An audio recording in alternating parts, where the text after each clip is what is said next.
Oh, I could put myself maybe up here, yeah. What was in the top right? Let me give me a quick vertical, yeah? There we are. That looks about wrong. That looks properly wrong, yeah? Little flip. Flip me back. Are we starting off upside down immediately? I think that might be the groove today. I think we're getting to that point in Disco Elysium that it's all groovy from here. We can start off immediately weird with it. Oh god, look at that. There we go.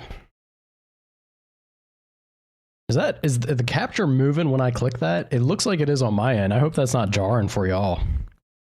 Alright, let's see if this will work this time. I'm a little bit late because I've been fighting with the Twitch integration.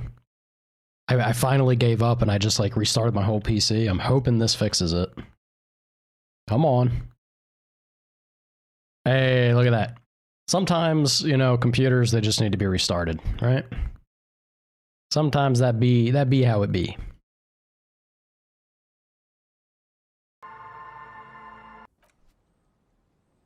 Alright, let's chill with the disco for just a moment. Get actual disco going in Elysium here. I'm very curious. It would take so much, right? Like I think the check in the bedroom was, it was like godly, wasn't it? It was something insane.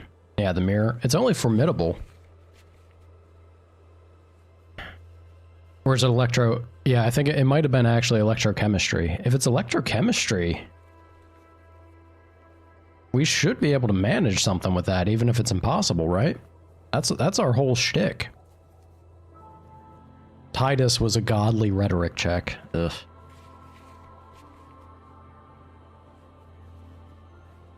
Kind of curious if it was electrochemistry or if it was going to be encyclopedia.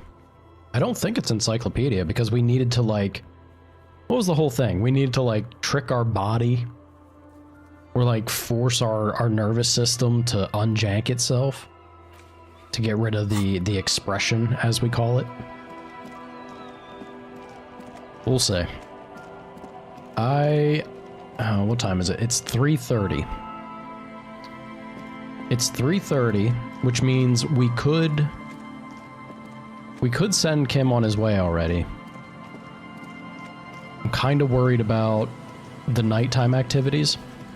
We're gonna, I don't know how spicy this game gets,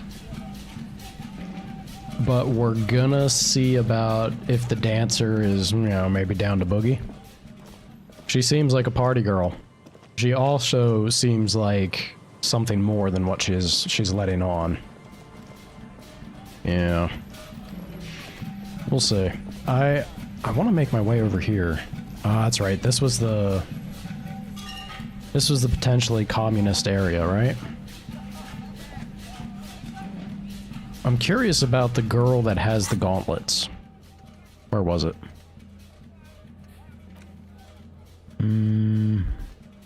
Yeah, here it is. Ask the little girl in the fishing village down the coast who knows something about the armored gloves. So yeah, I guess the fisherman shacks would be the fishing village, right? Alright, so it's not down here. It is moving up. Okay. Kim can stick around for a hot minute. We can have him tagged along.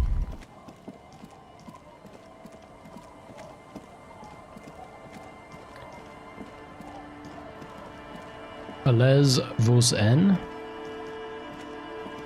My non-English language skills are non-existent. Well, I feel like I got a little bit of something with... What is this? Why is the circle here? Got a little bit of something with Finnish, but not a whole lot. Alright, let's talk to some people, yeah? That's just life, friend. Sir? Hey, tequila! Hell yeah. A 30-something man clad in two-piece lycra tracksuit, puts down his Pilsner, and extends his hand in greeting. Good to see you. How's business? How's the whole reality situation treating you? You know, he seems like he's about on the same page as we are, honestly. Yeah, I'll shake his hand. So what's happening? Picks up his beer. Wait, tequila? Yeah, Tequila Sunset. How are the, high-concept, reality-based adventures proceeding? Not too hot. I'm on a 50-year losing streak. Are we? If we have... I mean, we're in a rough spot now, clearly. But, like, if we have 200 plus cases under our belt, and at one point we were happy, you don't get this low. You can't get this low without having been high in the first place. Like, on a good note. This man who... Harrier used to be happy at one point. Reality, it makes me aggressively sad. Ain't that the truth? Don't know. People tell me I'm a cop. I'm getting used to that. I have re-entered reality to conquer it, to bend it to my will. I am the law. Uh-huh. Oh, boy. I mean, it feels this way right now, right? It feels like a 50-year losing streak. Reality, as groovy as I'm trying to be, literally every turn we make in this game is something awful. I get it's the locale and it's the nature of our job. But holy shit, are things bad. This is rough. But it's not disco to just be like, man, I'm super down, brother. You know what? People tell me I'm a cop. I'm getting used to that. It's good to hear that you're on top of things. Talking about used to, did you know that I used to be a real mover and shaker? He thoughtfully picks at his shit-stained Lycra jacket.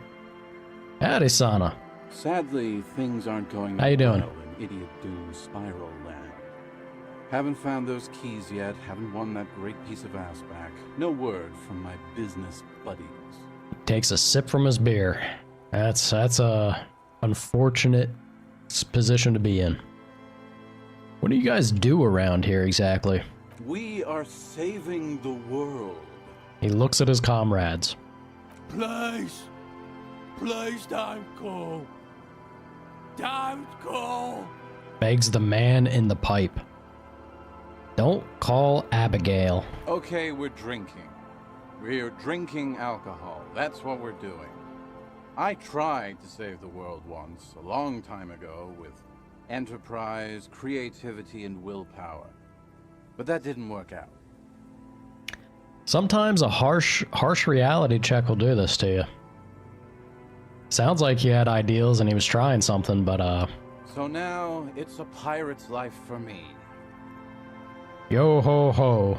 What is a tequila sunset? You keep saying it. It's you. Your Tequila Sunset. Excuse me? How do you know this? We've met before. Don't you remember? Nope. Aha. Do you want to know how Tequila Sunset came to be? No, this sounds scary. Back up. Tell me, baby. Let's get groovy. Let's get funky with it, yeah? Mm-hmm. Let me take a sip to moisten up my chords. Preach to that. Tequila Sunset rolled into Martinez last Friday. And by Tequila Sunset, I mean you. The man, the myth. Did we meet on Friday? Hey, let's not jump ahead of ourselves. This is your story. Stop interrupting. He takes another sip and then he continues. You got here on Friday to solve a case, hoping to be the early bird who gets the worm. And by the worm, I mean the buzz. Because as far as I know, all you did was get piss drunk. Word on the street Sounds about right. You went around the local hostel telling people that you're a police officer, and that it would be really fucked up if you shot yourself in the head right in front of them. That's pretty high concept, if you ask me.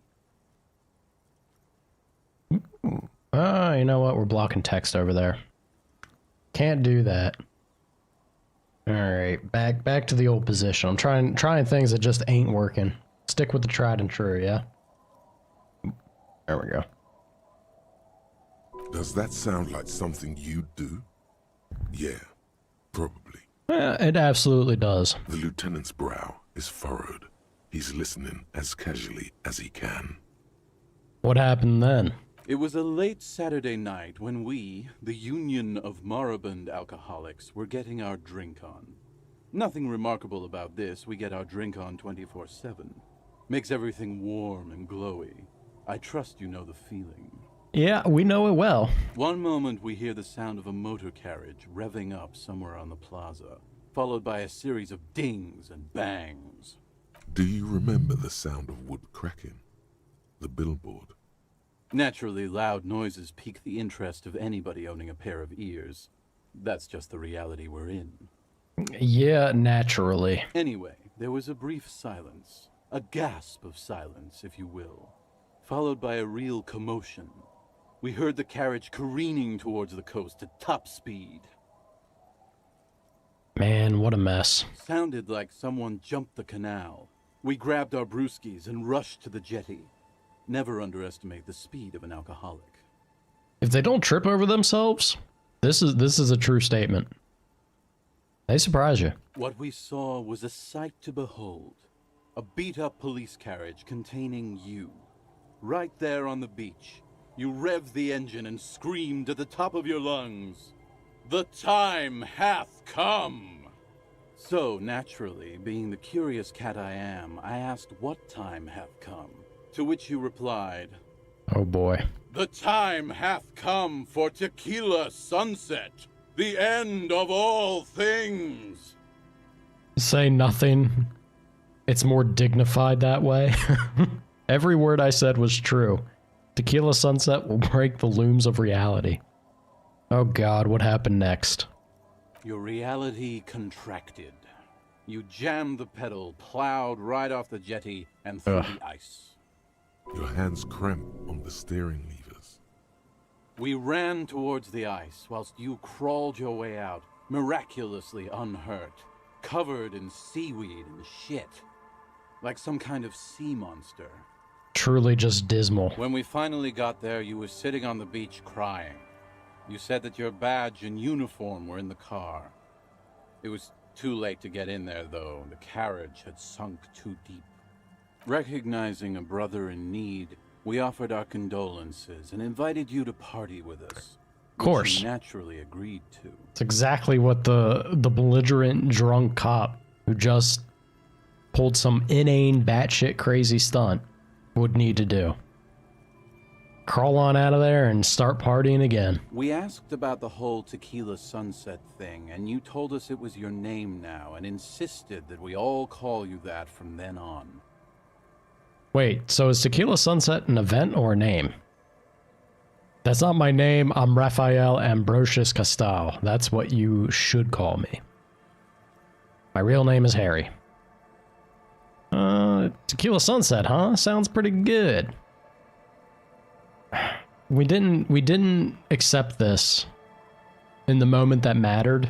When we could have fully embraced the identity. My real name is Harry. No, that's just what your mother called you. Your real name is Tequila Sunset. Just embrace it, brother. Of course it is. How long did we party for? Hours. It was an all-night drink-a-thon. Then, at some point, I think it was Sunday morning, you got belligerent and wanted to talk about Revacholian women. Oh no. I'm pretty sure Sana and I have been in this exact situation, actually. How they're beautiful and also whores and so on. How one of them fucked you real bad. After a short while, maybe not this you exact crossed your situation then. eyes and looked sullen, got up, and left without saying anything. Wow, that's quite a story. Yeah, I bet Tequila's a fucking legend around the precinct. You must be proud to work with him. Truly. If you only knew. Kim's a homie. Did I tell you anything specific about this person that fucked me? You were pretty vague about it, but you kept saying you got fucked real hard. and that we've all been fucked too.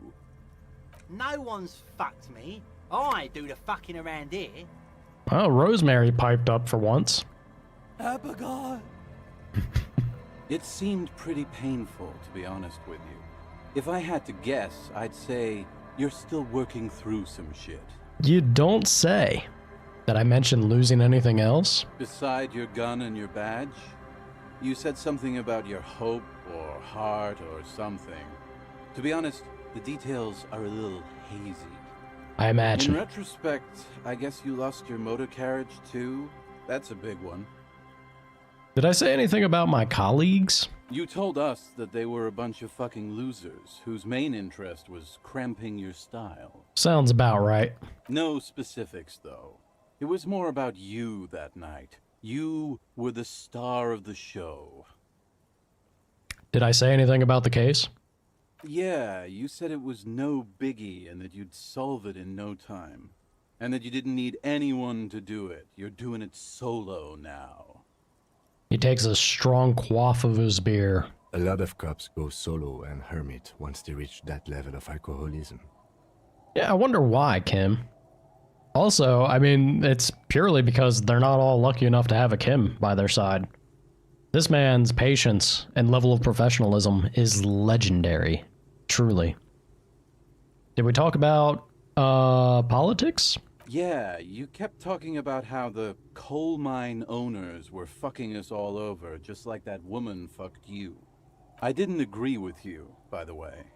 The spectral hand of the market makes sure everyone gets exactly what they deserve. He takes a long sip of beer. Did you get a read on what kind of cop I was? I mean, come on. Have we not been paying attention? You kept calling yourself a goddamn superstar who'd cleared 501 cases. We may have been exaggerating just a smidge.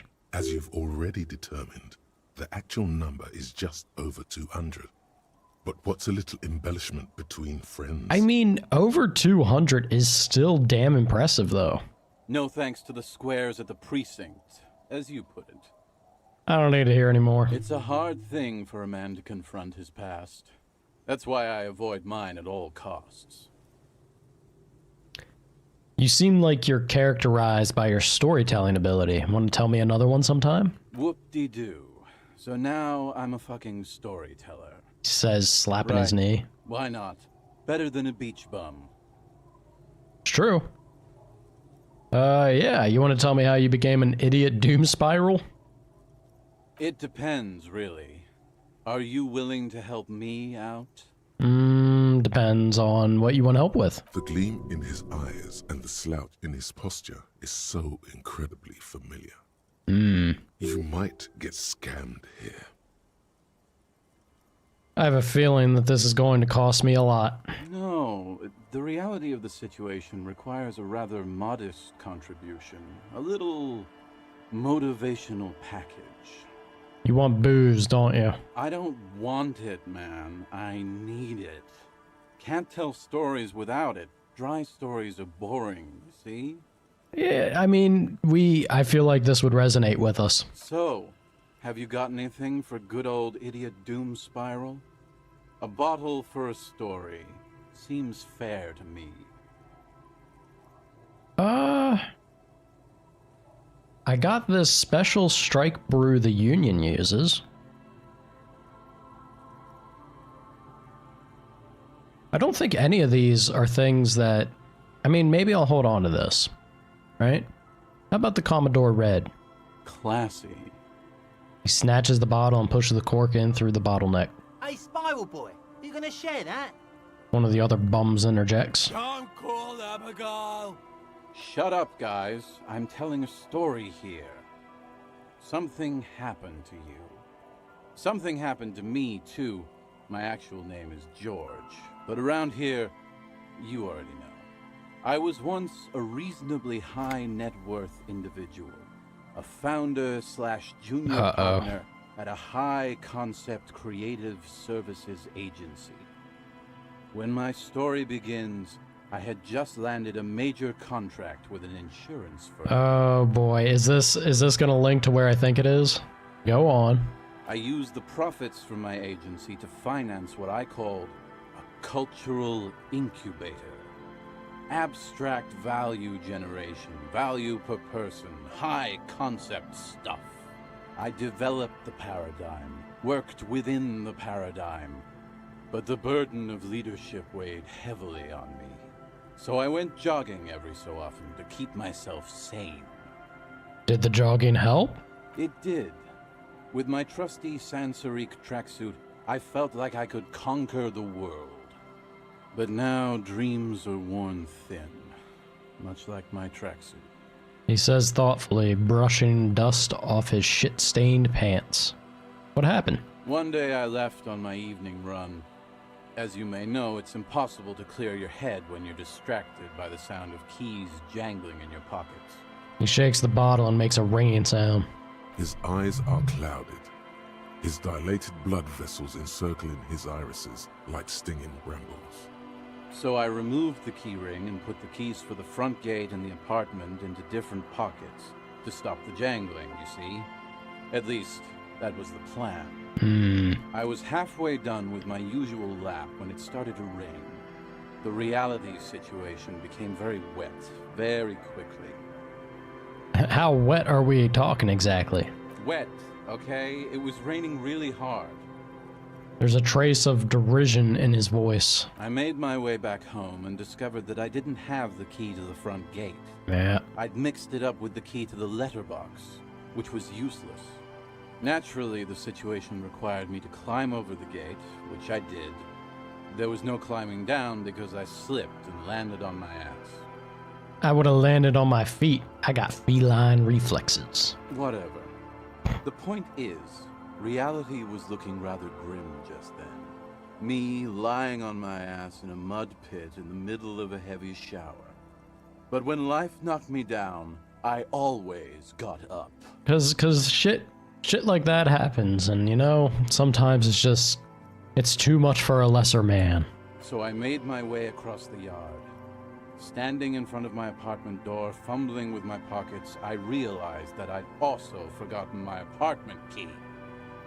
You gotta be shitting me. I wish I were, Tequila. I wish I were. Instead of my apartment key, I'd taken the key to the office. He turns his head towards the skies. Alright, so what happened next? I rang my neighbor's buzzers. It was late, and most of them didn't even answer. Those who did assumed I was trying to sell them something and hung up before I could even explain the situation. People are naturally wary of ad men, you see. One moment someone chats you up, 5 minutes later you've bought a box of edible lingerie and a strap-on. Jeez. I don't begrudge them, especially since I was known to be one of the best. He pauses meaningfully. Just then, I experienced a moment of clarity. I still had the key to my office. I could wait out the storm there. Yeah. But when I reached my office, I remembered that I'd asked one of my producers to change the locks that day. God, man. And since I hired only the best, he'd already done it, and I couldn't get in. Anyway, long story short, life spiraled out of control. I haven't gotten into my apartment for years, and my girlfriend left me because she didn't want to date a homeless man. The company, well, you see where I'm going with this. So, now you've heard my tragic tale.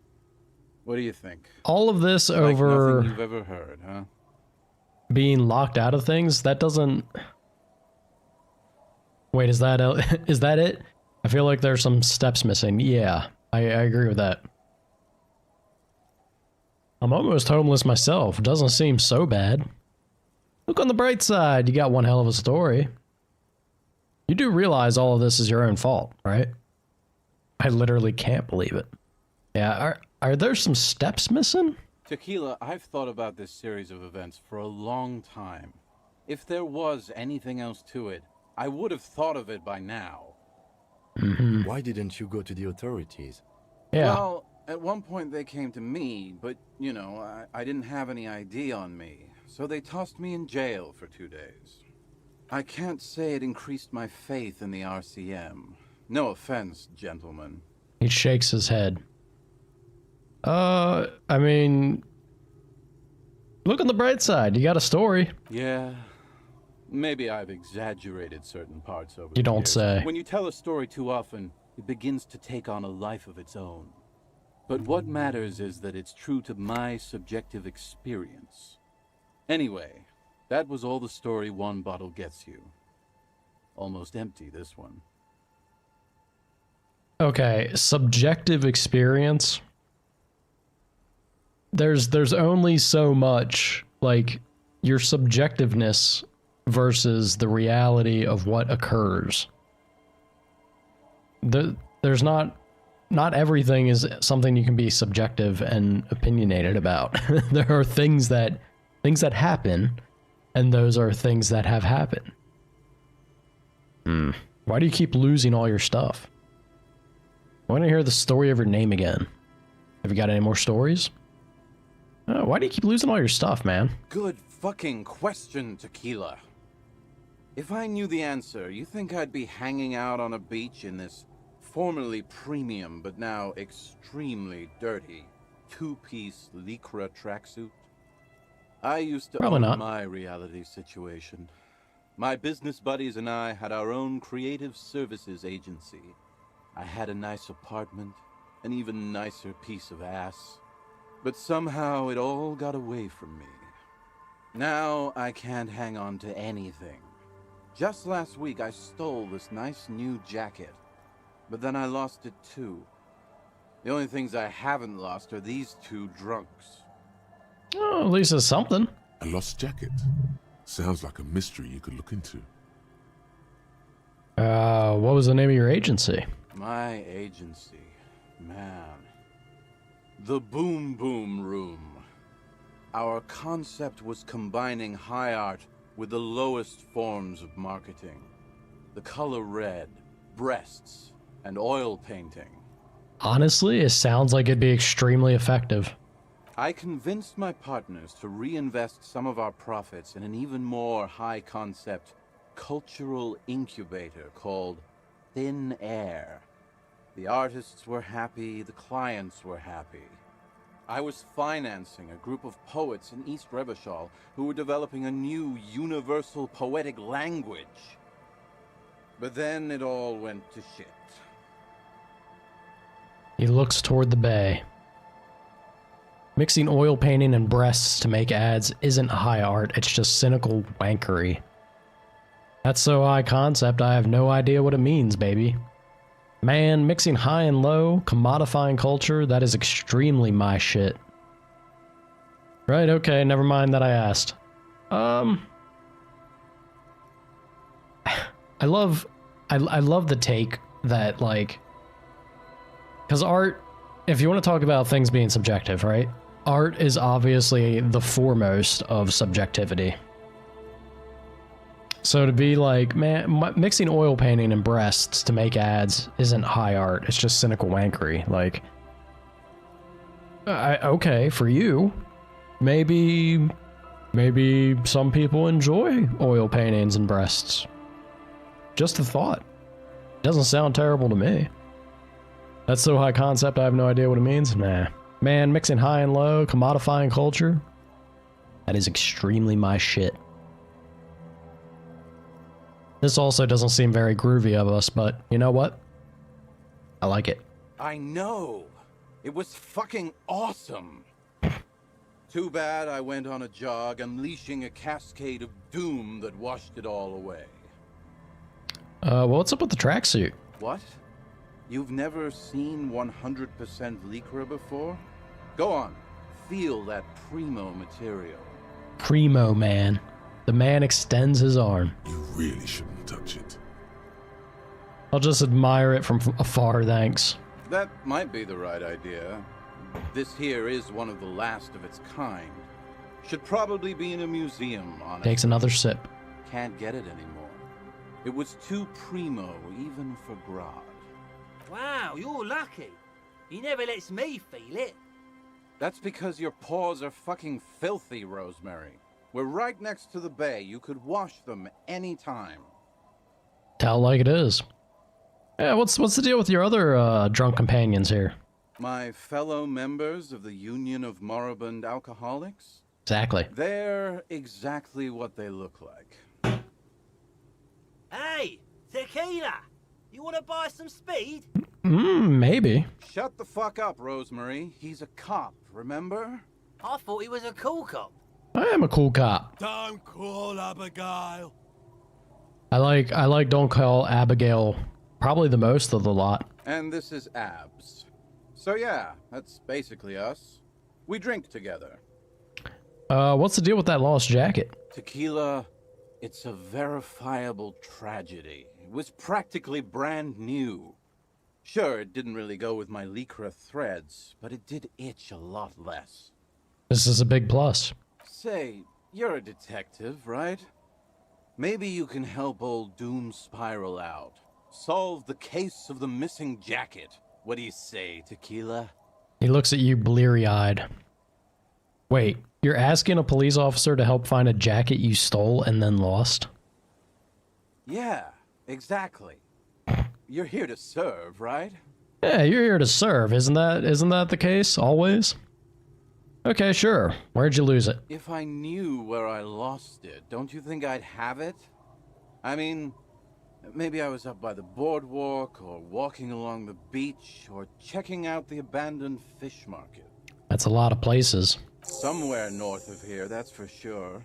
You could ask around, see if anyone's seen it. Yeah, fair enough. I'm all ears, Tequila. I want to hear the story of your name again. Nah, have you got any more stories? I do. But as you can see, my fuel tank is running quite low. If you catch my drift. He spins the bottle in his hand, not a single drop of liquid remains.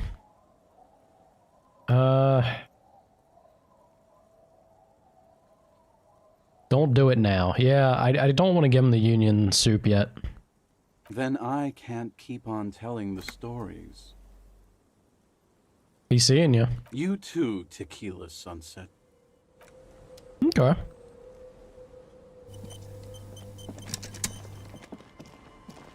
Let's see what these kids have to say. The scruffy-haired little boy kicks a stone. He can't be more than 5 years old. The other one looks indistinguishable from him. He watches his brother kick the stone with his tongue lolling out of his mouth. You guys look identical. The stone-kicking one becomes frantic all of a sudden, as if that's something to be scared of. The obvious fact that you just stated. He looks just like me. The other one says. Yeah, I said that. The boy doesn't answer. His brother throws another rock. Both of their hair is covered in some kind of dirt. Sad. The rock kicker was just being shy, but now he's enthusiastic again. You're bad with kids. The lieutenant remarks with evident glee. Damn it, kid. I am, yes. And what are you, Kidmaster General? It's impossible to be good with kids. They're too stupid. Nah, we don't gotta go that route. Yeah, what are you, Kim? Kidmaster General? Maybe I am. He grins. Now, how about some actual police work? We are not getting anything here. Hey, where's your mom? The kids don't reply, absorbed in their little game.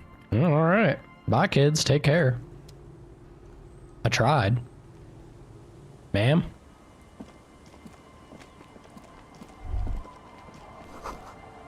Inside, you hear the cozy sound of some kind of heater sputtering. Okay.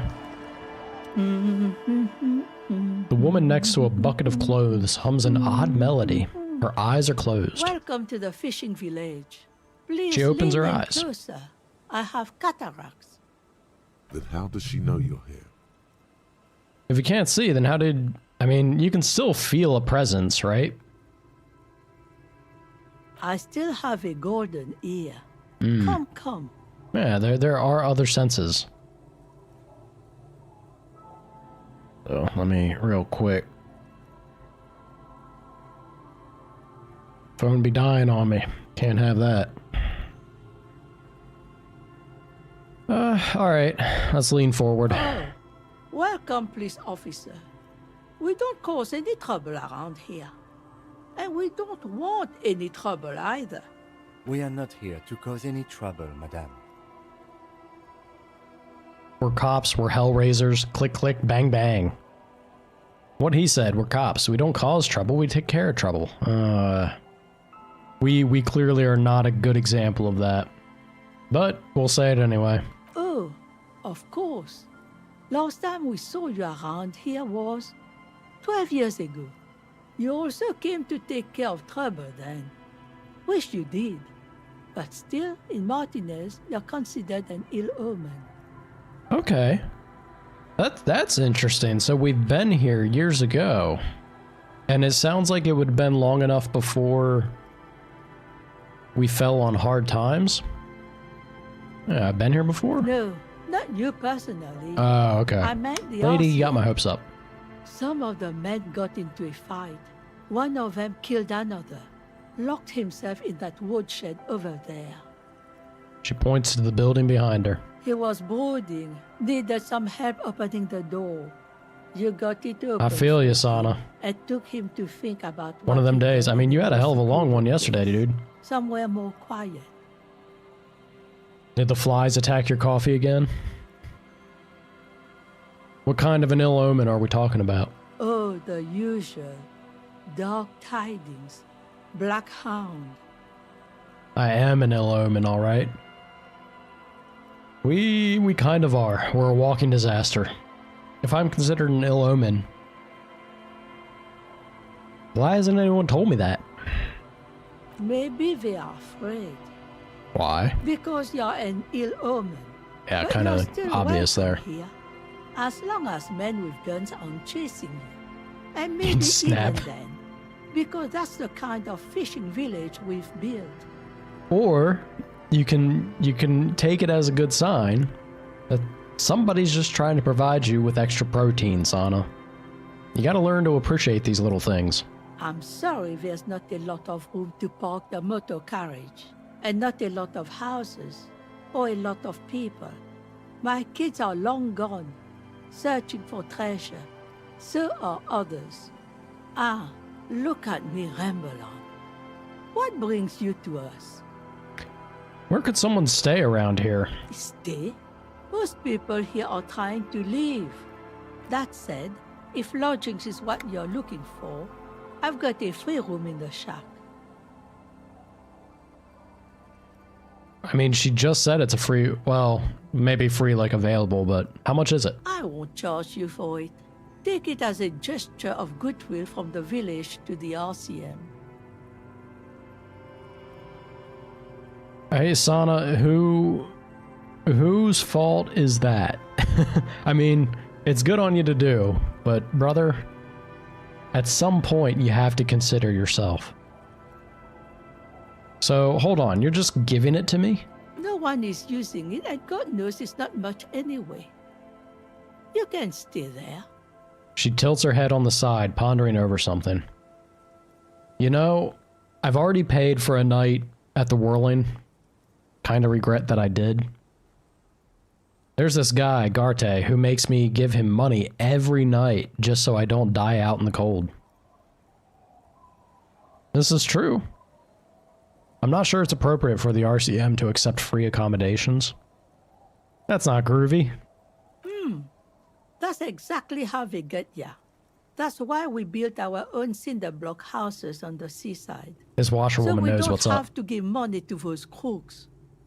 We might not look like much, but they are ours. Wait, why isn't anyone using the room? My kids grew up and left like they do. The house is Like they long do. empty now. I live in the small side attachment. It's easier and cheaper to keep warm. You got yourself a tenant. Get keys to your new home. Oh, man. This would save us money, but like... How...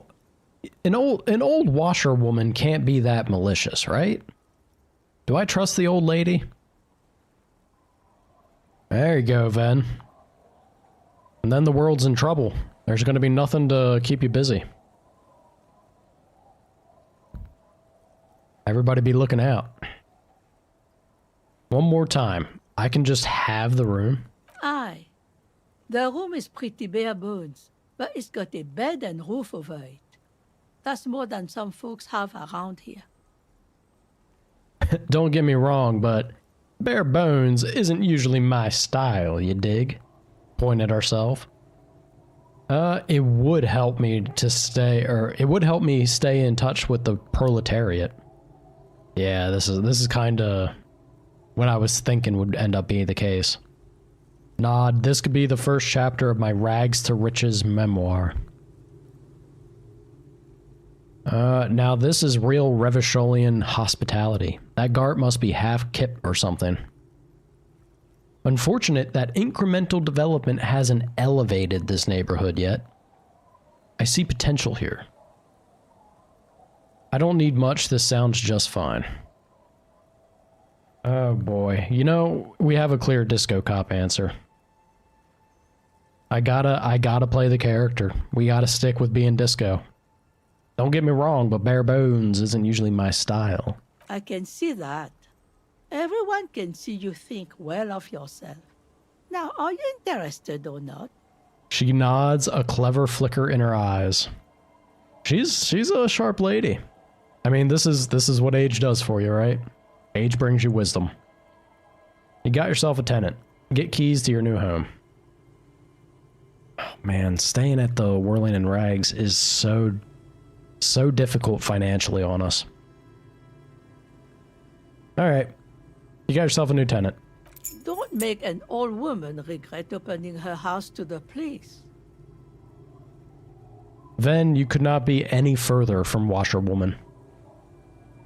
A key appears from under her apron. She hands it to you. Well, if you are not in the hostel in the morning, I'll know where to find you. Here, in a shack. Kim, you weren't giving me... Well, actually, I can't say that. Kim did give me money. What is in this fishing village? Just us. It's barely a village anymore. We almost don't exist.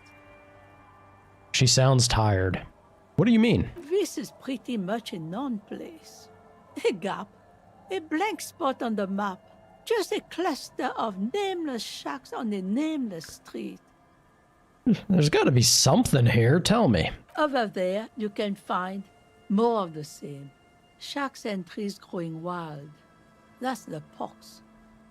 The Pox? What's that? An old military hospital and its surroundings.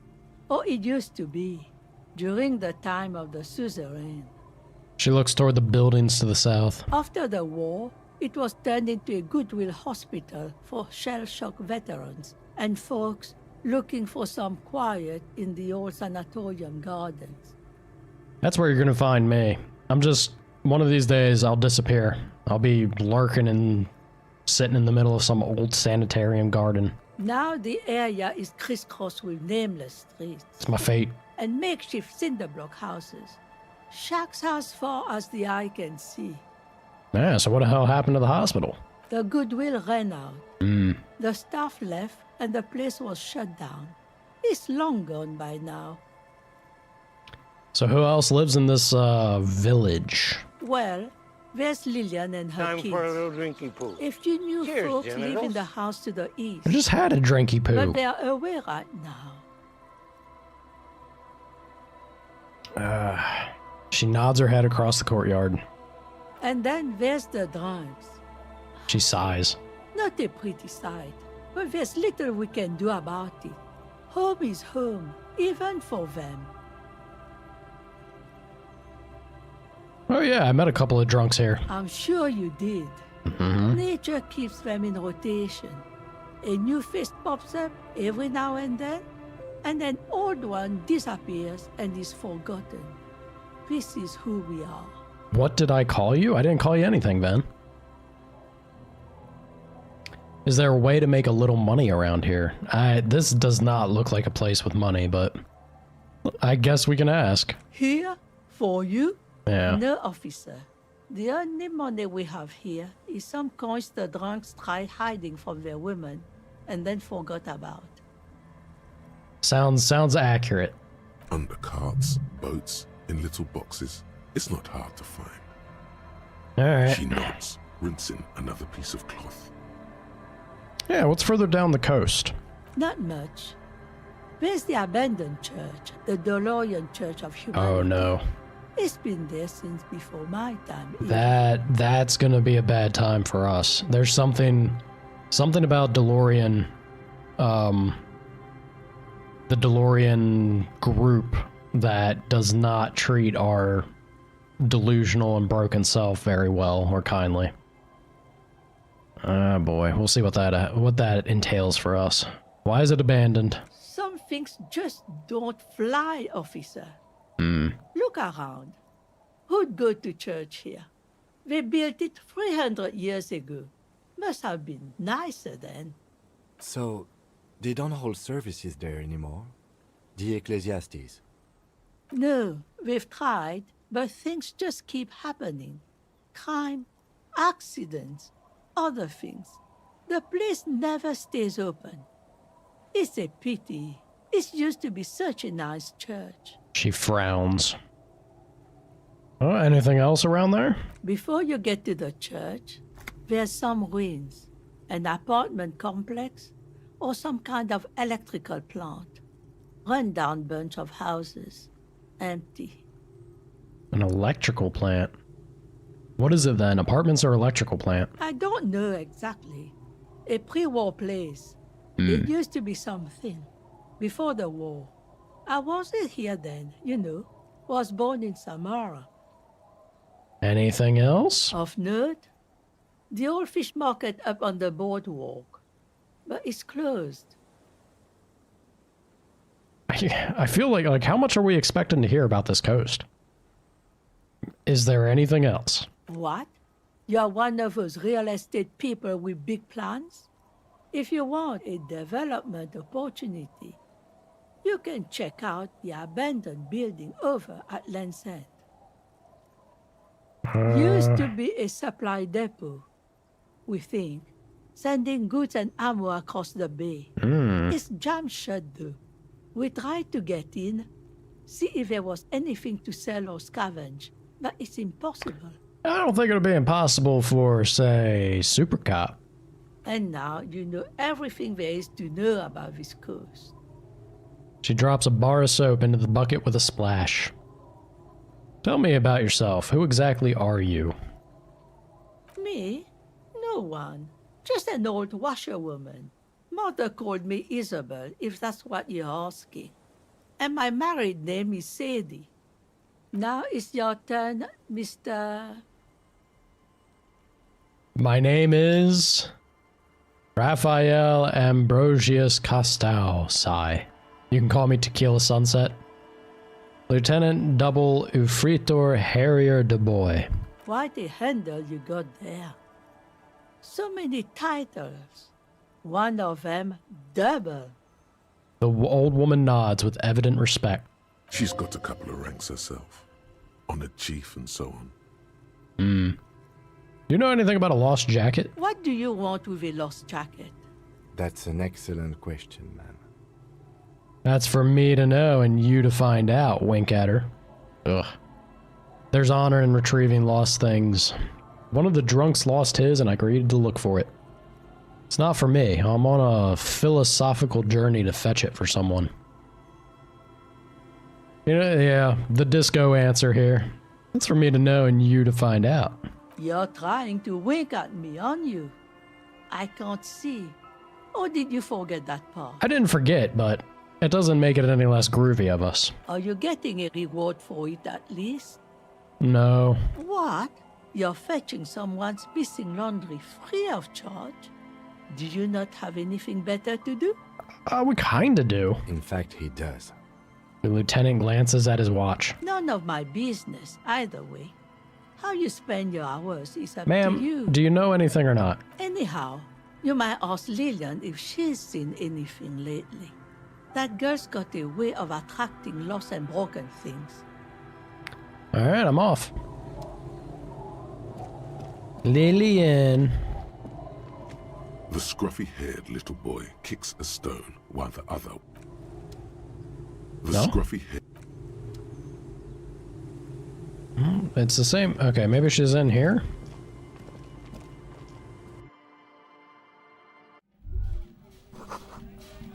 It feels safe and warm in here, not like outside. Industrial coal pellets burn with an orange glow.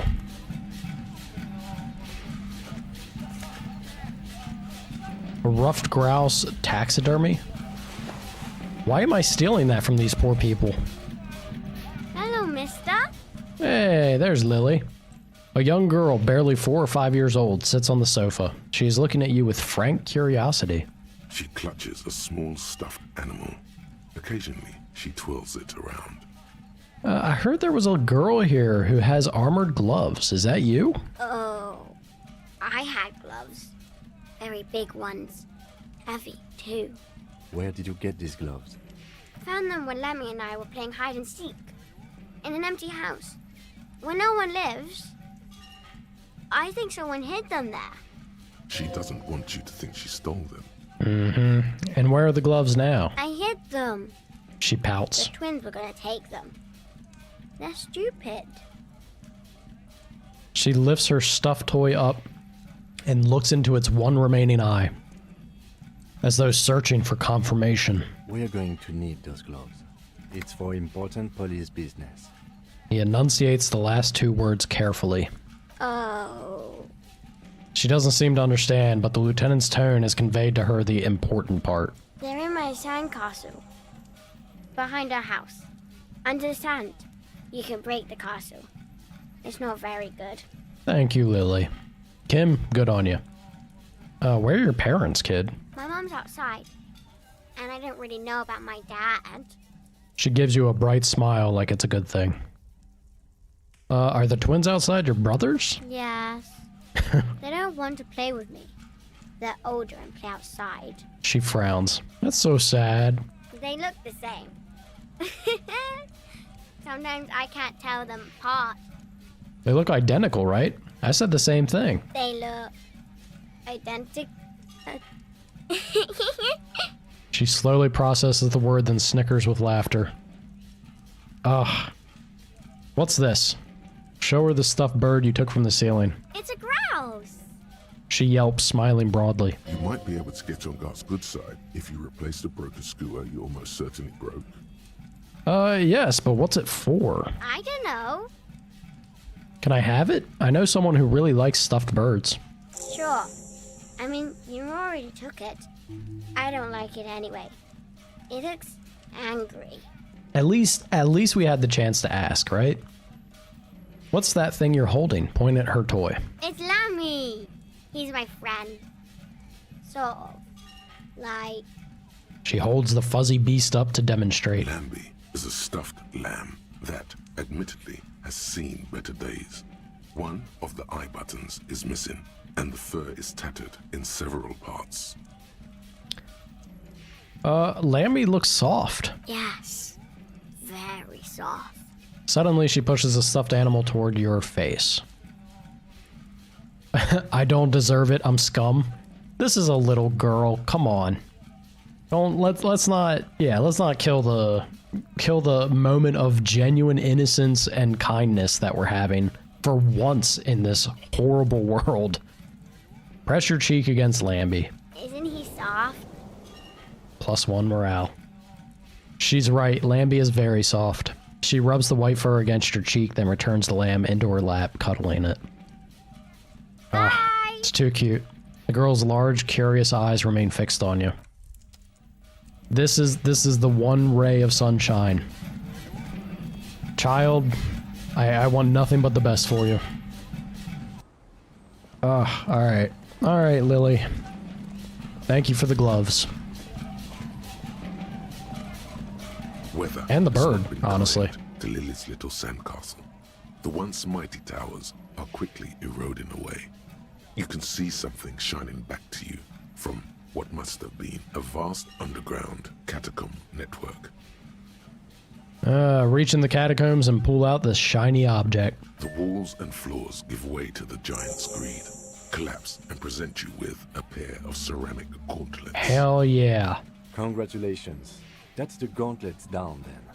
We're doing good on the armor collection front. That we are, Kim. We're halfway there. Okay, what do these give us? +2 interfacing, strength, and digits. Okay. Clenching and unclenching your fist has never been so fun. The tiny ceramic plates make a lovely clinking sound when your fingers move. The gloves are a bit sandy, but the grip is phenomenal. Half-Light has been pretty... Half-Light's actually more of like an in-the-moment shivers. It's done surprisingly good things for us, I have to say. We're bumped up to 4 with our current gloves, but this is +2 interfacing. That's a lot. Yeah, it pushes that to 7. Kinda nuts. Alright, Garte, we'll be able to go over to him and give him this. Hopefully, this is gonna actually, like, maybe improve his mood. Man can hope. We gotta level up. Yeah, we're kinda sitting here with a mostly, or not mostly, but a full thought cabinet. What was it that I wanted to push? There was a lot of physical instrument stuff. I think the really hard check, it was rhetoric, wasn't it? Let me check real fast before we spend the point. Set of tracks, barbell, where's this? I have a check to do at the tracks again? Okay, well, I'll go and do that. Electrochemistry is an impossible check. Perception, physical instrument. Yeah, it was rhetoric for Titus.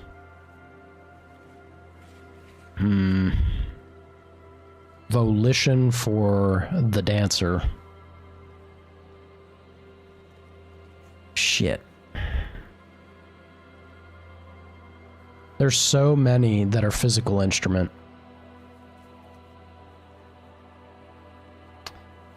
Alright.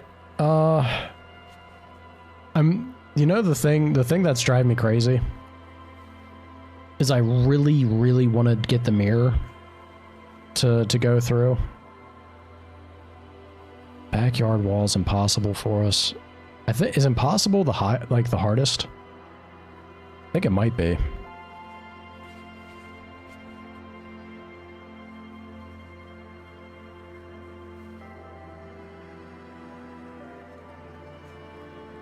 So we have 3 impossible checks. I don't know if Godly's above impossible or not. It's gonna be tough with Titus. But I really want to see what happens to our portrait if we manage this mirror check. We have a lot of stuff clothing-wise for electrochemistry, I think. Yeah, we got gloves. We got... Where was it? We just had something else. Yeah, the pants. We can give ourselves a bit of a bump. Give me one more. Show me one more thing that gives me electrochemistry.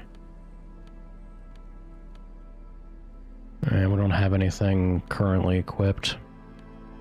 Alright, so we can get 2 bumped up to it. Which moves us to 6. I could drop a point in here now and then have it at 7. Which I feel like 7 is damn good, but... Oh, damn it. Then we also have a number of drama things waiting for us. There was drama for the singing, and there was drama for something else that I can't remember.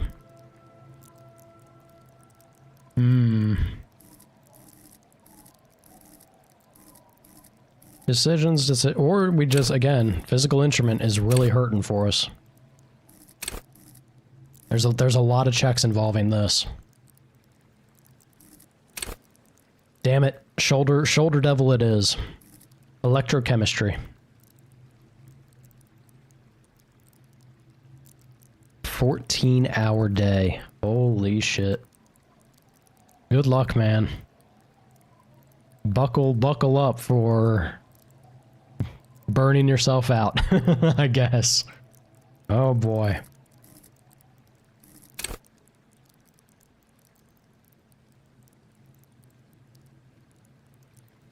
Shit. All right. I'm gonna level up drama. Yep.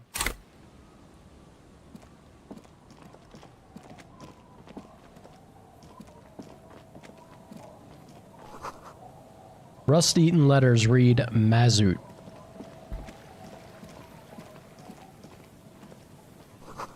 The rear tire of a motor carriage adorns, there we go, these reeds.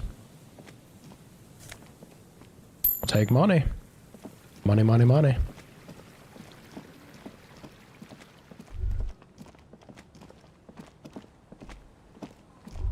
What is this? A little black swallow circles above you. You hear it chirrup. Okay. Hello, bird.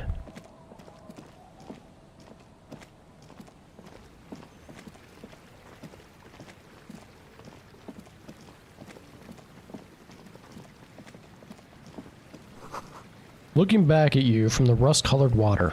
You. Okay, it's 5 o'clock. I think we're getting pretty far along in the day that maybe we send Kim out now. Let's pop in here real quick. The door has seen better days. The layer of paint has started to peel off due to the salt and wind from the sea. Even the lock looks slightly rusted. Oh, unlock it. I'll wait outside to give you some time and privacy to check out your new living arrangement. But just so you know, after we are done with the day, I'll still be staying in the whirling in rags for the night. We'll meet in front of the shack in the morning. The key turns with a satisfying click. You can enter the shack now. I mean, I ain't looking to... I've already paid for the one night, right? I may as well stay back in the whirling in rags for tonight. This intricate heat engine hums quietly, giving out pleasant warmth. The floorboards creak under your step. Old science fiction magazines, books about bird watching, an almanac from '39. You see the waves, the sea, a church. I'm not looking forward to the church. Hangs on the wall. You see the reflection of your face in it, adorned with the expression. Okay, so we have a mirror here that we can still attempt to, like, repair ourselves. Oh boy, attempt to stop the expression from happening. Dig deep into your mind to locate the source of the expression. I'll have to get a point into encyclopedia and electrochemistry. Be able to do anything with that, though. Is this the jacket that he was talking about? +1 logic? Alright. You know, we have ourselves a little place to call home.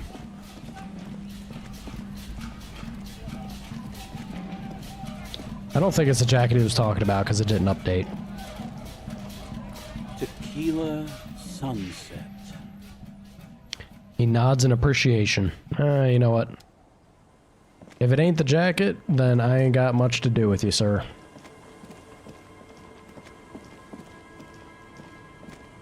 Yeah, let's pop over here and talk to you. Hi, officer. A woman in a raincoat stands on the quay, considering an overturned boat. A sword and a scabbard hangs from her hip. Uh-oh. Anything I can help you with? Oh, that depends. Where are we exactly? A fishing village on the seashore. This place doesn't really have a name. It's sometimes called Elysium. She looks around. Why? The sign on the street leading here is illegible. Has been since they built this place. The wind rattles her earrings. I have questions. The first is, what's your name? The name is Lillian. People call me Netpicker. I think I have time for questions, and that was actually the second one. She gestures toward the fishnets. Indeed, You're always confused as to your whereabouts. It's true. Ask her about the cool sword. Helps to break the ice. Nice sword. Point at the saber on her hip. Does it come with a story? Unfortunately, the factory sold this one with a 3-year warranty instead of a story. It's to intimidate folks mostly. She smiles at her own joke. I like her already. Hold on. You know how to use it? Isn't that what guns are for? America! It is imposing. Not really. I know some basic moves, and I know it sure as hell beats a knife when you're in a tough spot. She glances at the blade. But not when you're in a tight spot. Isn't that what guns are for? Guns are expensive and fragile, I think. She shrugs. Besides, I got kids. Can't have guns around them, and sometimes a sharp blade is enough to keep folks at bay.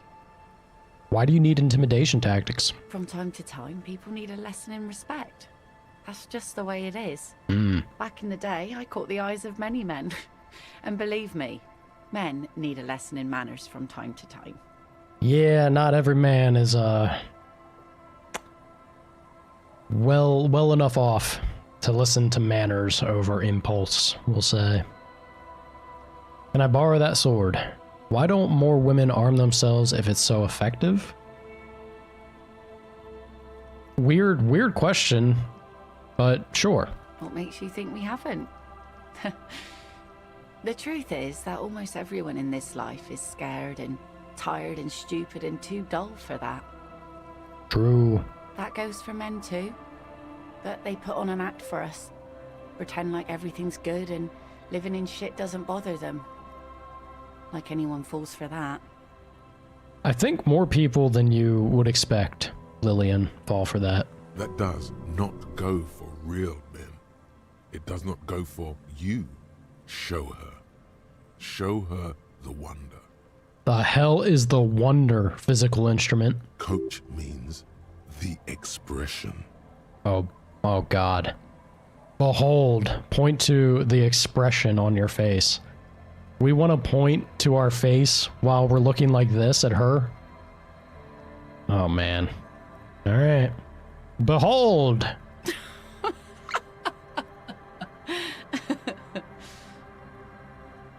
Her eyes meet yours, and suddenly she starts laughing.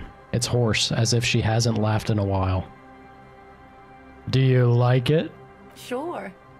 It looks as if you could face down any horror in the world with that same unchanging grin. It's like a shield. Oh, God. She saw right through us. Immediately. Oh, no. The traces of her laughter are still there, in her eyes, fading fast. Can I borrow the sword? Why do we want to borrow the sword? No, I'm afraid not. Tempting to confiscate the blade I used to keep these animals in check. You would put me in an early grave. So where are all the men now? Some went to patch their wounds, their lesson learned. Others were more thick-headed. And one of them, I ended up marrying. Where's your husband now? Gone. Gone? Coward. I would never leave anyone. He disappeared? Sounds like a missing persons case. Gone where? To the waves. The sea took him. It was a long time ago. That's bad. What happened? Oh. Say no more. Wait for her to continue. He died? Was he murdered? Come on, man. This big... Some of it's like so dopey. I guess we could say, like, what happened? Who knows? Maybe he fell over. Yeah. He didn't respect the sea. Went out there, drunk like a skunk, and sure enough, one day the boat was found floating empty. The bloated corpse turned up 2 weeks later. Ouch. Now, before you tell me how sorry you are for my loss, know that it was 4 years ago, and I've moved on. There's only so much mourning you can do for a drunk with sinewy muscles. Women and muscles. She really liked those muscles, though. It's in the way she pronounces Yeah. sinewy. Yeah, death is nothing. I shit on death. You should have thrown yourself in the ways after him. Nod sagely? What the... what? Time really is the best cure for sorrow, isn't it? It's healthy to let go and move on. Gotta keep the wheels spinning. Yeah. We would have to take our own advice if we said that.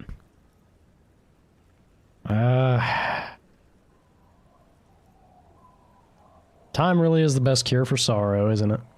Us working folk don't have the luxury to be bedsick with melancholy. I buried him, mourned for an appropriate amount of time, and went on. That's why she looks dead in the eyes. Life didn't really change that much for me and the kids. She glances at the village where 2 little kids are playing with what look like rocks. This is neither a touchy nor a very interesting topic for her. She looks like she's ready to go on a date with another, better, drunk. Oh god. Ask her. Both of you could need some action. Suggestion, heroic check. She needs to go on a date with another drunk badly. Oh boy. Kim's presence makes it awkward, and I don't know a good spot yet. I gotta explore the coast. So if we get rid of Kim, and we explore the coast more, we might not have the worst odds here.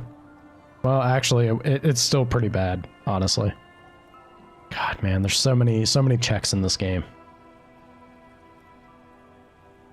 Idiot Doom Spiral over there needs his jacket. Have you seen it?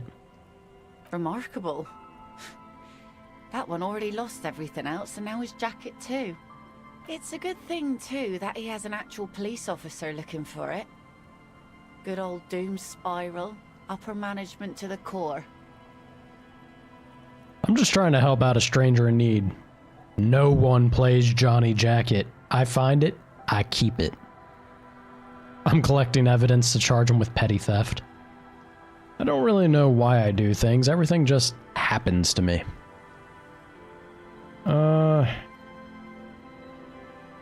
You know, like, honestly, just trying to help out a stranger in need. How sweet of you. It really is. I check around the abandoned fish market on the boardwalk. Drunks are inexplicably drawn to markets. Might be why they have such trouble staying in business. If one of them lost something, that's as good a place to start looking as any. Alright. I'm looking for someone. Maybe you can help? Let's see. Who are you looking for? She tilts her head ever so slightly. I'm looking for missing cryptozoologists. I don't think I know what these are. Care to elaborate? People who look for imaginary animals, people who look for animals who are hard to find, people who look for animals mainstream scientists deny exist.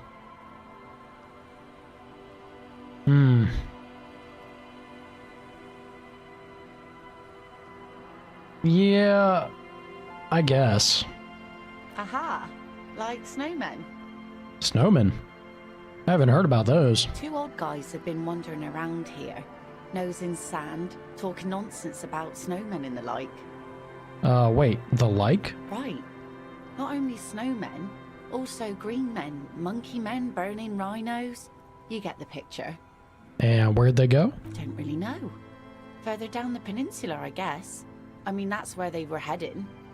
Who else are you looking for besides snowmen? Well, that's it. I'm not looking for anyone else right now. Well, how can I assist you then, officer? What do you do around here? Like I said, fish mostly. Sail the waves, take care of the kids, pick nets. Right now, I'm tarring a little skiff. Is that enough to make a living? Sometimes I also walk to the beach to see what the sea has given up. The sea is full of surprises. Interesting. What have you found? Wood, pieces of glass. Every once in a while we see dead bodies. Human, animal, fish, other odd sea creatures. A mine washed ashore once. Bottles, drugs also. Lost cargo in general. Most of the time it's just wood and glass. All right. Major choice moment. You only get to ask one thing. It would be weird to say them all. Choose wisely. Human bodies, a mine. The RCM could use a mine. Where is it? Drugs? I need info on this. Major narc. Point to yourself. This place looks bad. Why don't you leave? Alright. Damn it. What's the course of action here?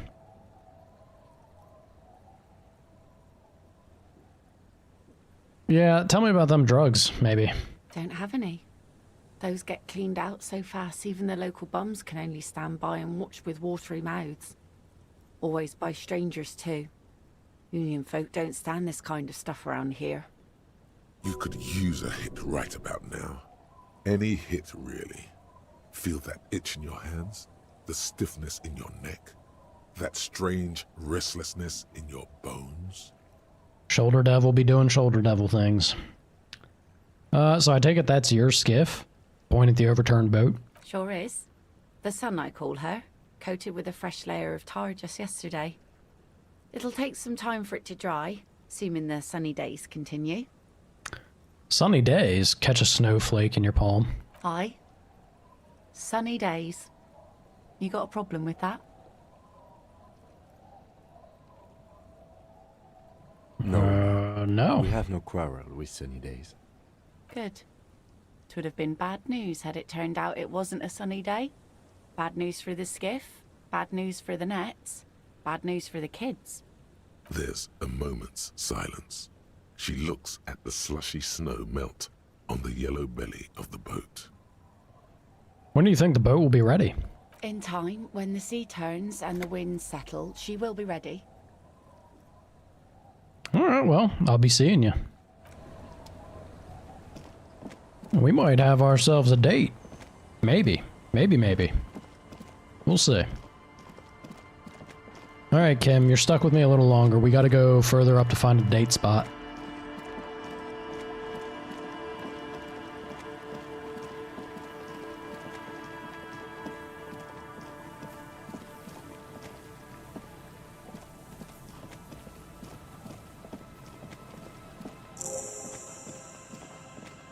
We're already at the church. Oh boy.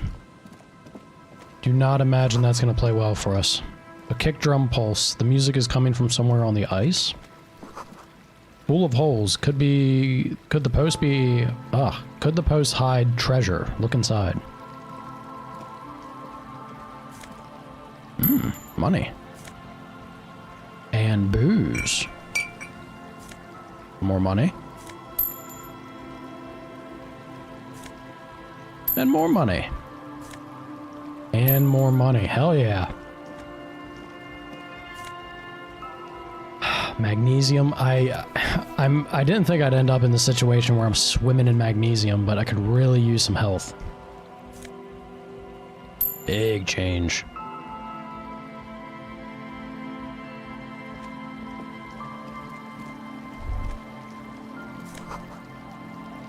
Before you a drawbridge. It can only be lowered from the other side, though.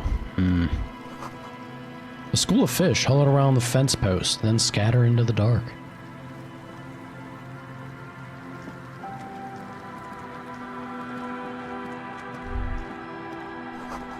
You feel the shadow of a very large building fall on you. Yeah.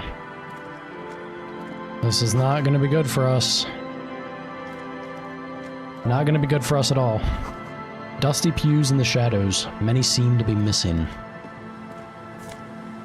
Oh, come on. Give me that money. An altar shrouded in dark, or something like that. It's too dark to tell. I don't think we're gonna step into the church. Not yet. Dead phone. A smashed receiver, like someone hung up too hard. Someone must have worked hard to smash the plastic dome. A metal payphone under a yellow plastic dome. You could use it to call someone, unless you're out of change. Pick it up. You hear the tone. The machine is inoperable. Put 10 cents in and dial a random number. I was thinking of dialing, what's her name? The waitress, but I guess not.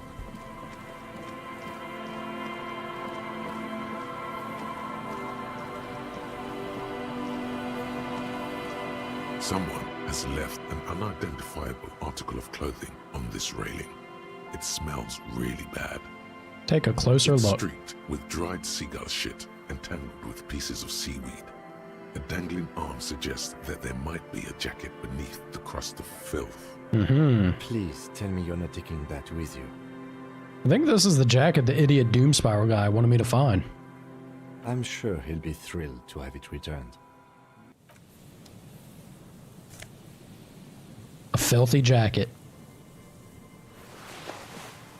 Alright, now we can have a look at it, at least. A makeshift roof. Vagrants have tried to make the boardwalk habitable.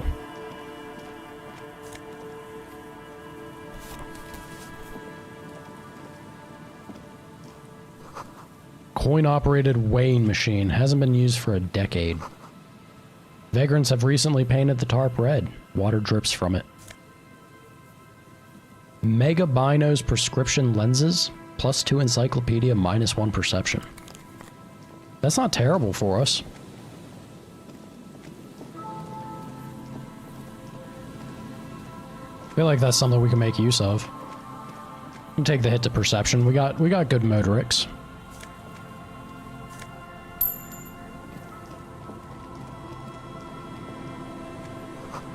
A big wine canister. It's open and empty.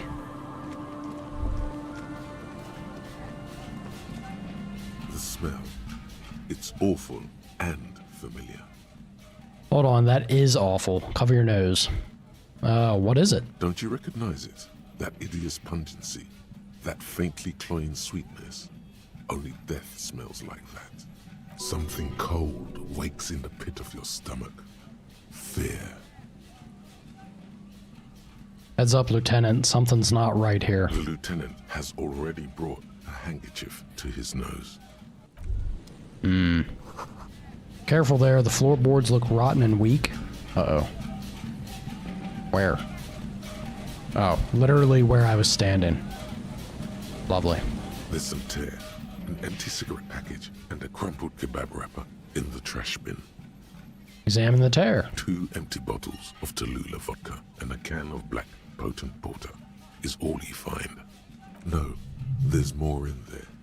Livis strawberry liquor, plus some Pilsner bottles too. Better not pick them up.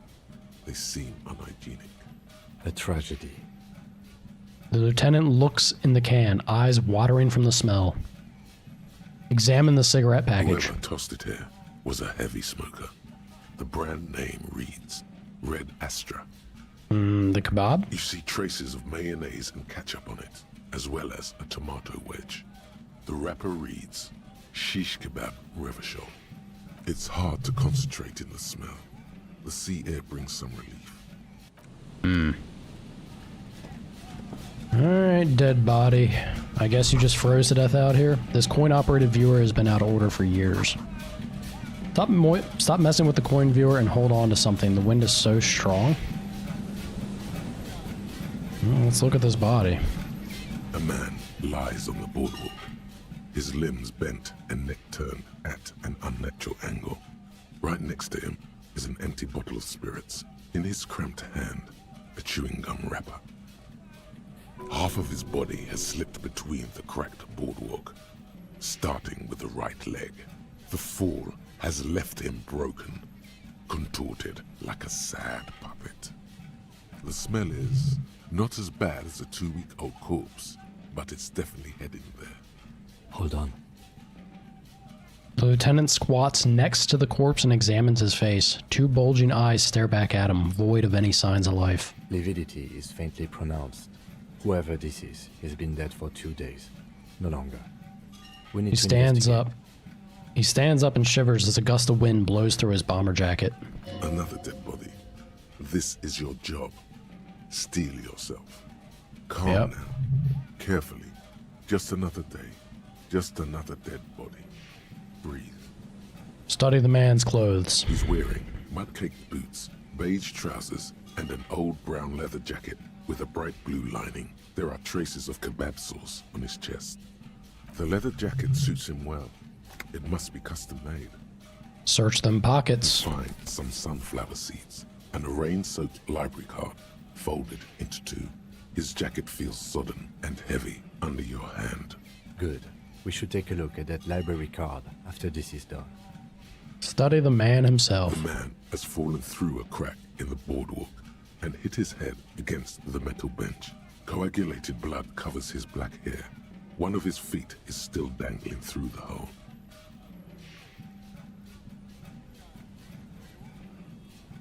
You have to be quite inebriated to fall that bad.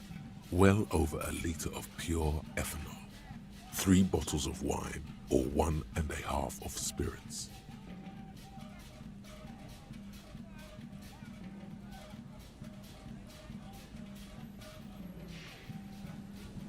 There we go.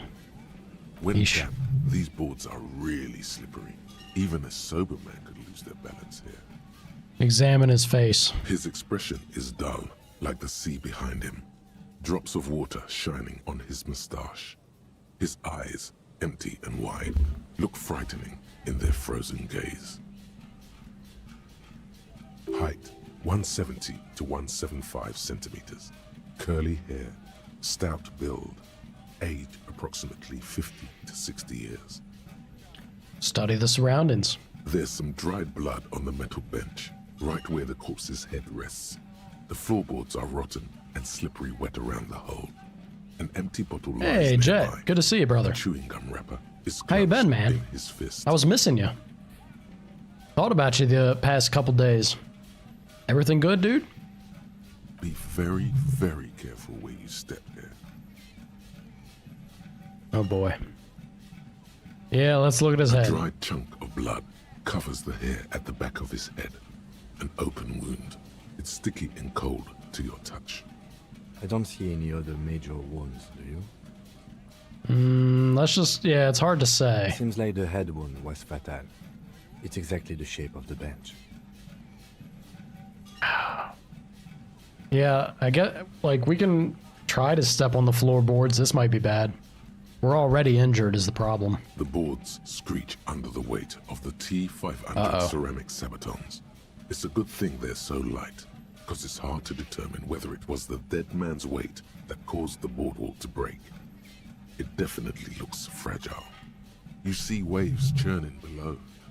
Something cracks beneath your feet. It's kind of fun that they had special dialogue just for the boots I'm wearing.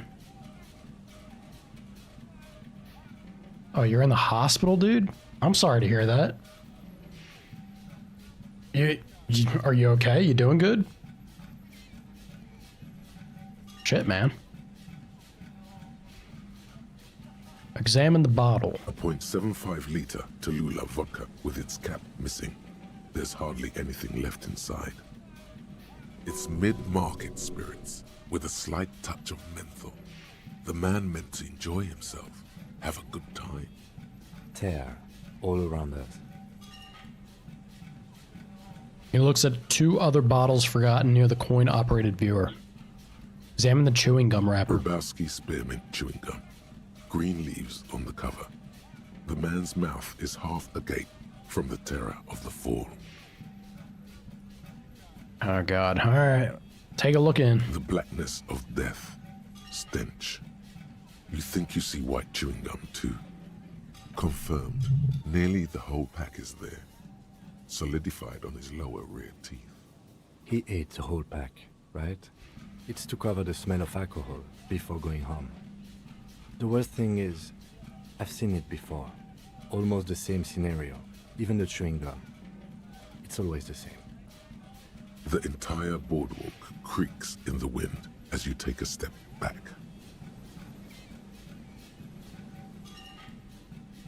Who is this man? Looks like one of the locals. He'd have to know this spot to come here. You don't just walk over here. He looks south the way you came in. But that's just a lazy assumption. What do you think? At least this man knew how to party. Imagine the same scene without the bottle. Now that would be just sad.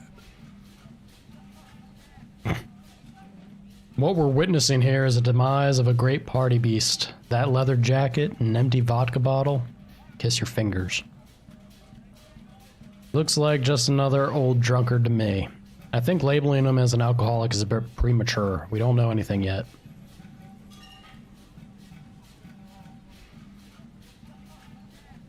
Yeah, I mean, Disco Cop.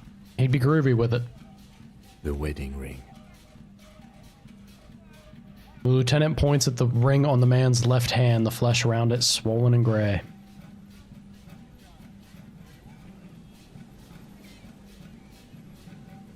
Blood pressure got high? You taking meds for it? But let's try. You gotta rein that stuff in. For now, all we know is that he's an unidentified middle-aged man found dead on the Martinez boardwalk. What do you think happened here, Kim? Death by misadventure. He slipped and fell through the boardwalk. A truly unfortunate accident. If it wouldn't have been for that bench, he'd be alive. I mean, I don't think it's related to the lynching, but we'll mention it. No, I don't see anything that points in that direction.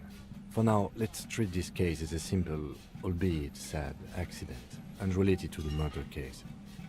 Do you think he was drunk? Pointed the bottle. Oh, yes. What about alcohol poisoning and liver failure? Some symptoms of acute alcohol poisoning could have definitely played a role here. Severe confusion, respiratory depression, unpredictable behavior. Oh shit, Jet. That don't sound good at all, man. Did they get you squared away in the hospital? Like, well, you said you're all good. I'm gonna assume so, but I hope you're doing all right, man. That don't sound promising from what you're saying. They brought it down. Is everything else also like improving? Losing gaps in time. That's some spooky stuff. But I think that death arrived through head trauma, not liver failure.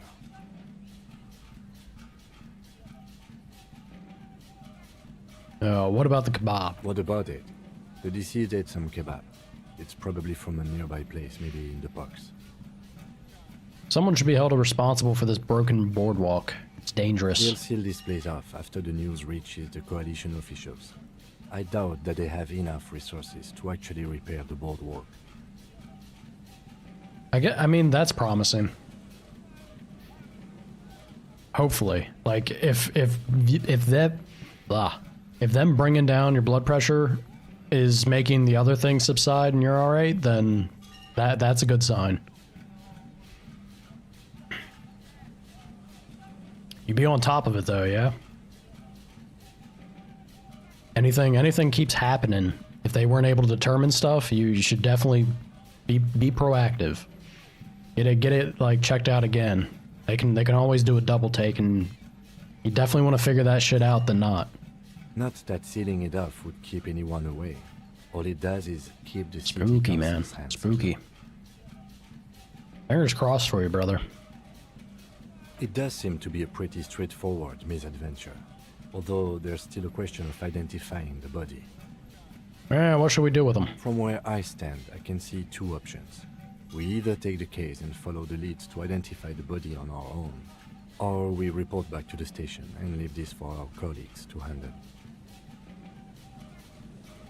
What about a field autopsy? A field autopsy isn't necessary if the cause of death doesn't appear to be criminal, and this looks like a simple accident to me. Yeah, very unfortunate one here, but... I'd say we should just write down head trauma in the autopsy report and leave it at that. It would save us at least 2 hours of unnecessary work. I mean... Do we think... I don't know. Has there been any signs of something to make this suspicious? I don't think there really was anything in the trash that jumped out as such. Yeah, I don't see anything criminal here. Good call. The guys at processing can take care of the rest. Yeah.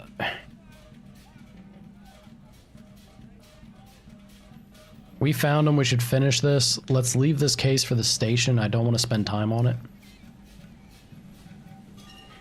don't know. That makes me feel some kind of way.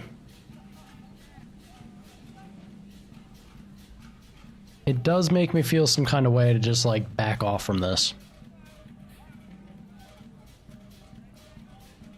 Like, am I missing out on a chunk, like a part of the game by letting other, you know, the boys back at processing deal with it? I'm sure it's just like a side quest type thing, but still. I don't know. Let's take the case. Let's see what happened, yeah? Alright, we should first examine the library card you found. Then we can call the station from my kinema. Let them know we are taking the case.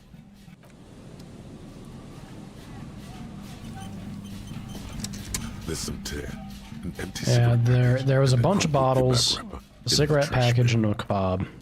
Nothing crazy. Let's have a look at the library card, yeah? Also, I should maybe As you interact with hold it this. in your hands, it makes an uncomfortable crunching sound. How did this jacket get so disgusting? It's a sordid, filthy tale, not for the weak. Are you sure you can stomach it? How's everything here? It's been alright, man. Disco Elysium has definitely been like a sharp change of pace game-wise. Been having fun with it though. Once I settled in and started getting into the swing of it, it's been kind of nice to mix it up. And it's a fun game. It's definitely like it requires you to have that shift in your mindset, right? And also, I feel like I have no idea because I've never played it, but I feel like we're starting to get more towards like the halfway or later point. So I've also kind of started to try and project like what's the next step after this. Yeah, kind of thinking about Still Wakes the Deep, like you mentioned. It sounded fun. I had a look at it. Seems pretty crazy. Some secrets are better left uncovered. Don't even try. Seriously. I mean, if it's just gonna hurt my morale, we can manage it. It occurs to you that you're not even holding the jacket itself, but rather the thick crust of jetsam and seagull shit that ensconces it. I mean, this kind of already seemed clear to me, but It smells like a dead sea creature, tangled in grey strands of seaweed. It must have spent quite some time in the water before the tide deposited it ashore. yeah, it's pretty fantastic. Okay, but what's the crust made of? Somehow, it was carried or dragged to the boardwalk. If not by human hands, then perhaps the feral dogs that prowl the beaches at night. Lovely. Okay, that's pretty disgusting. I've had enough. Why? Why did you think about it? Look at your hands. They're covered in muck. Let's not wait, like, ruin our pants, yeah? Flick our hands. Now you're just flicking that shit everywhere. This is a disaster. You'll never get the smell out. I knew it was gonna be morale damage, but we have so much morale, I ain't even worried. Ain't no problem for us. Let's look at this card. The library card is folded into two and still slightly wet to the touch. The front side reads, Central Jamrock Public Library Card, issued to Billy Mejean, expires July 53. Jet, do you have an opinion on the what the hell were they called? I think it's Dark Pictures or something. It's some sort of like choice-based game or something, like quick action choice-based, I believe, but it's like a string of them. I saw that was one of the things that got mentioned in Discord. I was kind of I was interested in it because it seems like it's been a long development process that they had it all planned out, and I'm curious of starting from the first one and then seeing how they develop. Like if you can actually notice that they got better with it or something. I might go on a marathon of those to see how that is. Whoever owns this card is an avid reader. You find a list of books written in blue pencil. Radio thriller. Dark Picture Anthology, Stand a that's little it. less I think that between was me it. And the sun. The last one in the list is The Glinting Curve by M. Theobald. A library stamp indicates that the book has been returned. You heard the anthology is good? Most of these We might check that out. seem to be in the See if we have some fun with it. Some thrillers too. The idea that they worked on something like across that much time sounds fun to me, to see if it's entertaining. Howdy, oof. Let's look at the backside. If lost, please return the card to the library. Oh, we got a dial here. 005 02 55 2. How you doing, oof? Yeah, you did. It's good to see you. Monroe Street, 78, Jamrock. Business hours, 900 to 1800. Good. We should give them a call from my kinema. See if we can learn anything about Billy Méjean. Good idea. There was plenty of information here to go by. Hell yeah. Alright. Man, we're doing pretty good on all this nonsense, I feel. Let me see what our current class is giving us. 1 logic minus authority. Our logic kinda does suck. Yeesh. Yeah, our total logic is 1. If I take these off, we're down to 0.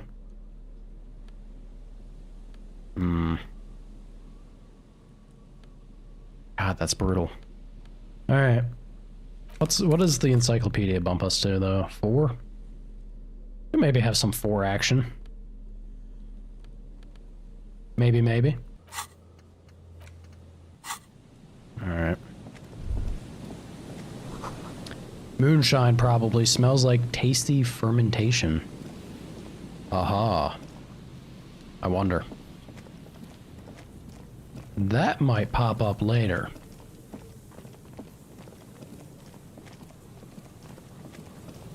Let's see. We already interacted with that. Let's see if we can't find... I bet you it would be in the church. How awful... we'll see what this game does. Bars cover these long, dusty windows. Hello? Howdy do? And Mikhail noticed the windows, especially with how there are no windows on the south side. This was to deal with. A blond man stands next to his son, pointing to the weather-worn ruins. He sees you approaching and smiles. You officers, come to investigate the historic subtext of West Martinez? I'm Khan Hailostam. You must be Kim Kituragi, right? I was just telling my son about this building. Not a lot of people realize the historic significance here. Very rich in hypertext. Nice to meet you. The lieutenant nods. Wait, what was that about the windows before? You and Kim know each other? Yeah, hold on. Hypertext? Sounds groovy, baby. Tell me more. Yes, hypertext. Young cop and the collection of cultural hyperlinks. He says as if it's self-evident. Wait, what was that about the windows before? Oh yes, so Mikhail. They had to deal with monitor glare, especially in the summer. They still had vector monitors back then. That was 49 years ago. So they didn't have windows on the south wall. You and Kim know each other? No, I can't say that we've met before, but I've heard of Kim, of course. Mikhail, say hi to the officers. He rests his hand on the boy's shoulder. The child stays hidden behind the hem of his father's coat, clutching to his worm-themed coloring book. Mikhail's a little tired today. We spent all night trying to run Orbis on his radio computer. Have you heard of it? It's a programming language used in Grad. Quite tricky, but he wanted to play this Grad-made adventure program. We've been getting really into Worms lately. Worms. The man speaks in the artificial cadence of a professor, or someone who's been on too many radio shows. Drama calling this man out. Have I played Styx? No, I don't think I have. I'm also not familiar with what it is. I'm trying to think of... It sounds familiar, but I can't recall anything about it. But I can't put like a game to the image in my mind. Just as I was telling Mikhail before, this is where the coalition landed in '08. We could be standing on what is the most interesting landmark in Revachol West. He points to the building again. This man is your half-brother. You feel it. But why? Interesting. Well, get a load of this guy. He really enjoys his trivia. The Orbis programming language was named after its inventor, Victor Orbis, a cybernetician from Grad. They run Vox in the Occidental countries. It's a goblin stealth assassin game? Does that mean you're a goblin assassin, or are you assassinating goblins? Which side of the battle are we on here? What's so fascinating about an empty old building? You look like someone who has money. Do you have any money? Not in front of the kid, man. Aha! But it's not just any empty old building. You're a goblin killing men. He raises his hand to his eyes to shield himself from the freezing snow. All four of you turn to admire the mural before you. What not a lot of people know is this used to be the R&D department of Felt Electrical. And Felt, which now sells ink cartridges mostly, was once a top dog in the turn-of-the-century cybernetics boom. Hold on. What's R&D? This is a fair question for a man that doesn't know much. Woke up, forgot everything. Look at the building looming over us. It looks old and weathered, with seagulls picking apart its stone and metal carcass. Bushy undergrowth has taken hold of the collapsed rooftop. Some kind of bird has set up a nest on a broken windowsill. So, if we're goblin killing men, what's the gameplay like? Is it just like Assassin's Creed, but you're a goblin? I'm trying to think of like assassination type games. And honestly, the only thing really jumping to my mind is Assassin's Creed. Mostly because I was looking at the new one coming out. I don't know if anyone's going to be interested in that. It's been forever since I touched an Assassin's Creed game. Wait, what's an R&D department? Apologies, it's an acronym for research and development. They don't use it anymore. He smiles brightly, laugh lines around his eyes. You're probably more familiar with RTD, Research and Technological Development. Mea culpa. You are not familiar with that one either. This man is a bookhead. I don't think I've ever heard of this Feld Electrical. That's not surprising. Only a vestigial ink cartridge and ferrotape manufacturer remains. He adjusts his suit jacket rather. They started out as a midway electronics outfit in Königstein 2 centuries ago. After an aggressive move to Revachol, Feld became a global player in the emerging personal electronics market of the pre-revolutionary era. Thief, I've never played either, Jet, but I do know about Thief. That one I can put an image in my head too. I have also played Shadows of Mordor. So if it's a blend a blend between Assassin's Creed and Shadows of Mordor, I can kind of get an idea what direction we're going with it. Still, Tricentennial was beating them in business machines. But Feld had an ace up their sleeve. Or should I say, they were developing an ace up their sleeve? I'm mixing my metaphors here. He grins. What was that ace? It was here in Martinez, possibly in this very building, that they developed prototypes for a tape computer. He pauses for effect. A tape computer? Mm-hmm. An elegant folding mechanism of rollers and ferrotape ribbons, portable enough to be a take-it-home solution. Revolutionizing business machines, possibly even bring them to the average consumer. I'll give it a look, Jet. That's definitely like it's one of the titles I'll throw into the Discord channel. I've gotten it nice and tidy.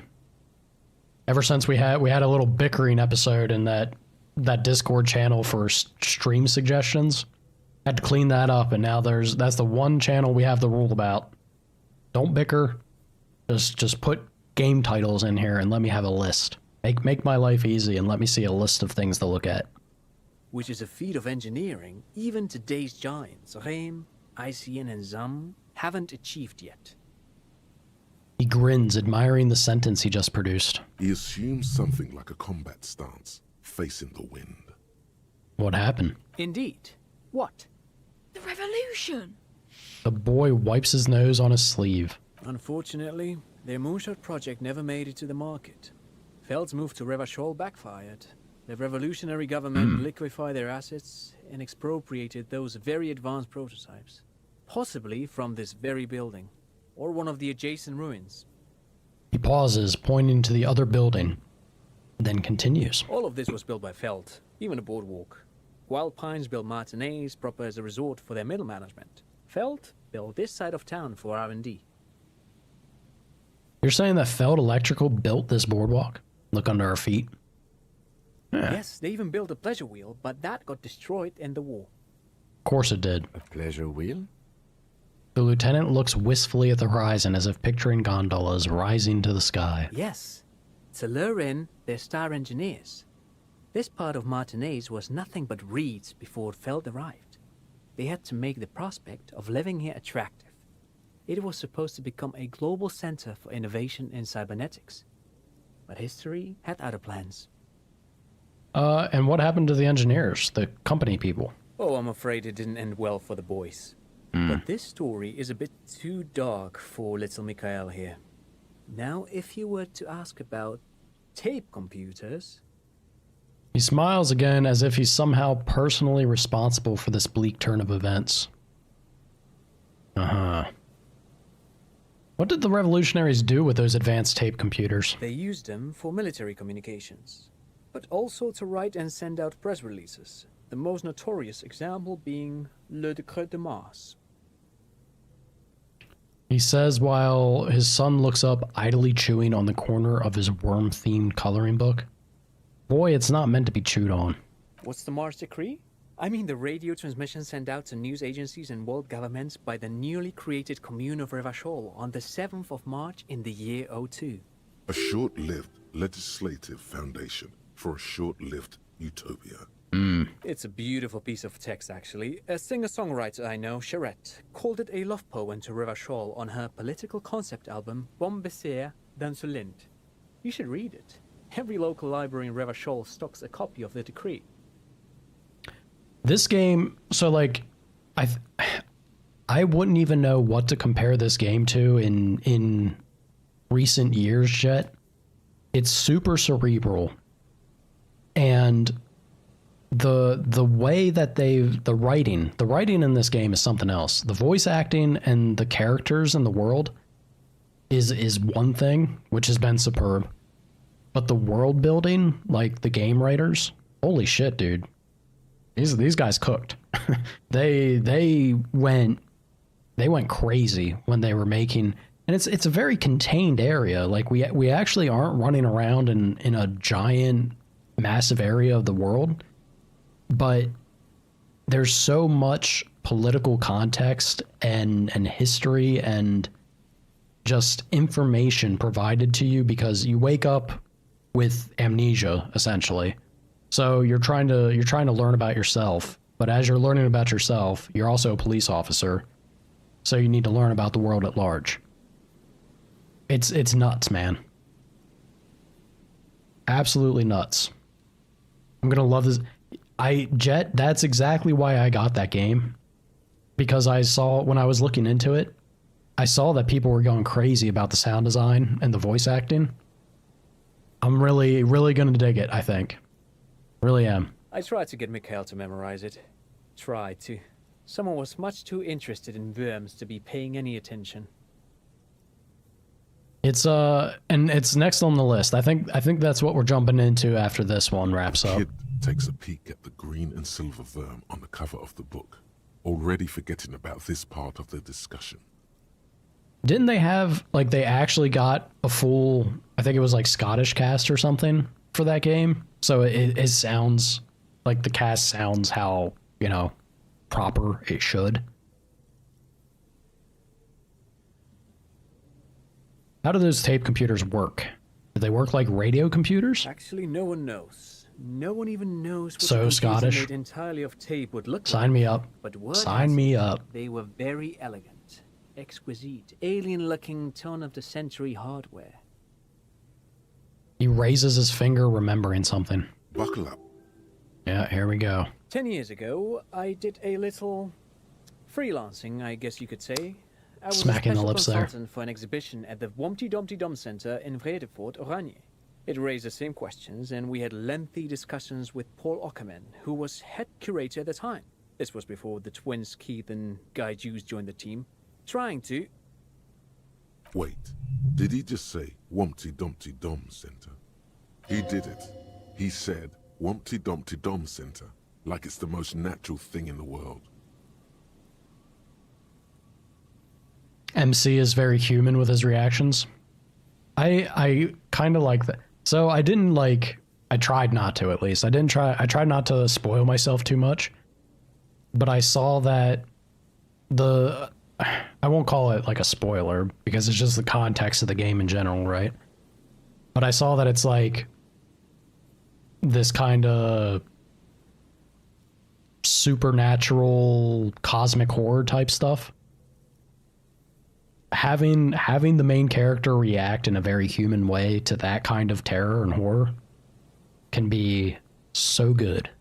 I hope they nailed it in a very like genuine manner, especially if it's all Scottish and shit. It's gonna be a blast, man. It'll be a treat for sure. What the hell is a Wumpty Dumpty Dum Center?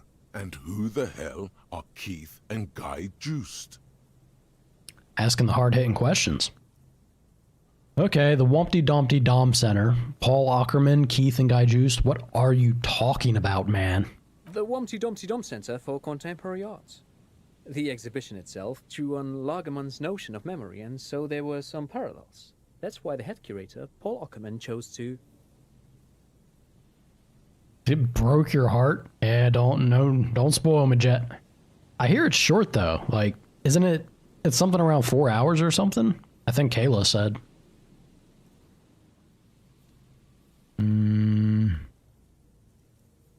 You're making this up. Turn to the lieutenant. Kim, is he making this up?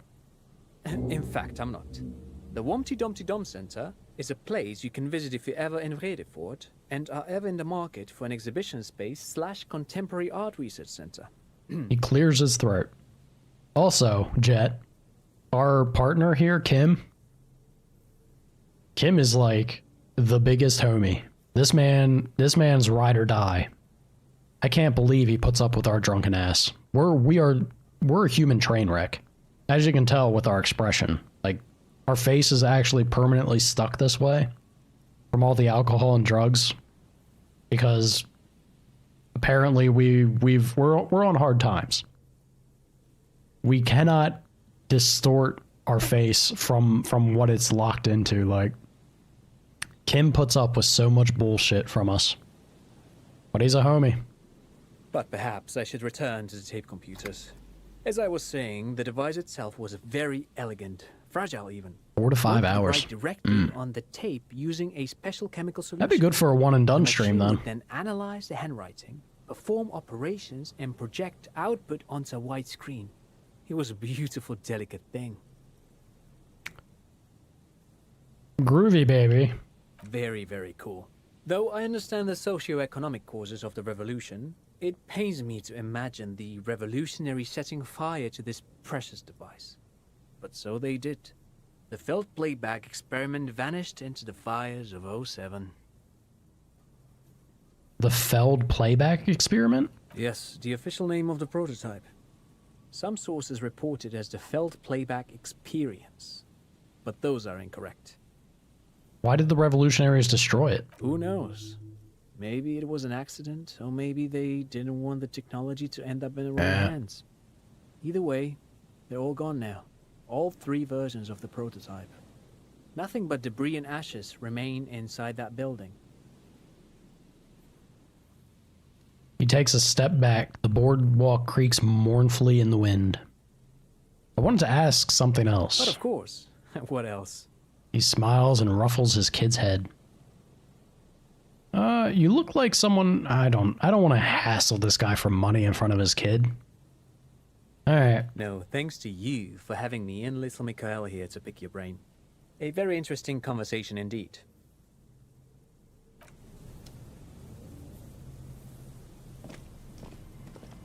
You see a once bright mural towering above you. The signage has peeled off over the years, but you can still make out Feld Electrical R&D. A slogan used to intertwine with the loops a long time ago. Now, only a shadow of peeled letters remains. It says, "Tomorrow is just a whisper away." Tomorrow's just a whisper away. Looks like tomorrow never came. Yeah, the lieutenant raises the collar of his bomber jacket. Enough of that. Another power box. It charges nothing now. It's empty. Give me that money. Money, money, money. Fence blocks the path. No way. Ooh, what do we have here? Oh, thank God. Finally, some healing. And a lot of money. Holy shit. Alright. Good stuff.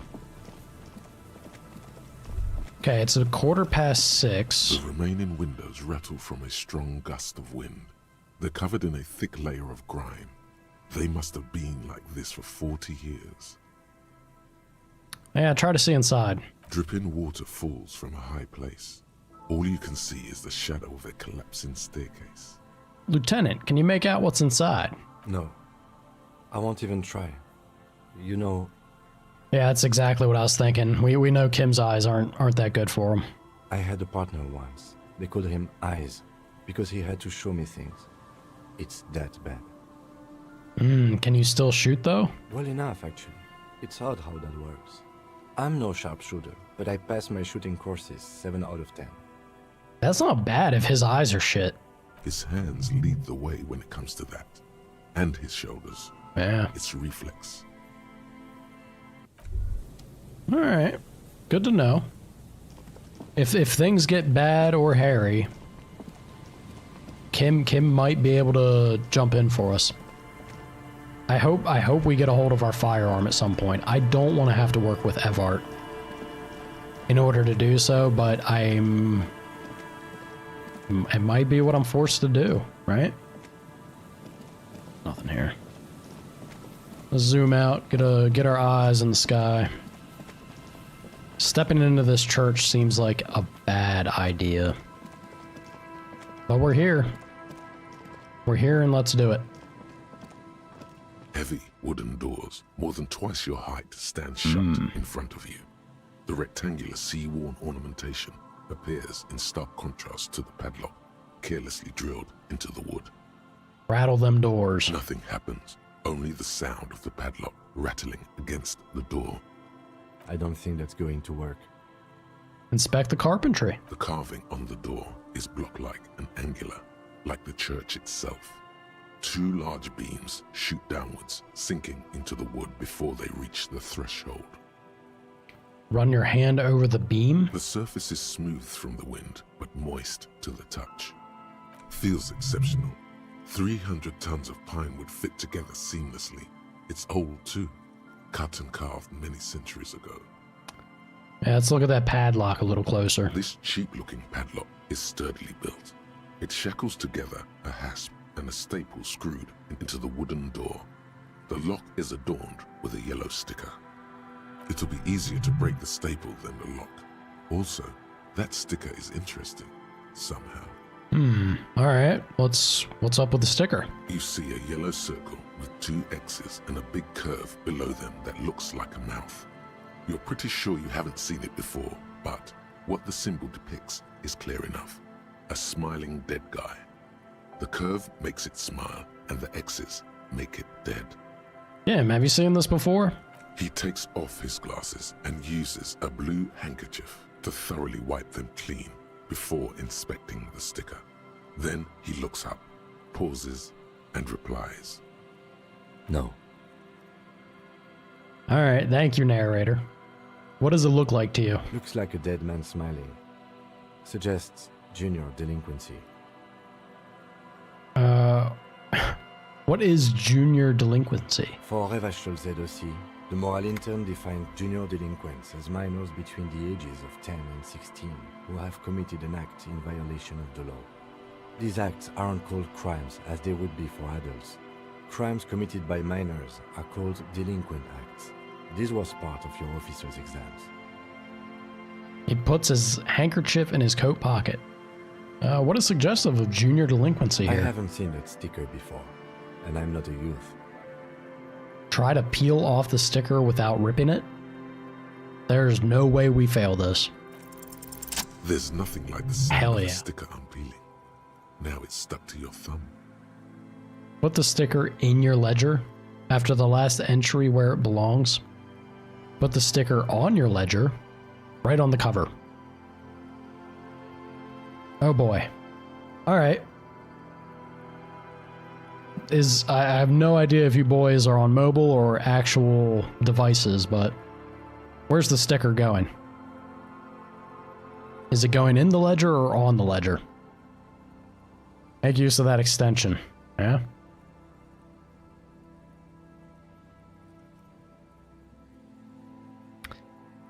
Yeah, that's what I figured. Alright.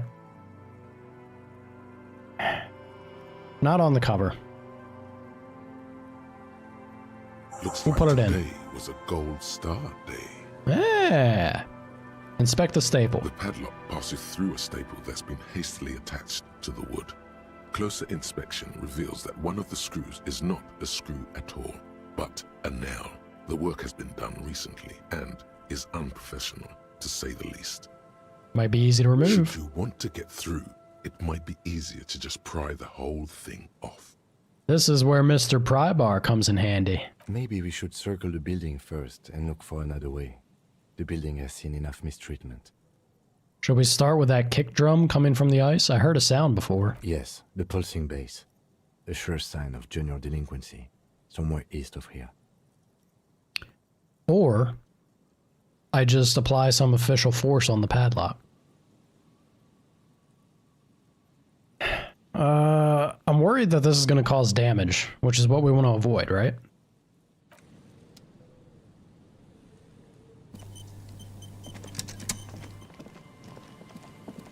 Also, what is this? Wompty Dompty Dom Center. Meh. Nothing seemingly too interesting for me there. Damn, this church do be big.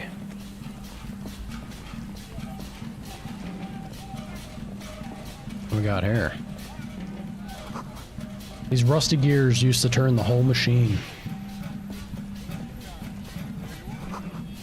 The chain trails off into the ocean, to who knows where. This barrel has been recently discarded. It still smells of fuel oil. An old door, worn by elements, guards the depot. The wind has blown a sand dune in front of it. The door hasn't been opened in a long while. You see a handle. What is this thing anyway? It's military. A service depot of some sort. Used to service what? The washerwoman mentioned a depot at the coast. She said it was for moving ammo and cargo across the bay. This might be it. It's a red check? Oh god. Our interfacing, we can get our interfacing actually like real high, but we need to level up a bunch in order to do that. Yeah. How high could we get it? Yeah, we can get that to 13. So we'd have to roll a 7. It's doable. Also, though, we have this. Yeah, we have stuff that could also bump our interfacing with other clothing, I believe. All right. Someday, we'll keep that in mind. The heck is this? +1 rhetoric, -1 empathy.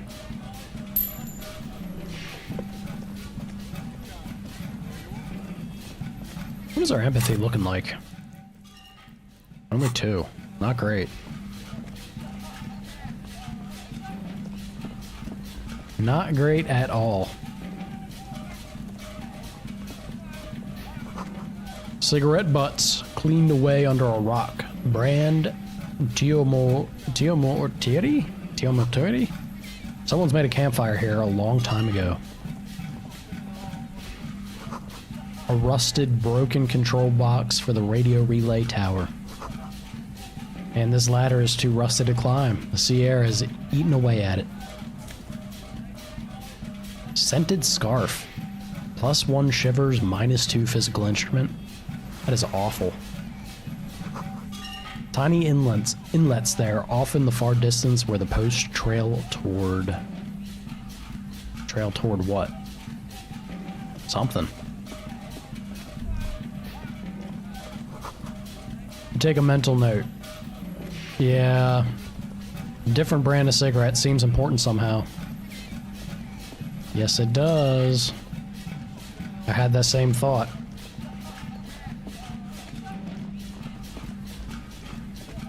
Okay, so the dead man's there.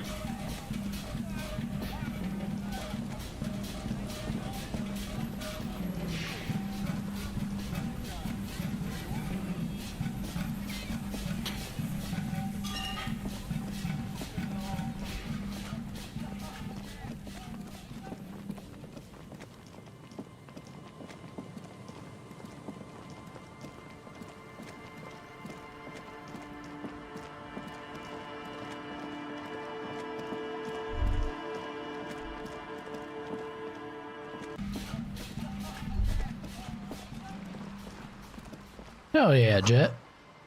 To your right, white-bellied cormorant eyes you suspiciously. Fuck off, bird. The ice here is thick enough to walk on. Well, that's good, because we're about to walk on it. It must have taken a lot of patience to do this. Frequency can't be that low. Before I talk to Mystery Man here, let's look around. Painted with pastels. Someone is trying to bring cheer into the world. The only thing in this world that has been genuinely cheerful has been that little girl. Lily needs to be protected in this shithole. This place is awful. Trashed from some unending party. Pole screwed into the ice keeps the tent erect. More tribalistic markings. This post is covered in little humanoids. I think he's gonna have a problem if I do this. A pane of eternite has been planted into the snow.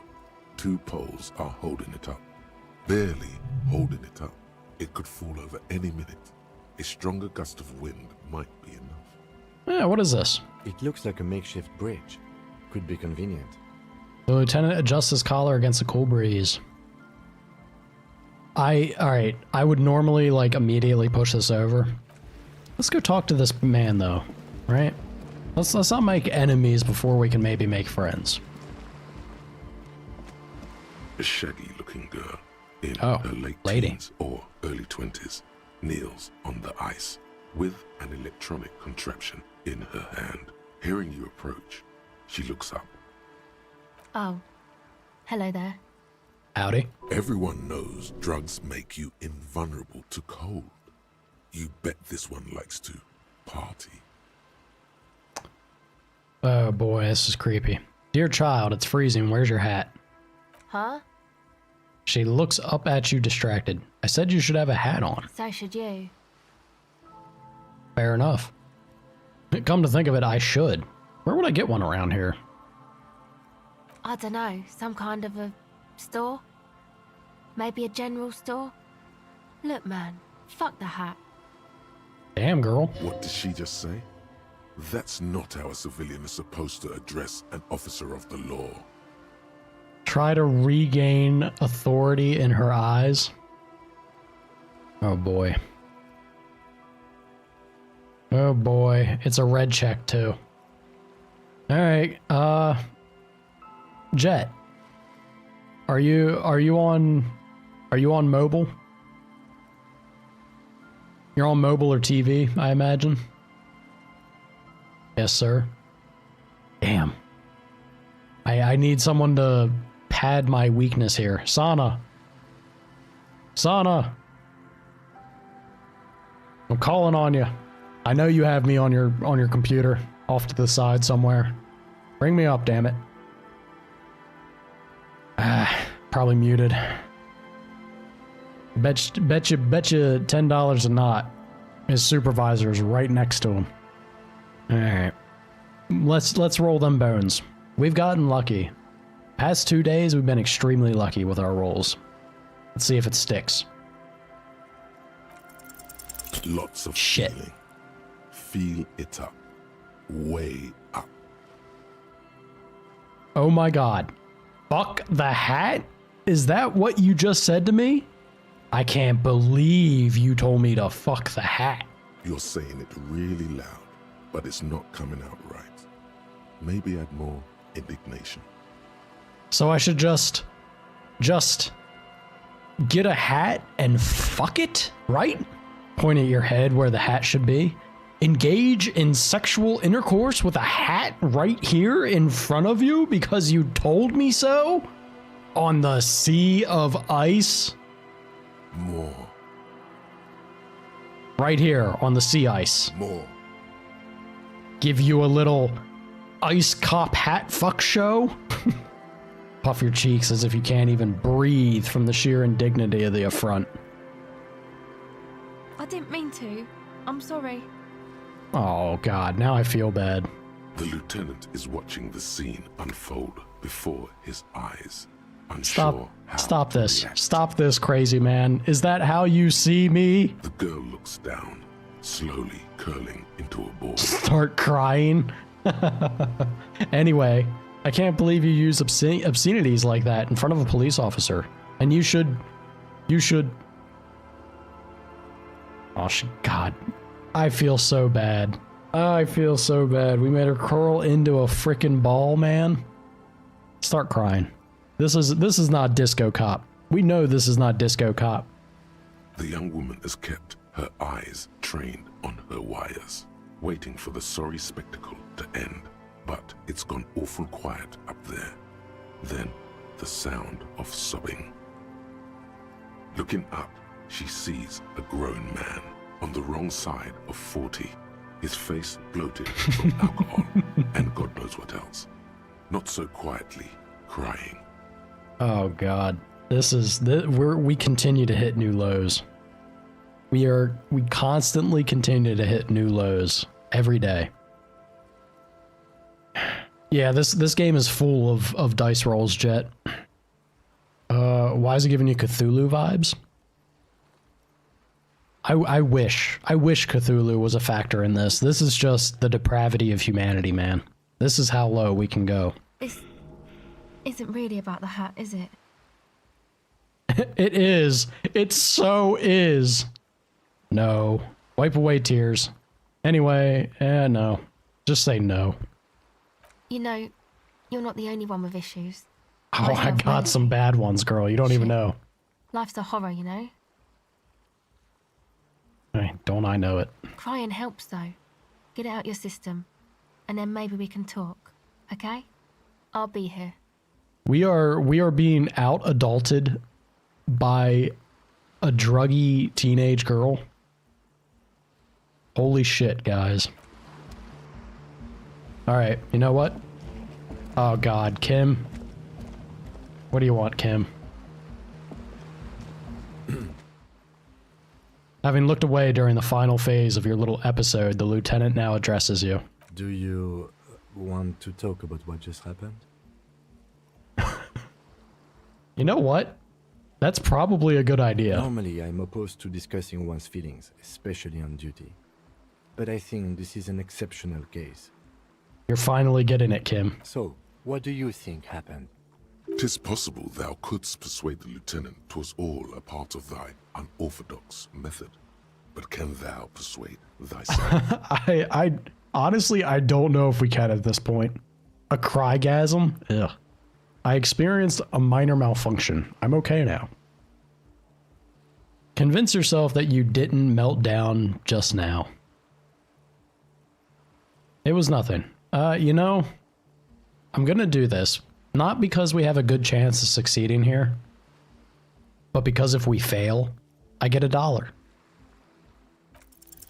Believeth in thyself, my Damn it. liege. 'Twas all a clever ruse. Damn it, drama. Don't worry, Kim. It was all a ruse. Wink at Kim. Yes, a clever ruse. I see. Right. I mean, who cries in public? Like, for real? Oh, indeed. Even so, A broken in the man. future, could you please refrain from emoting too much on duty? The quasi-legal status of the RCM means we need to project strength twice as consistently as any other police force in the world. Weakness is strength? Okay, I'll control my emotions. Good. Controlling your emotions sounds good. I'll try, man, but we really are just an absolute mess. Glad to hear it was minor. Can you go on? Yes, it is my duty after all. Absolutely, superstars always get back up and try again. Then, let's go. We're Disco Cop, baby. Ain't nothing slowing us down. What do we got The in here? tent is just tarpaulin fabric covering a pile of stuff. The flap is open. Inside, 3 young men are listening to some new form of music. It's like nothing you've ever heard. One of them looks at you. Groovy. Come on, get in and close the flap behind you. The warm stuff's getting out. It's safe to assume this is their leader, or at least he thinks he is. Squeeze in. Sorry, we barely have room for one. You go ahead. I'm too old for this. You and me both, Kim, but here I go. I'm actually not, he thinks. I just dislike delinquents. I'm sure you will feel right at home. I'll keep watch. What does that mean, Kim? He gestures for you to squeeze in.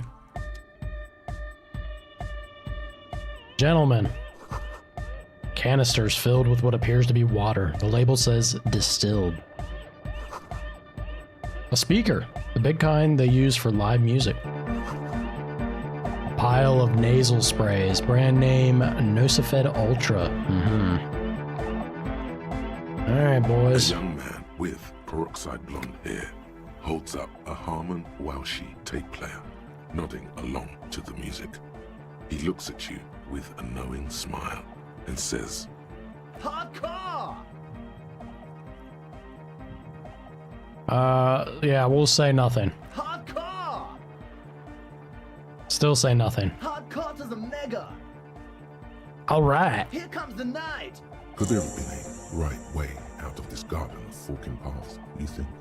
I don't know, could there? You see a youngish man bleaching the tips of his hair with a toothbrush. He puts the toothbrush down and extends his hand in greeting. Hello, I'm Andre. It's a pleasure to meet you.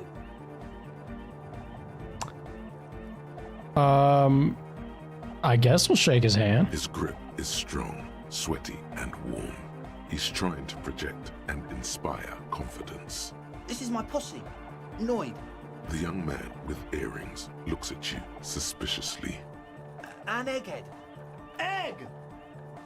He yells. The tape player high above his head continues to blast strange music. Together with a Settle Burger, who's out there right now, doing some seriously progressive sonic experimentation, we like to think of ourselves as music venue organisers.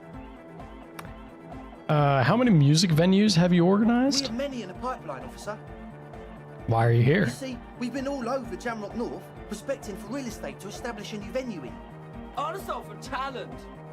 Yeah, thank you, For Egghead. talent. And while there was no shortage of raw, unfettered talent spinning tapes in Jamrock, we've had rotten luck with the real estate part. Place is a shithole. I apologise for my friend Noid's potty mouth. I realise this is not how you speak to a police officer. He has authority issues. Chicken tortilla soup, man. It makes me think of always makes me think of basically what the chicken tortilla soup in shit, what was that restaurant back home? It was like Cracker Barrel, yeah. They had it seasonally. Damn if it doesn't hit the spot.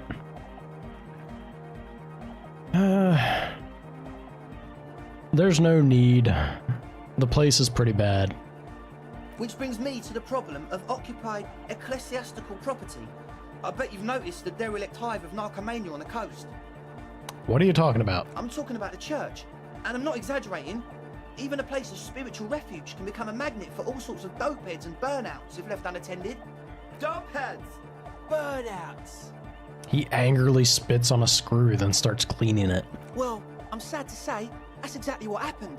Sad because we were just about to put Martinez on the map with one of the maddest dance clubs in Jamrock. Nah, strike that, in Revachol. Strike that. The world. The world! And sadder yet, because the dopeheads and burnouts hold up in there are the worst kind. Jet, you absolutely brag about nailing the dish. Good food is like, if there's ever anything to brag about, man, it's good food. He leans back a little, watching you with a steady, serious gaze, letting you imagine just how bad those dope heads and burnouts really are. Good. This calls for an opinion. You're an expert in those. I don't know. I'm a bit of a dope head myself. Yeah, what kind? The spooky kind. What exactly do you mean by spooky? I was hoping you would be the judge of that, officer. All I can say is, their spookiness is the kind that keeps us from restoring this church into a community centre and a place of spiritual refuge. Oh yeah. Also, they don't eat or clean the building. Shit's gonna collapse. People just wanna spin tapes without them spooking it up. Place has bad signs. No one can dance like that. Thank you, Egghead. So you're gonna look into it, right? It should be a police matter. Getting them out. Whatever spooky stuff they're doing, I'm sure it's not what the Ecclesiastes meant their property for. Yeah, you know what? Let's look into it. All right, man. Claps his hands enthusiastically. Andre's obviously very happy you took him seriously. The whole tent is. The boys exchanged giddy looks. Did you put the padlock on the door? Yes. I asked Noy to install a measure against more drifters wandering in. It's a temporary fix, just something to contain the situation. I had to do it in an hurry. Not my best work, but it should hold for a while. Yeah, how long have you locked people inside there? Not long. Like a week, maybe? How can you be sure they haven't starved to death? I'm super sure they're alive. I mean, come on. I'm at least 90%, maybe 85% sure they're still alive. Somewhere in the ruinous past that led you here, there was something called exams. You may have learned the term involuntary manslaughter there.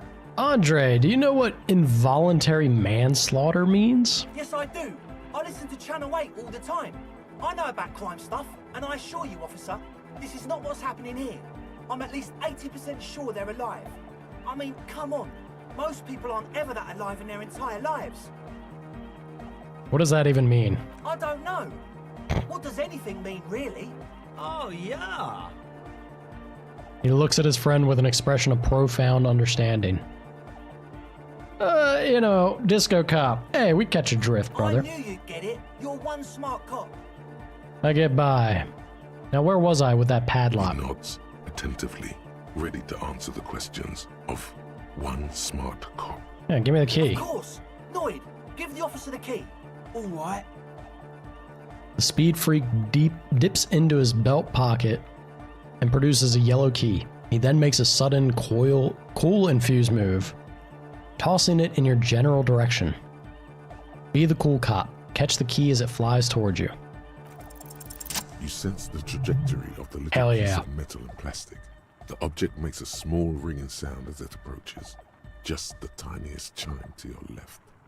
Catch that shit. Ka-ching! The key hits your palm. The speed freaks nod to you approvingly.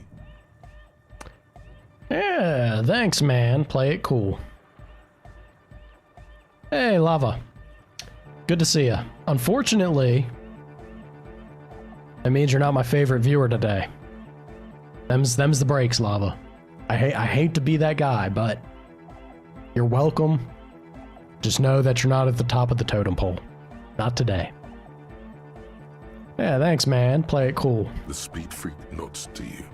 A respectful nod. You proved something here. Hell yeah, we did. How you doing today, Lava? Sure, man. Tell us what you want to know. Let's do it. Yeah, who exactly are the people inside the church? Truth is, I don't really know. None of us do. I don't even know how many there are. All we've seen are glimpses. Glimpses? Who are these people? Secret agents? Stealth operatives? You haven't even seen them and you want the police involved? Well, there's also the machinery. He leans in for emphasis. When I first scouted the place, back in February, it was abandoned, empty. Took some time getting the crew together. So about 2 weeks ago, we came here hoping to set the stuff up. Suddenly, there are all these strange machines lying around in there. One of them has wires running into bowls of water. Wires into water. Never seen anything like it. Andre, tell him about the feeling. It's a feeling, yeah. Oh, and it felt like there was something in there with us, watching us from the dark. No, the other one. Which other one? I'm not as in tune with my emotions as you are, Egg. Felt like silence. Awful silence. Not silence, man. But you haven't physically seen anyone. Not exactly. We've just seen someone who we think is a woman go in and out of the church a couple of times. And we felt someone or something eyeing us inside. Alright. That's kinda it. What was that about something watching you? Like you aren't alone, you know? It wasn't quite human, if you know what I mean. Oomin. It was this dark shape climbing upside down along the ceiling, like some kind of crab man. Crab man. Yeah, you know. Crab the way it was people. climbing up and around the ceiling, like a crab. It was stalking a cell, exhibiting ambush behavior. Ambush behavior. Oh, lava, that's sweet. That sounds very fun. Have a good time, yeah? Odd. Crabs are usually marine creatures. Channel and not known for climbing walls. Channel that creativity that simply eludes me anytime I try to approach Minecraft. It makes me happy to hear that at least somebody out there can enjoy the creative experience that I simply just can't seem to grasp. I've never been able to understand it, Jet. I wish I could. Like I understand it's like digital Legos, right? But something just doesn't click for me. I don't know. I don't know what I'm missing. Ambush behavior. Nod.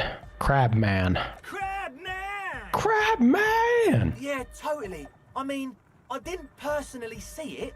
Estelle was alone that time, but I believe her. If she comes out running and says there's a crab in there, there's a crab in there. So he hasn't even been in there lately. Is he afraid? You should ask her about it, but be nice. Don't tell her you don't believe in the crab.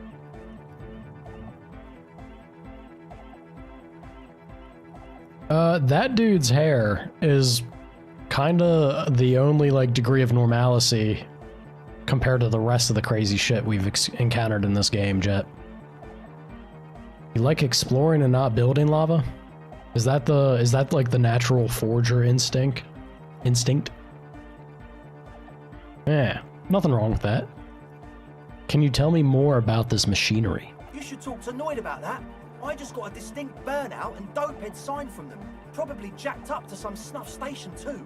Probably, very likely. Very likely. With a small surge of PEA, alertness fills you, as if to say, this is a dark corner. Look behind it.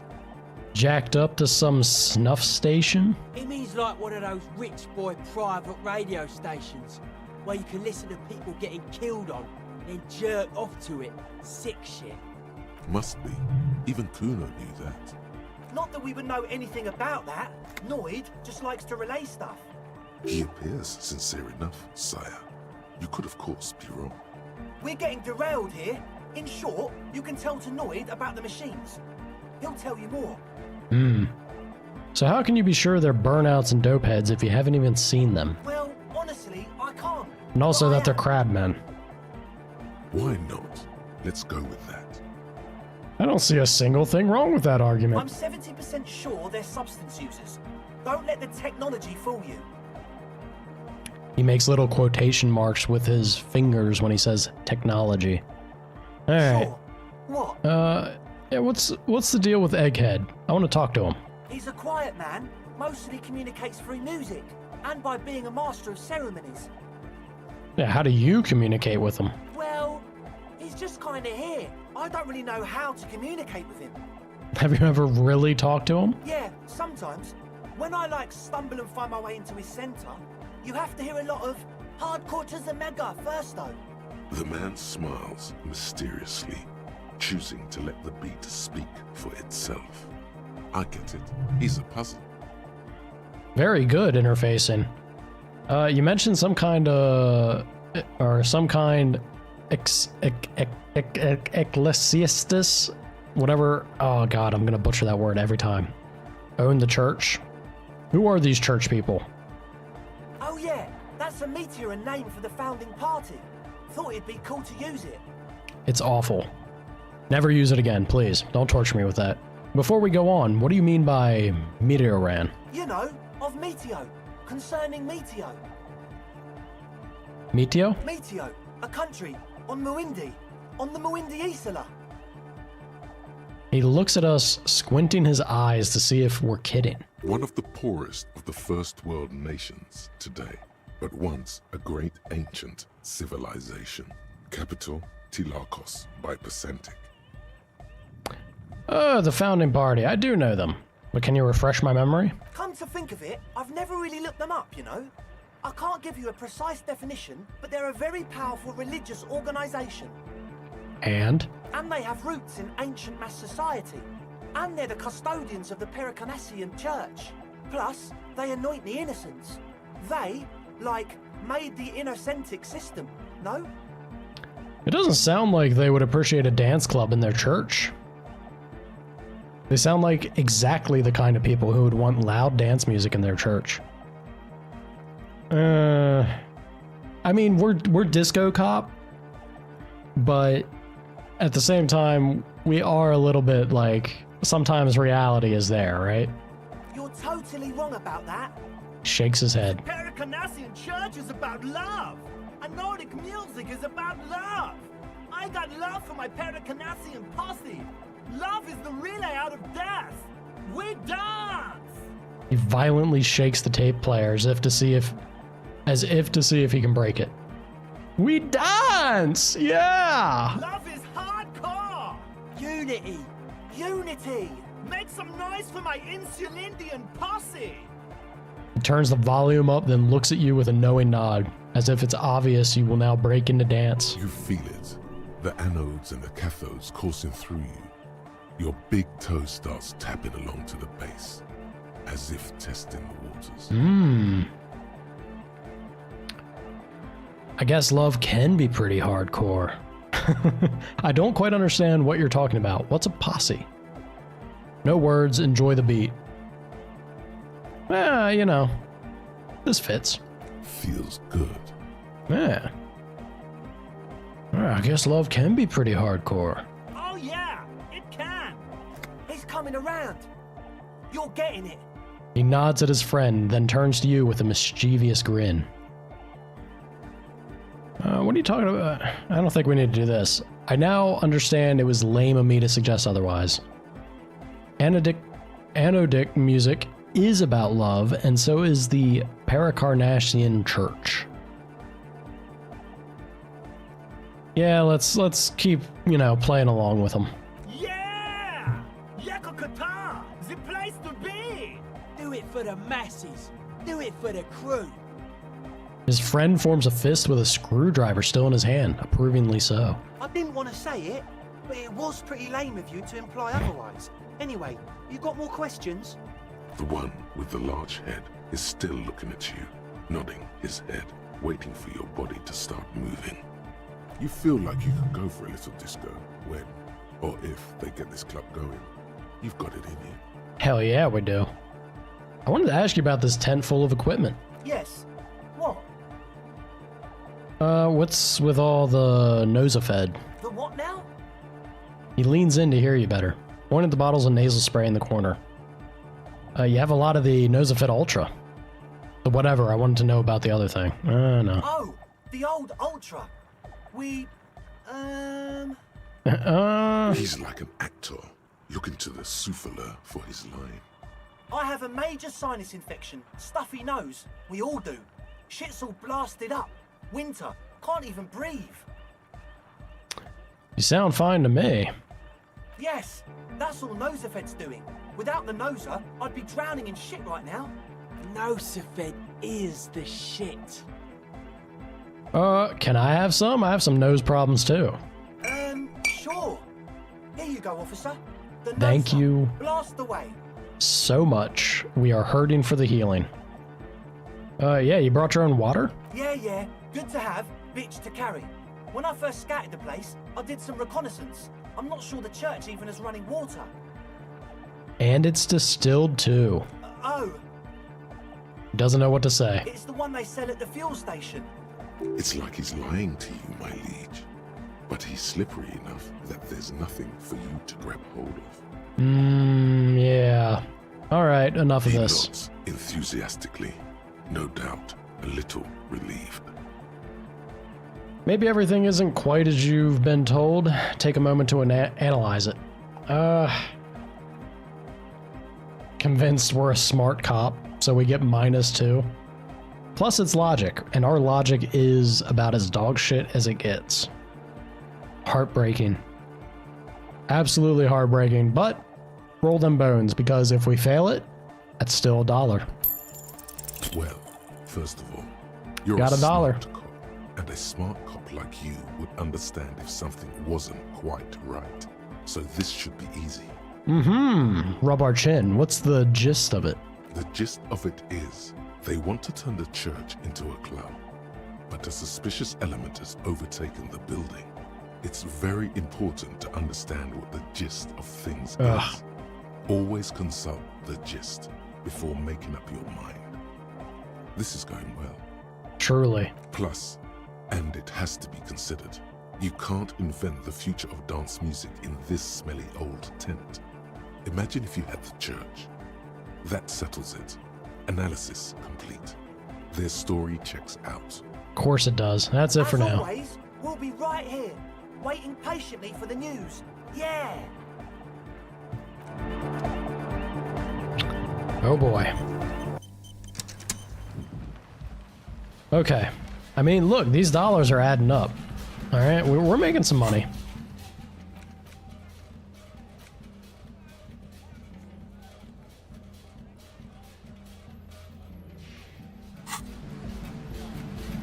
So we had a chance. Hold on. Let's pop back in here. We have a chance to actually The young speak with man him. with the tape recorder acknowledges your return. When he looks at you, he squints as though you were the setting sun. This is hardcore.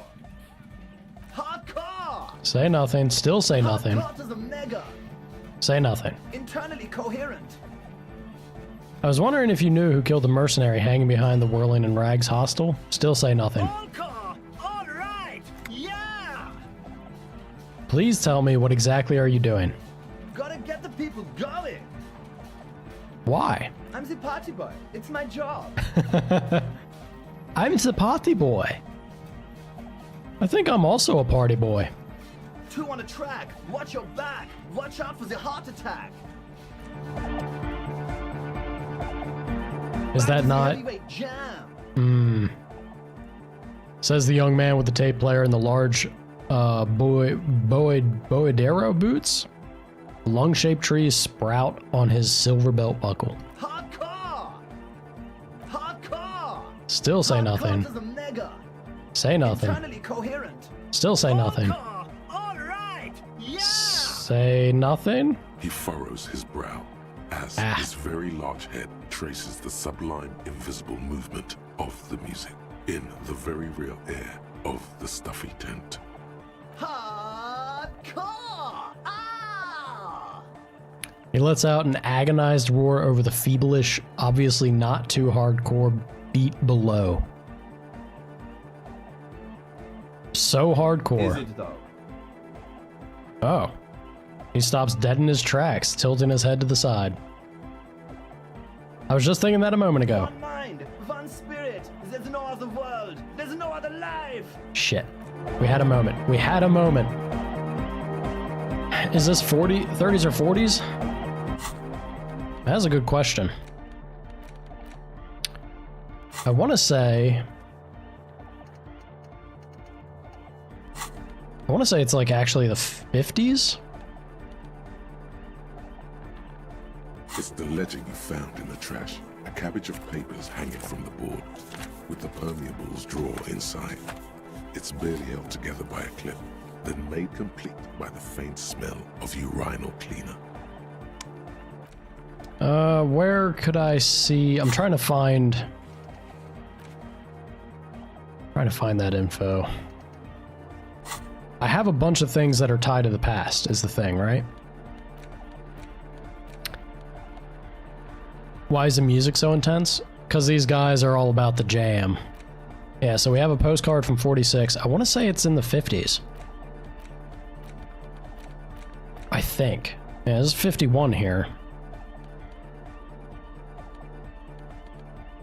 Maybe. We're close. Says the young man with the tape player and the large Boudoir boots. Lung-shaped trees. True, Yeah. hard, full car. Say nothing. Hard car. Still say Hard nothing. car to the mega. Say nothing. Internally coherent. Still say nothing. Hard car. All right. Yeah.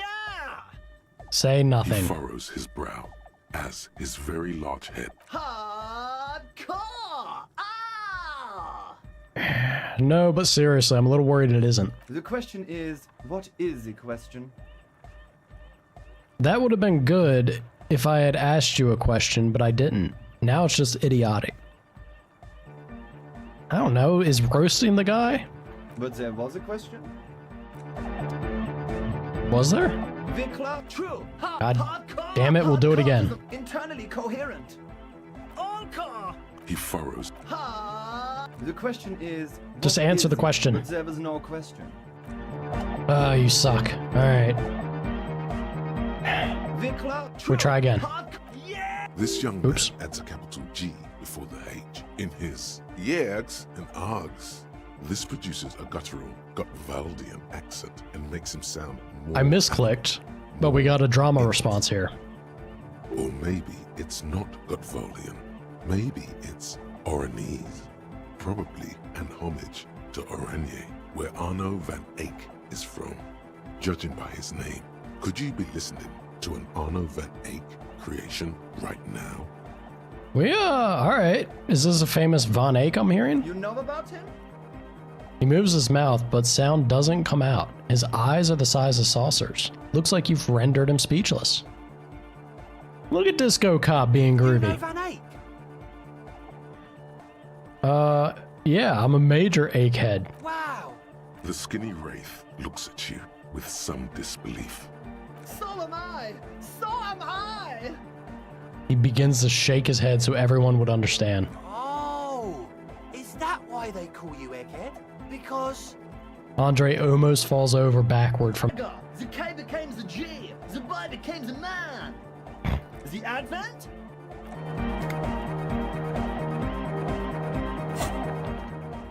So even that wasn't the egghead puzzle? Come on. Damn it, game. So you had a talk with Andre, and now you want to discuss things with Noid. Good. Skin shows through the holes in the Speed Freak's too large sweater. In front of him, an open toolbox full of carpentry tools and parts. It's good you talked to Andre first. Gave me time to get a reading on your sign. Can't really talk to people before you get a reading. He runs his hand through his hair, which is combed back in mock seriousness, and continues to fiddle with some gears. You know, I saw a sticker on the padlock. Can you tell me about it? A sticker? You mean the yellow one? Can you describe it to me? It's this one. Are you familiar with it? Seems like my creation has found its way into the legal bureaucracy. What did you want to ask about it? What is it supposed to be? The dead guy smiling. And that means what? He defeated history.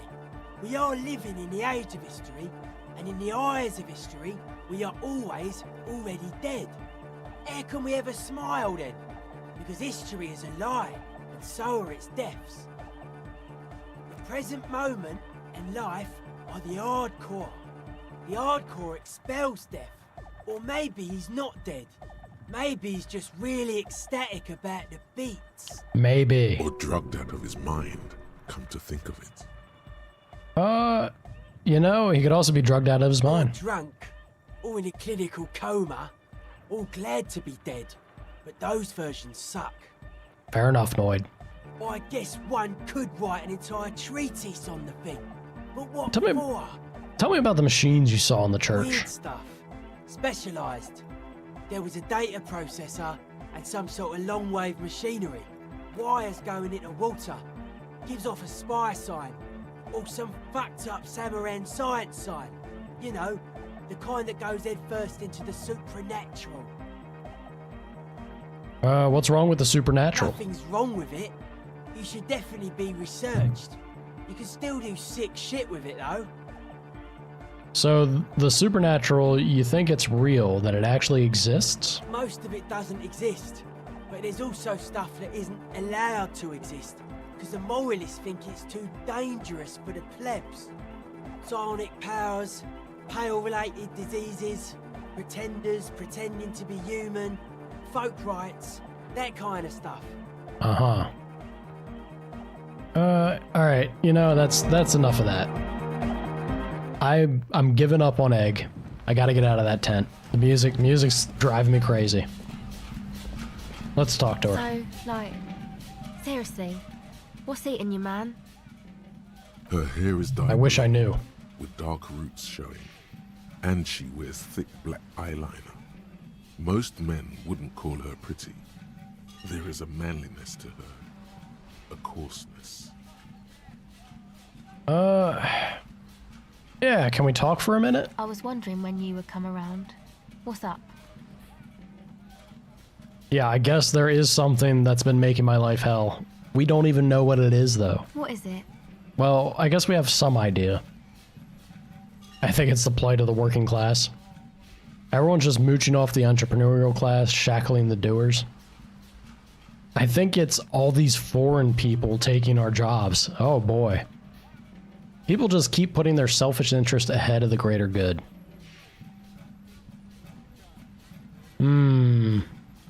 This is not the direction I was expecting for the conversation to take. Oh boy. Oh boy. What am I gonna... I'm trying to think of what the character would say. We're not xenophobic. Disco and being groovy ain't really about the entrepreneurial class. Or is it? I mean, who's to say? If you're into disco, like, you dig it. Just as much as you dig the working class, I feel.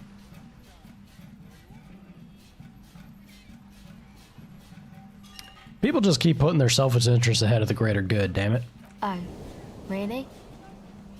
Yeah, no one understands that sometimes you gotta make sacrifices for the sake of progress. It's all very distressing. So, the thing that's got you crying in front of strangers is the slow pace of social progress?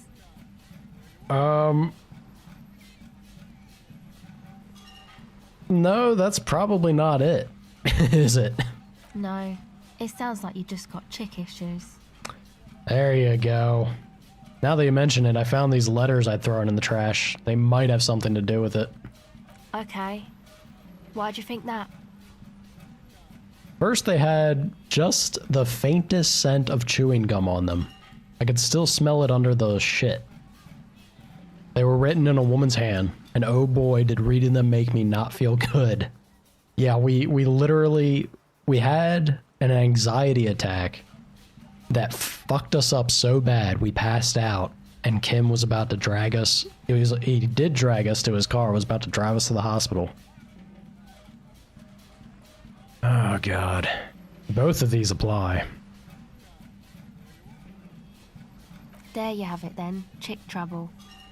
Not political after all. Who was she? I don't remember. Really?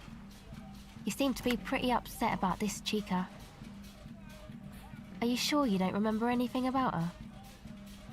She appears to believe me. I remember her scent, and that's all. Wow, man. That's some pretty strange shit. She rubs her sides for the letters warmth. were for you?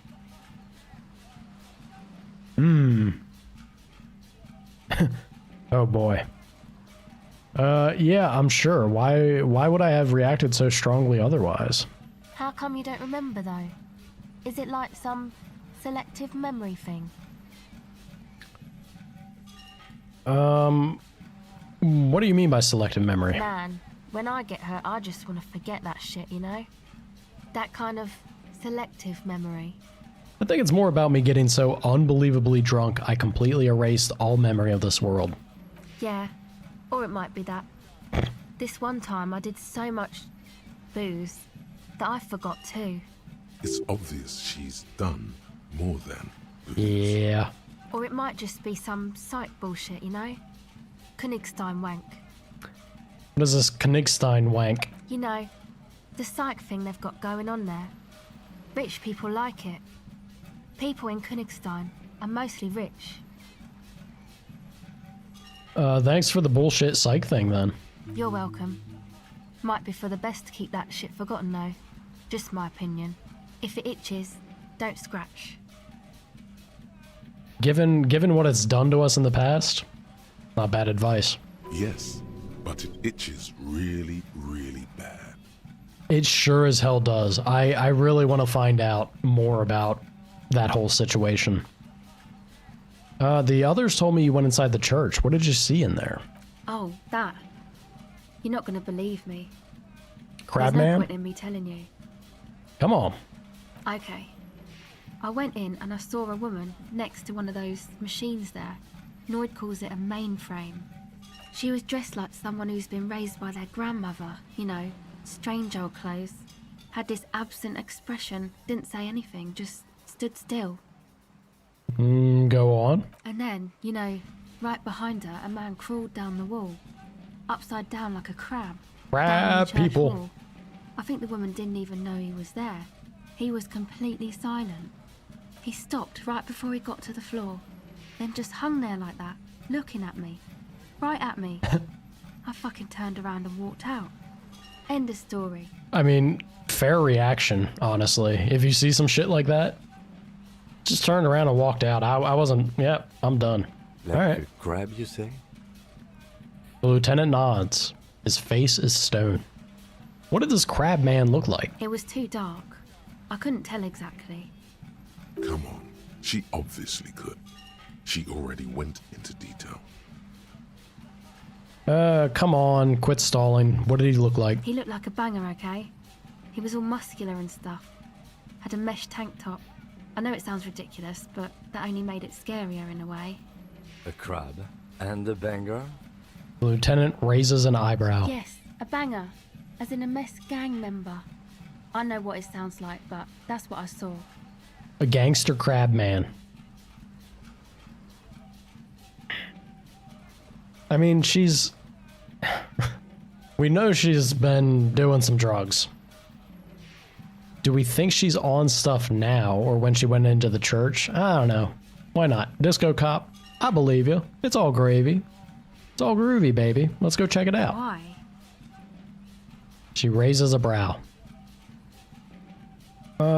What would you stand to gain? Strange things happen. Seems too ludicrous for a lie. What would you stand to gain? Nothing. Anyway, what else?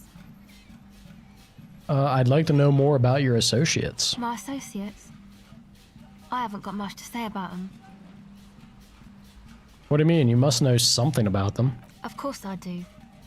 I just don't tell people about my friends and who they are and so on. I don't provide information on them. Okay, what about you? Tell me something about yourself. Me? I'm a silver bird. Okay. Maybe I'll ask later about all this.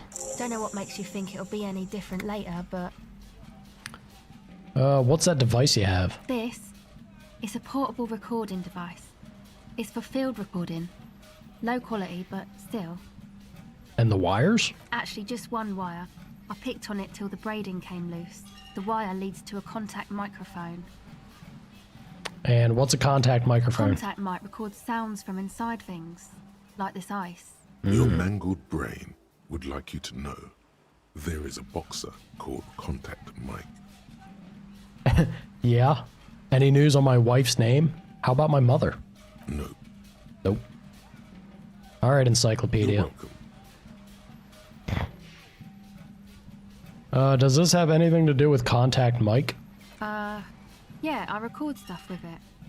No, I mean the boxer Contact Mike. No. This is a contact microphone. It's for recording inside solid objects. Contact mic just beats people up. Fair enough. That's not fair. and an understatement. I don't think she cares about this, but you know, Contact Mike doesn't just beat people up. Contact Mike is a role model. Yes, you heard right. You should try to be more like Contact Mike, a successful athlete and an inspirational figure who has overcome social, physical, and mental obstacles. That is not... That is not the disco cop line to deliver, I feel. On second thought, screw Contact Mike. He's not a champion. You are. Look at you here in front of a saggy tent, picking your nose to drug addict music. The world of sports is in awe of your faith and dedication. I don't think she's going to take well to this, but maybe I'm genuine. Maybe I mean this earnestly. Man, you are one weird cop. Yeah. This isn't about me. This is about your lack of respect for one of boxing's greats, and for yourself. Yeesh. I'd say I'm just about normal. Now about that Mike. Not Mike. Mike. You do understand it all just sounds like Mike to me, right? How's that work? The mic? I don't exactly know. Somehow it doesn't pick up vibrations from the air. The book said it only picks up structure-born sound, if you like technobabble. And where did you get that mic from? Same place I got the recorder from, the Elysium. What's the Elysium? Oh man, you haven't been to the Elysium? It's the coolest place in this whole drug-addled shithole. She forgets herself for a moment. It's a music club and a synthesizer workshop on Boogie Street in Jamrock. Musicians live there, like real musicians. I once saw Arno van Eyck. Interesting. This the guy your friend Egghead likes? Oh yeah, Egg's really into him. Maybe even too into him. He's a pretty intense personality. Well, you know, we have had a number of episodes in front of this poor girl, so this is accurate. You know what? I'm pretty intense too. I don't know what that means. Oh boy, I grind. I don't know what that means either. It means I'm hip beyond my years. Nor do I, but I have concrete evidence that I rock, in the form of a wrecked tape player and a completely trashed hostel room. Neither do I, actually. I have no idea what I'm talking about. Get down, grind. That's cool. She breathes on her fingers. Looks like she doesn't know what to say. You're right, time has deserted me. Sucks, man. Was there something else? She squints her eyes. She squints her eyes for a second, trying to remember something, then lets go of it. You know what? I got some non-mic questions for you. What are you... We're going down this path again? I guess. And what is it you're recording? I think I'm recording cracks in the ice. But there's no way to tell. Not without headphones. I think I just recorded your footsteps too. Not sure how that will sound. She scratches her forehead. What happened to the old headphones?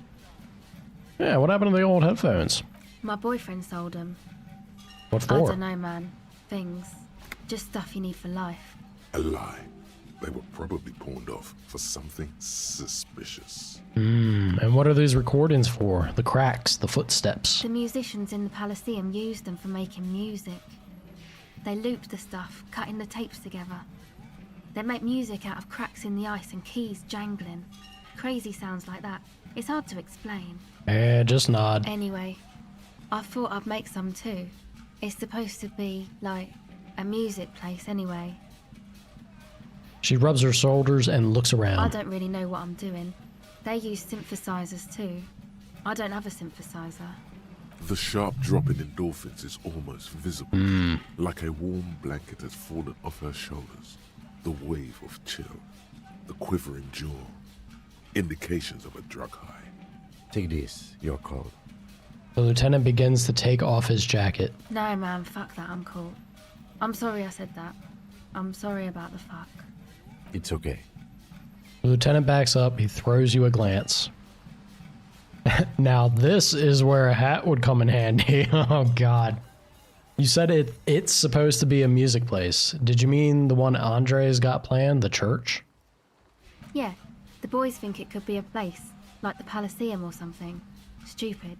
It's really not gonna be a Elysium, that's for sure. And who are these boys? The boys? Yeah, Andre and the guys, inside the tent. And why is that?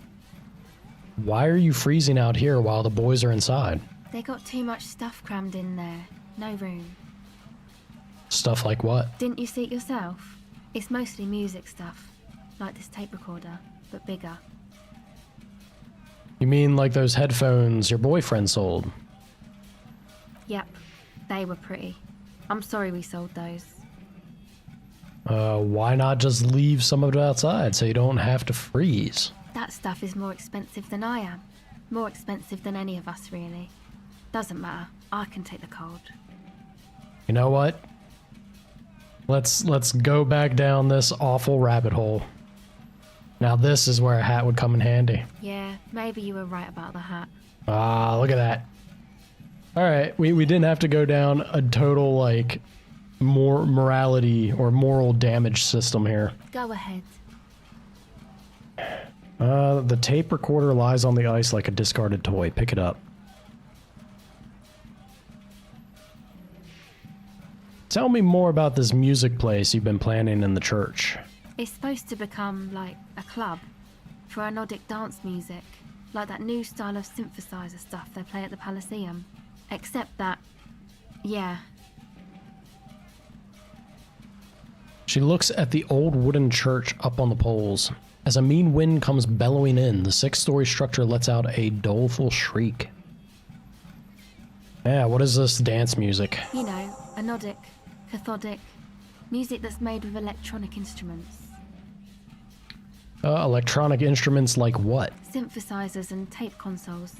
Microcomputers too. Anything that uses electricity, but isn't guitars. Also found sounds, stuff like that. Enough about the church then, I had another question. Go ahead.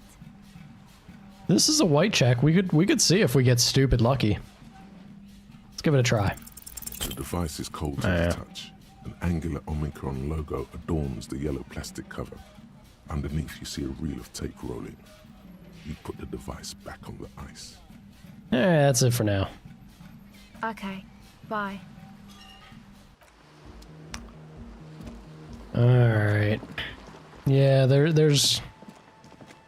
Clearly this is a whole thing going on again. And also it's now getting very close to 9 o'clock here, so we need to get Kim sent on his way. Oh gosh darn it.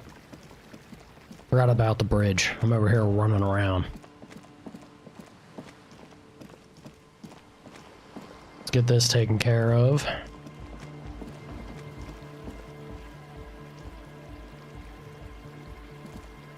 A pane of Eternite.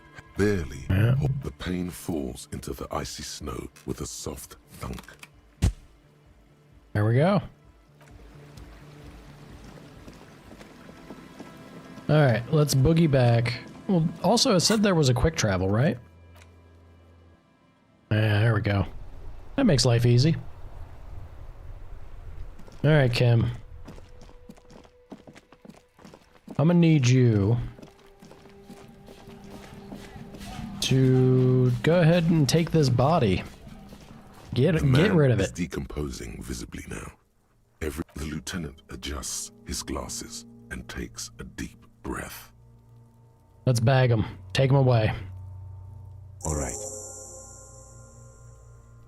He takes out a shiny black body bag and starts pulling the plastic over the dead man's face. I will need a little help carrying him. You take the hands, I'll take the legs.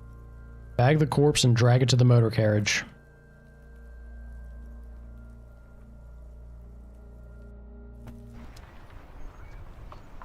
Yeah, alright. See you later, Kim.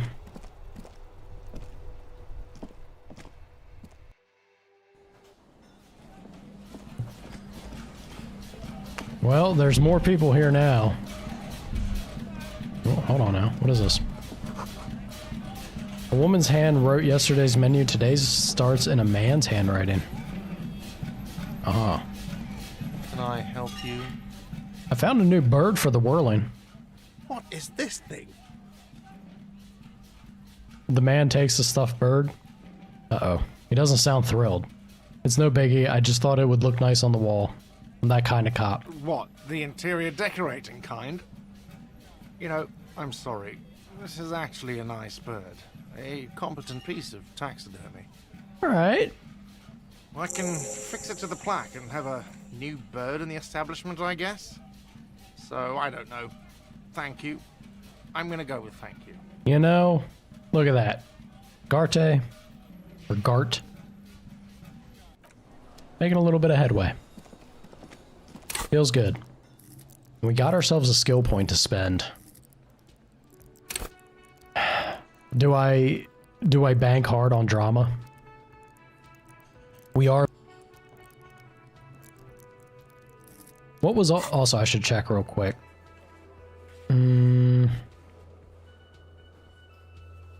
We have empathy. I think it was volition, right? Yeah, it was volition with her. Legendary. Ugh. Oh gosh.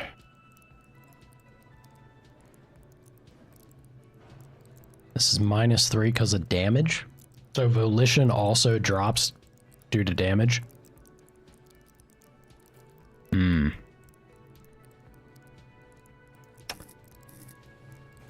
Okay, I can patch this up. And it would go up to 5, right? 5 is pretty solid. We have 6 drama. But it's a legendary check with her. And the mic here is what? Where's it at? Drama. I didn't attempt it yet, so right. Well, shit. Alright. I guess I can take a peek at it real quick, right?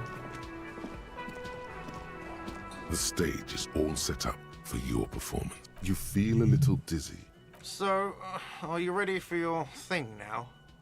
Let me know when I should turn on the karaoke carousel. Alright, so this is a drama check. We only get 1 chance at it. I can try to pop it up with cigarettes. But I need to...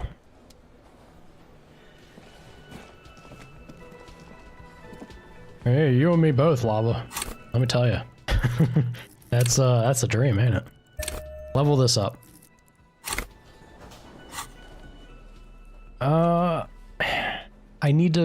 I think I need to heal up, right? I take health damage from this. Oh god. I'm gonna save. I'm gonna save just in case. We're not doing save scum, but just in case I have like a full breakdown. I'm topping that up.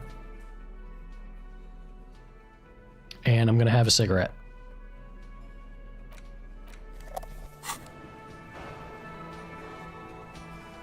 Wasn't there supposed to be a symbol for this though?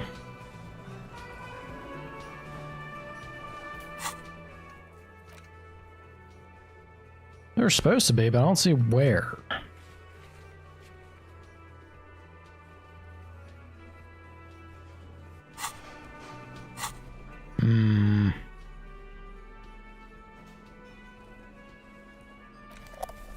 No, use it.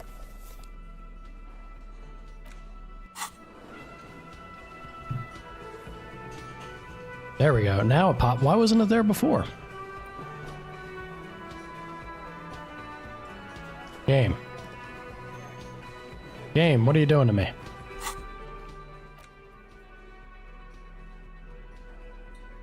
I would like to smoke. I need to have a smoke, please.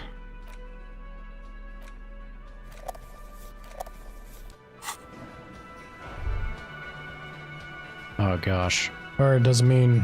No? Crap. Alright, hold on. No, it's not.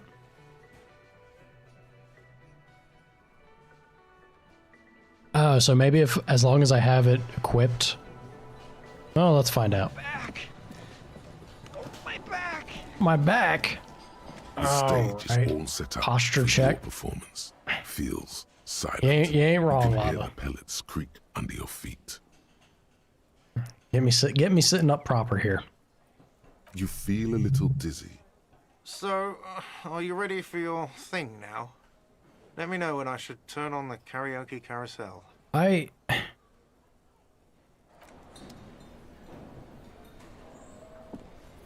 don't understand though. How am I not using motorics and physique, or psyche rather? It was supposed to be that you equip it, right? What if I take everything off but the cigarettes?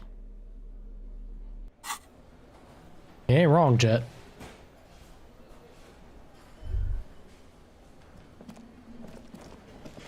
Can we not smoke inside? Is that what the problem is?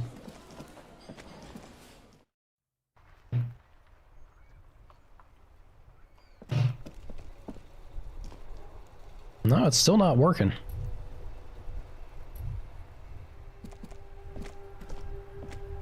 Damn it. Controls. What am I missing?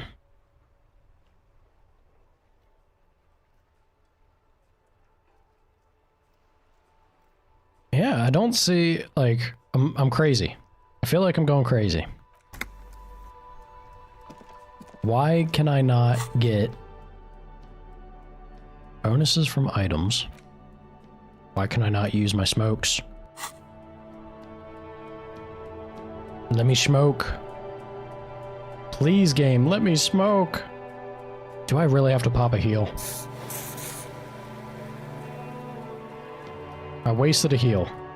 It's still not letting me smoke. God damn it. Alright. Well, I guess that's that. Also, our chances here are pretty dismal. I might wait. I might still wait on singing my heart out. Let's go visit her. Hold on. There's something new here. Oh, whoa, whoa, whoa, whoa, whoa! No! Back downstairs. What was this?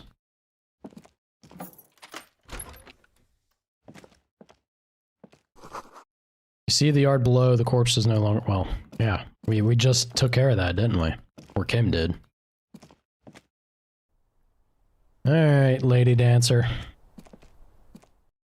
We might have an adult moment here, folks.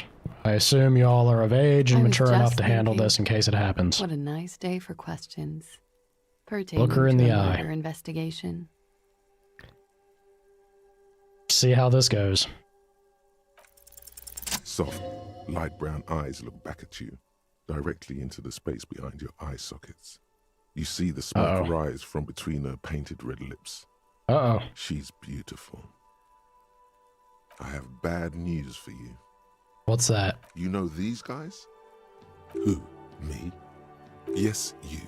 He's talking about you, you boring stiff. My brain is going crazy. You too. Uh-oh. Me? What did I do? These guys are compromised. She's got them singing along to her tune. The little bleeps and bloops you trust for info, you can't trust them anymore. Oh my god. Believe it. Believe it, baby. Which ones exactly are affected? There's no way of knowing. At the moment, I'm afraid it's best to assume all of them. She's got some kind of hold on us. Bullshit, man. I ain't compromised. Shoulder devils out here like, fuck you, man. There ain't no way some broad's got me. Mm-mm. Especially that guy. That guy's the most compromised one in here. Volition actually is killing it right now, because if anybody is going to be down bad and not thinking straight, our shoulder devil. Electrochemistry is for sure. No fucking way, man. I just want a drag of that sweet menthol Ziggy. Then again, maybe he's just that simple. Really? Quick, tell me what's under her jumpsuit. Glory, truth, softness. Protect her. She wants you. Simp! I take it back. He's got it pretty bad. But this next guy's on another level entirely. She likes you. The crown head is a boring condom. He's jealous. This is human nature. How did this happen? How it always does. Through subtlety. What can I do? There's nothing you can do about it. You are how you are, and she is how she is. Oh boy. Things will go as they do. Can't you turn them normal again? No. What use is this then? It's better to know you're being played than to be played without knowing it, is it not? This is true. Look, if it's inevitably going to happen, at least you can be aware and not just a fool in the matter, right? Does this mean she's been lying to me? I think it's safe to assume, yes. Mr. Thespian here hasn't been speaking up. If he were, I suspect there would be paeans to her truthfulness. Like this. She is a lady, most fair and just. Fuck off, drama. In his defense, to reduce him to such inadequacy, she probably had to employ half-truths more often than outright lies. That is correct. And omissions too. Can I trust that guy? A little. They're all still of limited use, interpreting things to the best of their ability. Maybe they add flair or something. I wouldn't know. I don't add flair. Don't add flair. Big mood, Volition, big mood. But when it comes to assessments of character and factual accuracy, they are not to be trusted. Not with her. Yeah, she absolutely is like, there's something more here with her. Not sure what yet.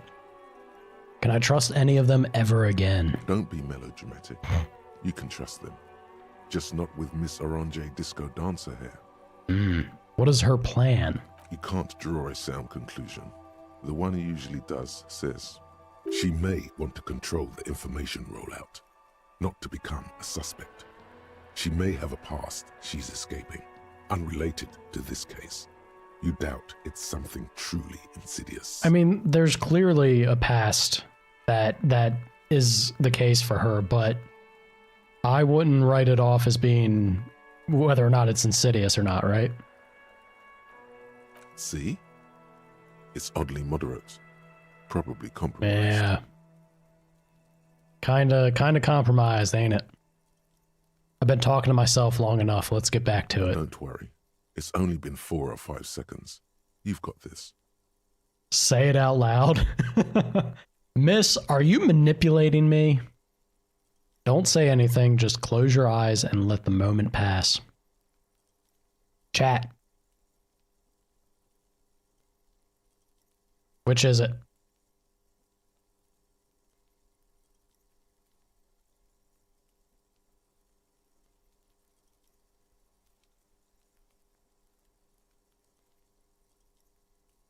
Leaving me alone here, doomed to make the call. Oh God. Just close my eyes. Jet being the man of reason. God, this is such an awful pick though. I'm so tempted to see how bad is bad.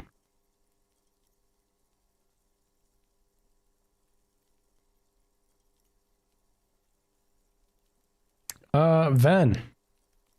It's very simple. Speak to him. Just communicate. Just close your eyes and let the moment pass, I guess. For a second, her face disappears from your cornea. Only a silvery negative remains. Still smiling, a tired smile. She would be.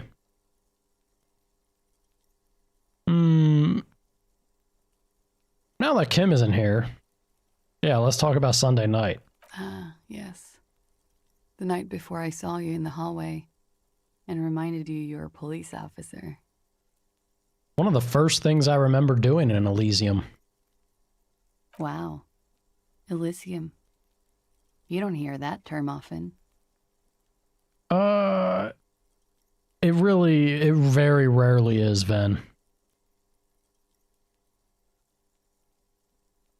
Ven, I think this game is actually made by a mostly Dutch team, I think. I might be wrong on that, but there's definitely a lot of like kind of our area of people that have had some kind of involvement in this game. I've definitely been seeing some Finnish words and locations, oddly enough. Did you hear something Sunday night from my room? There was the usual ruckus. Loud The usual disco music. Hey, I got a boogie, baby. Did I have any visitors? I can't say. Probably not. Sounded like you were flying solo.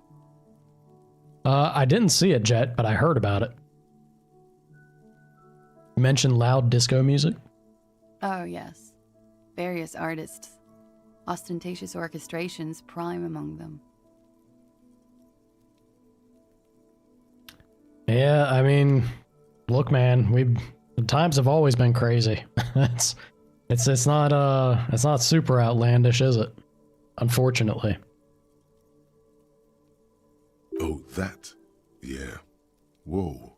The less said about OO, the better. Oh, were huge where I come from. I was very young then, of course, like 7. Life gets hard, but we go on. It mostly just gets hard, doesn't it? Look at us, we are a hot mess. It mostly just gets hard. It would appear so. At around 2 o'clock, the disco stopped and there was a change of pace. A slow, sad song started playing, like organ music on repeat. That went on for quite a while. Some of that time you were yelling along to it. Was I singing this? Show her the empty case of the smallest church in St. Sains. Yes, there was a church in there. A really small church. Like the smallest, saddest church in the whole world. It was about that. And also... What else? That it doesn't matter anymore, and that we're alone now. It was difficult to tell. The song itself was very quiet and soft, but... You sounded like a wounded boar, sir. It was hard to understand what you were singing on top of it. For 26 minutes? Yeah, it's a weird thing, right? When you have protocol that you have to follow. Even if you spot it, there's things that... I mean, I don't know. I haven't seen what exactly happened and how it played out, but... Yeah, I can't really say anything on the matter. It doesn't surprise me that if it was pointed out and heard that it seems like nothing may have occurred from their end. Sounds like it didn't go so well for the shooter, though. Time for a little drinky poo. Cheers, genitals. Drinky poo.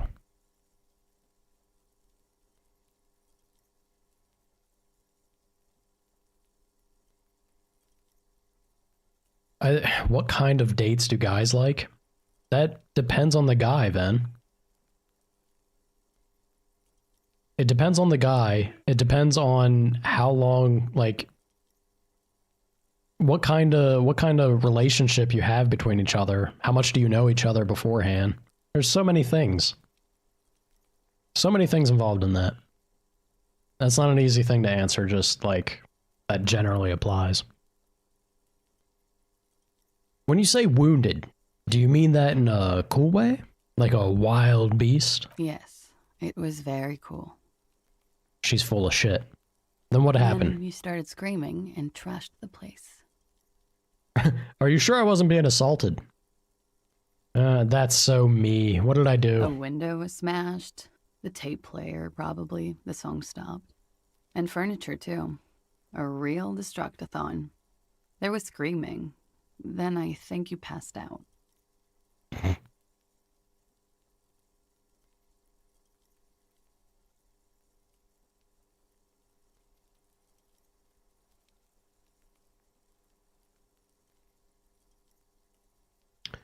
I mean, yeah, Ven, if you've known him since 3, then I feel like you should know better than anyone else what would be a fitting date for the guy if you're wanting to like try and organize something specifically to his interests. Right?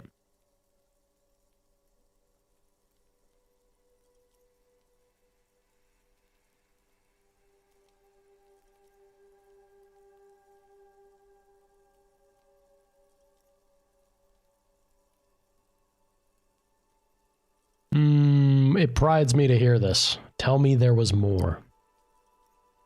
Please tell me there wasn't anything else. Oh gosh. Do we lean into it? Total destruction? Yeah. There was. I think you screamed that you didn't want to be this type of animal anymore. You know, I may have misheard, but it was sort at of least memorable. at least I am kind of in here somewhere. I went out afterwards. Everything was quiet by then. Around 4 or 5. And that was it. Thank you. No problem, sir.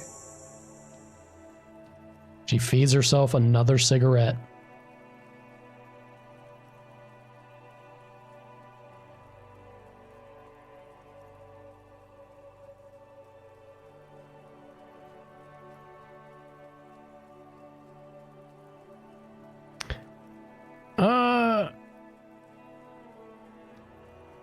I don't know, Lava.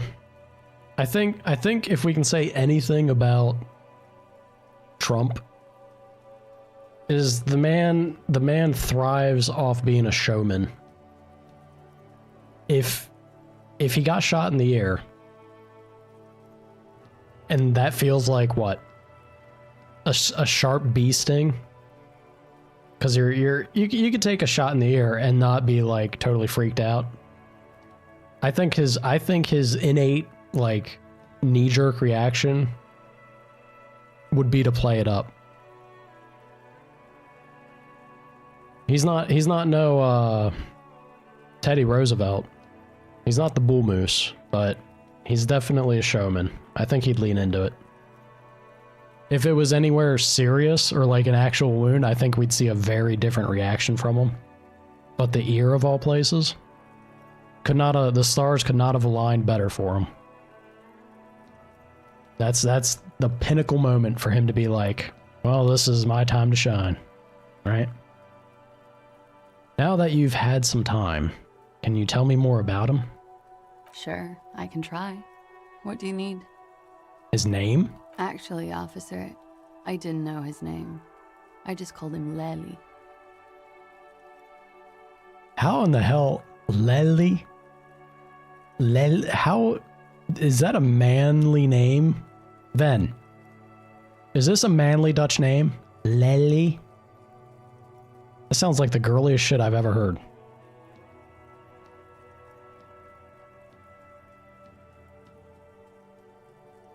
That's what she said. Lely. A nickname? I guess. He came from Lely's dad. It's short for that. Oh. And it was his army name, apparently. Oh. He said his yeah, real it name sounds was very his. girly. I tried to pry it out of him, but it was no use. Where in the GRIH is the lieutenant? Possibly speeding from one terminal to another in glorious solitude. Wherever he is, you need him. Your other questions will make little sense without him here. Dutch! Dutch!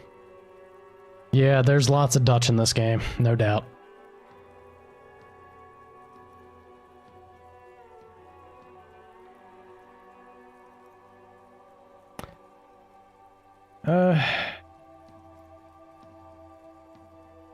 Yeah, we gotta wait for old Kim to get back. Sure. Do whatever you need to do. Smoke trailing from the cigarette between her fingers. Can I talk about your room again? Yeah? That door there. Did you know it leads to a downstairs elevator? I did not. Mystery solved then. I kept wondering where it led. She takes a drag of her cigarette and smiles. There may be more to this mystery. Yes, she is orange too. She's holding back. Let's make a mental note for now. There's a peephole on the other side looking into your bedroom. Hell of a thing to tell her. A peephole? You mean like a hole in the wall? Looking into your bedroom, miss. Okay. There's a pause as she processes this information. A jitter of fear and disgust moves through her body. Fair reaction. Beginning from her shoulders and ending in her hips. The cigarette tastes foul to her now.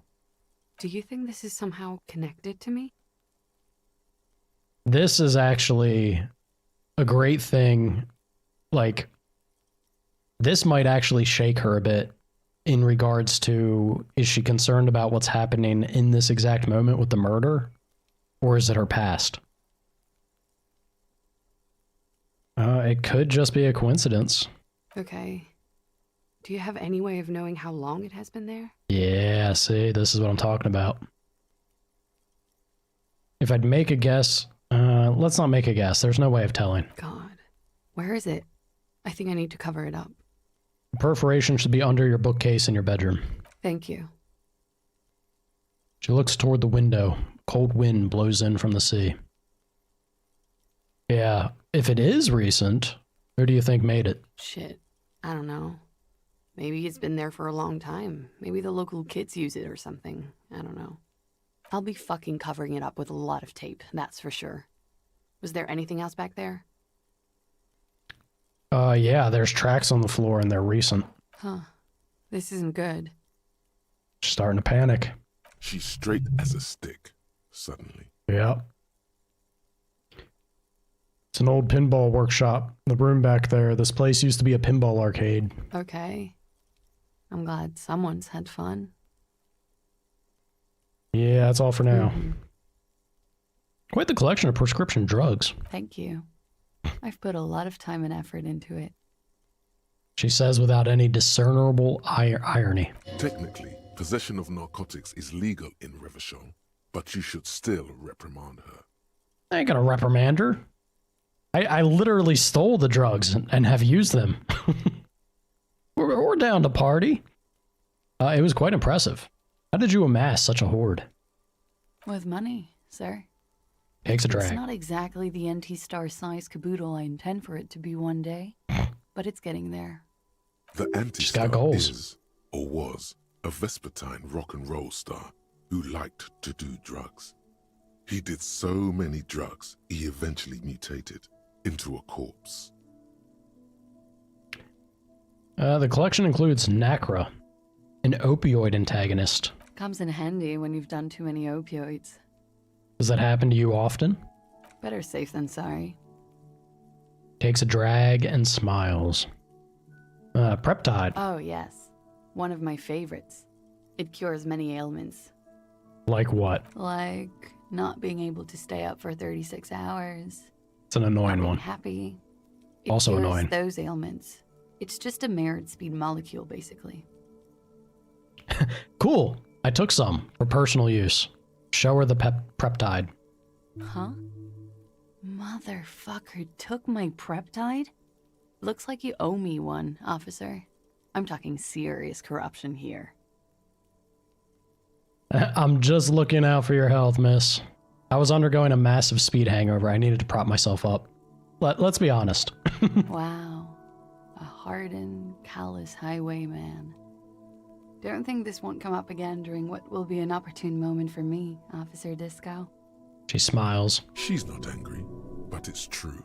She's gonna have to find some more preptide now. I don't know. I wouldn't mind, like, returning what's left. You know? Look, I was in a bad way, alright? Don't judge me. Was it the window? It is. Yeah. I'm trying not to lie to you here. Stop making it hard. Then lie to me. I don't want to lie to the law. It's not my style. She smiles. It's a sad little smile, like she's some miniature bird or tiny field mouse. I'm just a girl whom windows break around. I didn't much like that whispering into my ear. Feels like success. Ma'am. Have you ever tried to order from one of those international snack companies?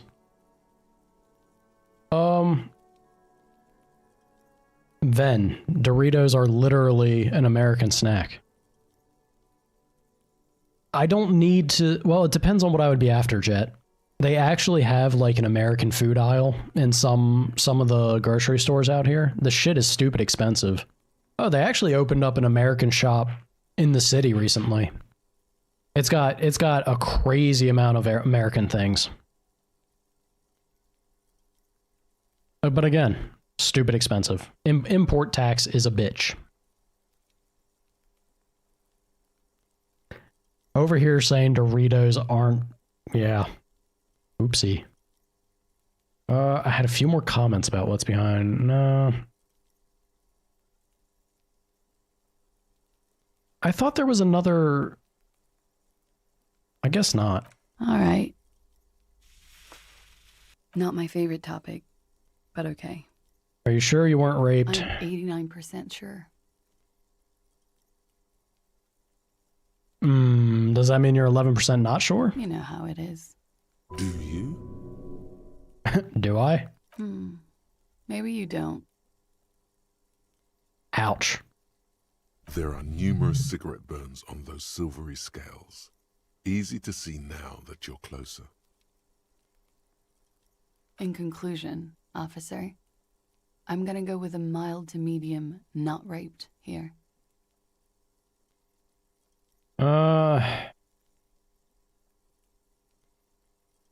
I mean, this is a weird, like, yeah, of course, no one deserves it.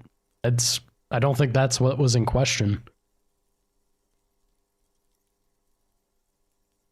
All right, then. She takes a long, hard drag off her cigarette, then stretches her neck. You hear cracking in her shoulders.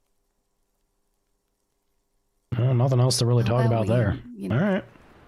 I thought there was a different conversation path with her, but it's not the case.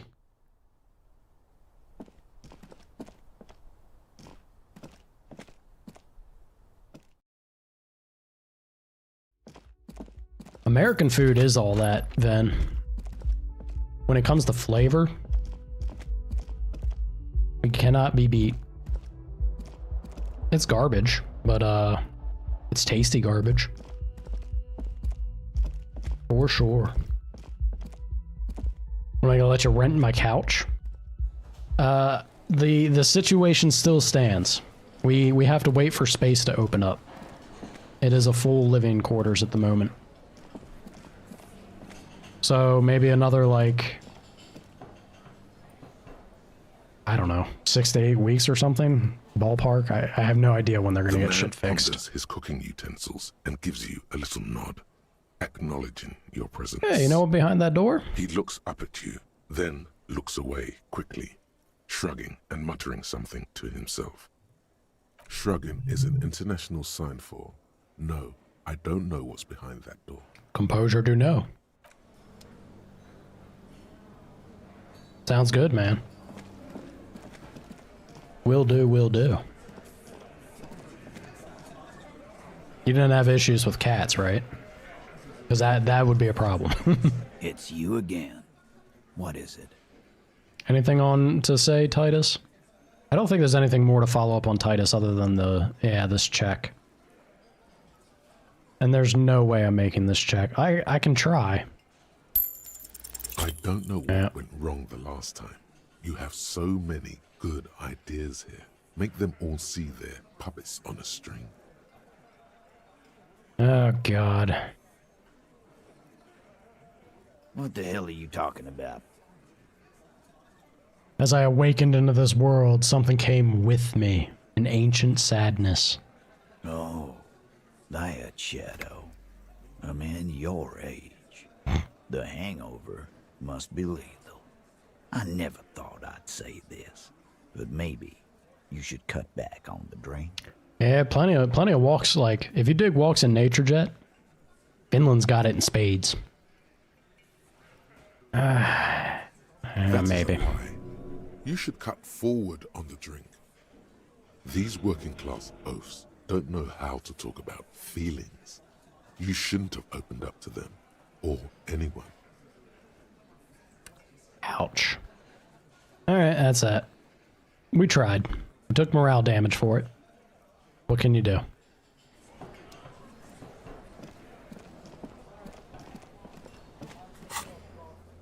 Okay. The mirror's down to formidable, though. Let's give that a whirl, yeah?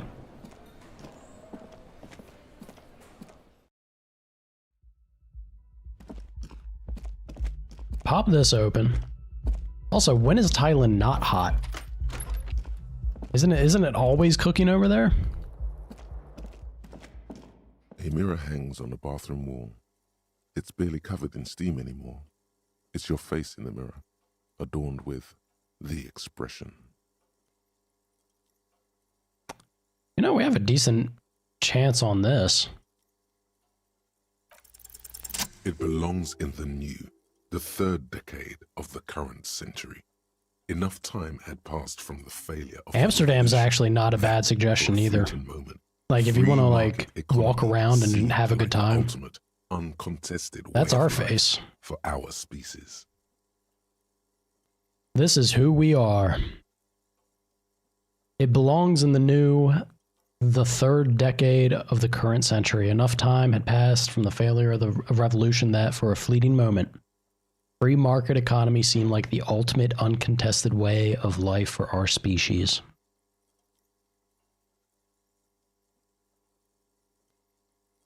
But yeah, man, like Jet, if you're in Europe, jumping on a plane for the majority of places, I'd say, is super cheap to go everywhere. Things were good. It was for sure smooth sailing.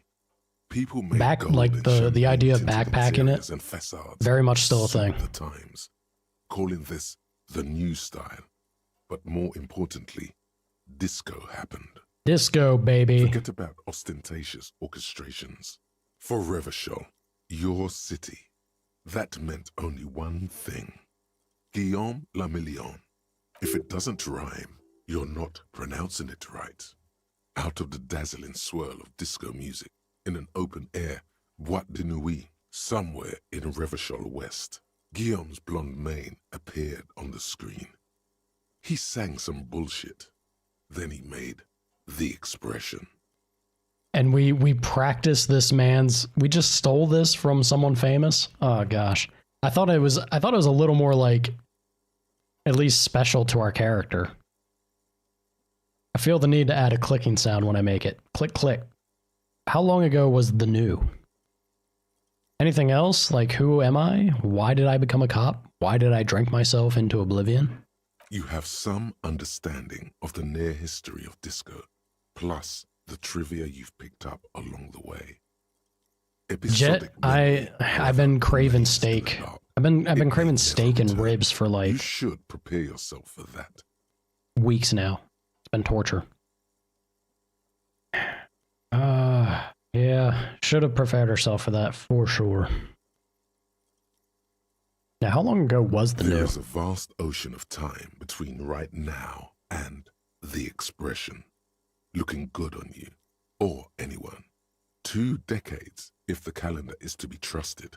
Humanity has run aground in that time. It's a different world now. Yeah, so I adopted this. Why? Everyone loved it. Maybe you thought some of the stardust would rub off on you. Maybe it did. Either way, it's all gone now. Only the grimace remains.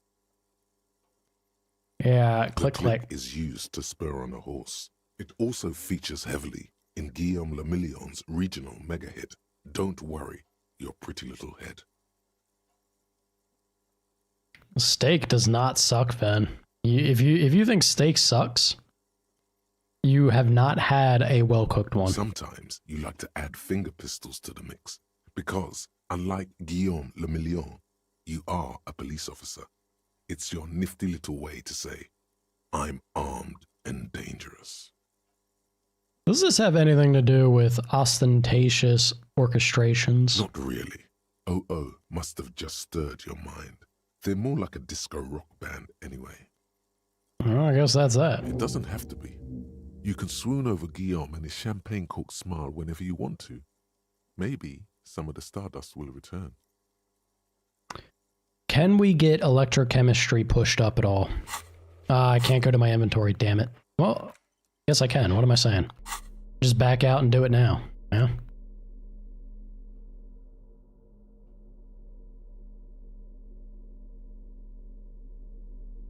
Grab that. Grab that.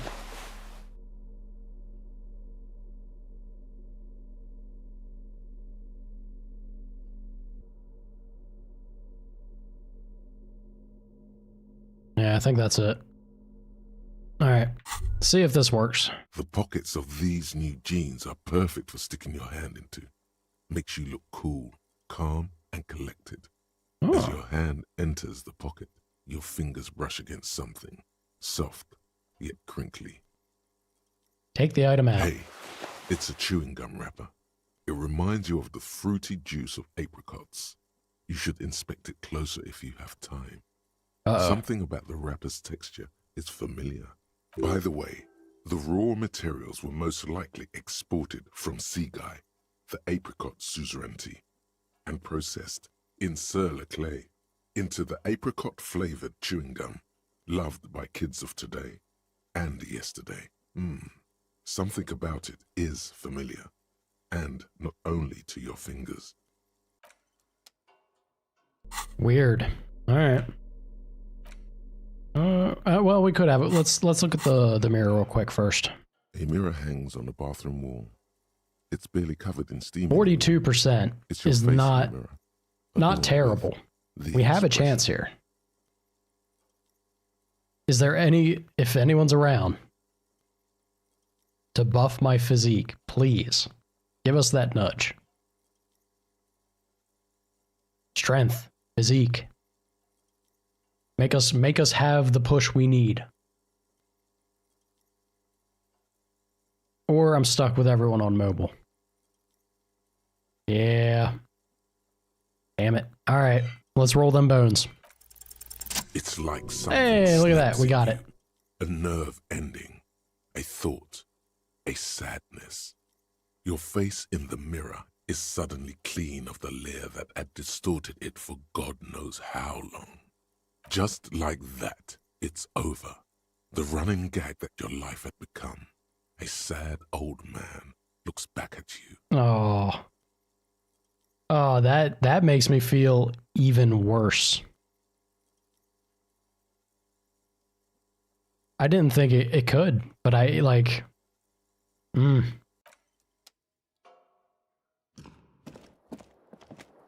mean, this is his life. This is what it's what he's made. So...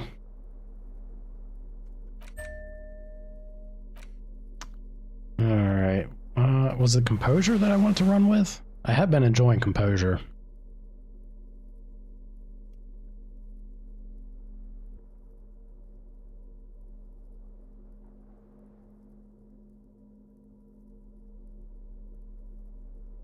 Nah, you also need to baste it.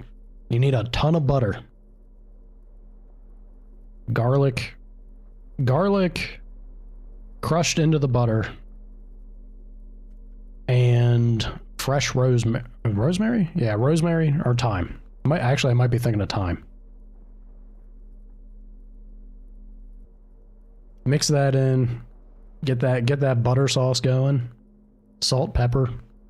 Sear it nicely. And then just shower that thing. Hell yeah. Alright, perception down is fine. We got the drama, we got the interfacing. Yeah, these are good. Composure, physical instrument. Okay, I think this is what we were using before. This should do. Now we all hungry? It is 7 o'clock here. I probably should grab some dinner. Let me interact with this real quick. The scent of apricots with a touch of cinnamon. Smells like the end of some distant summer. the surface of another planet, or some ancient temple. Take a deep, deep breath. Bitter, citrus, sweet. It seems to grow stronger, like a glow, with every breath you take. Whatever petrochemical byproducts they used to create this artificial flavor have bonded tightly to the wrapper, or is that just your memory filling the gaps? Until a blossom of skin and flower petals erupts behind your closed eyes, made of toffee, cream, and distance. You just had to take a dive. End of summer. The sun sets into the sea, but the water does not boil. Instead, it turns to liquid gold. For a moment, the world's store of precious metals seems to increase dramatically, and you are rich. There is a movement next to you, the shuffle of a small coat, warm like the evening. But when you turn toward it, there's nothing there. Where did it go? Why are you talking to a gum wrapper? Because we need answers, man. Ancient temple? Yes, from the height of antiquity. A long, long time ago. Millennia ago. On an island of time you can never return to. Put the wrapper away. Oh boy. Yeah, we're a mess. Is this found in the trash? A cabbage of papers hanging from the... Without resistance or sound, the two panels move against each other. The compartment is now open. Inside, you see 2 ticket stubs and a handmade postcard. I'm genuinely afraid of clicking this because I think he will just... Well, we don't have a gun. Maybe he won't be able to easily just off himself. How about we do a quick save? I can't save while I have this up. Oh, God.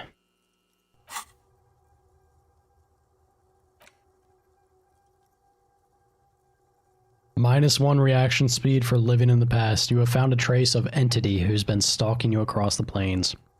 The Gloomstalker, the conglomeration, the shadowy organization behind your downfall, possibly connected to the dreaded X something. Granted, it is impossible to determine its true identity, but you can remember where you first smelled its treachery. Yes, use the Tutti Frutti gum wrapper. Reconstruct the day you first breathed in her untrustworthy atoms.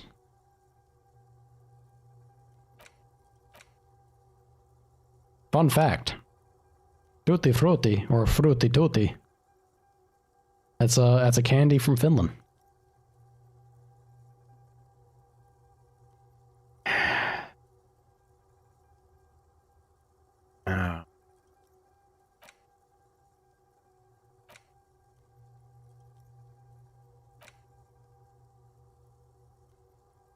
Yeah, all right. I'm over here lingering on like... It's slightly, ever so slightly, difficult to breathe once you've done so. The drawer is locked. Blue ink drips from the white pages in your hand. An anxiety attack is building on him again. Let's put that away. Yeah, before I get sucked into falling down this rabbit hole of like what direction I'm trying to take this character, let me take a break and get some food, yeah? Will not be long. So, till I return, chat, I will leave you with the boogie.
Does not dine on the swine. Shawnee ain't about that life.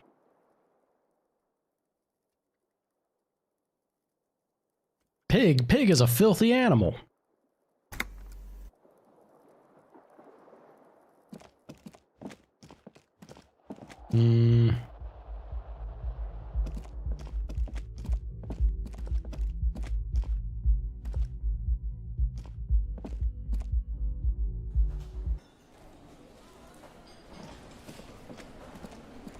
Burgers aren't popular where?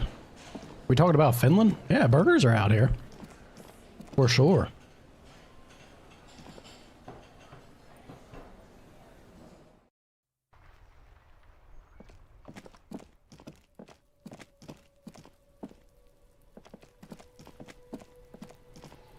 At-home barbecue?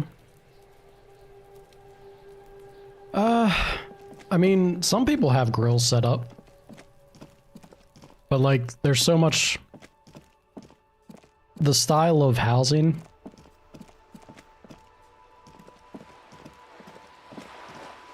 Yeah, the style of housing in Finland, like... It's a little different out here. There's more apartments and, like... More people living in spaces that are... Like, you're not gonna have your own... You're not gonna see too many people with their own grills, right? But the people that have grills, like, yeah, man, that's exactly what they're doing. They're doing burgers and hot dogs for sure. Oh, wait a minute, we gotta go this way, yeah?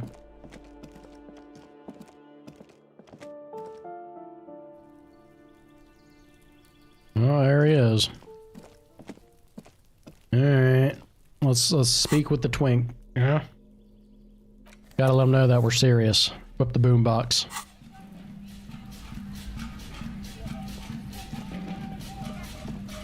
Grills at the park? The... Gendarmerie, you found me. Oh boy. The young man on the balcony gives you a bright smile before taking another drag from a cigarette. So yeah, like you say park, there's a holiday out here where people will get together in like a local park and they'll have like mini grills, you know, just a simple like small mini propane container to do grilling setups there, but it's generally not otherwise a thing. And his shirt is still unbuttoned. I'm not interested in electrochemistry. Shoulder Devil, keep that to yourself. I got your hint. Found the key right under that stone. Beautiful. He replies, smiling. As he looks at you, something sparkles in his eyes. Oh, God. So tell me, are you here to make things right again?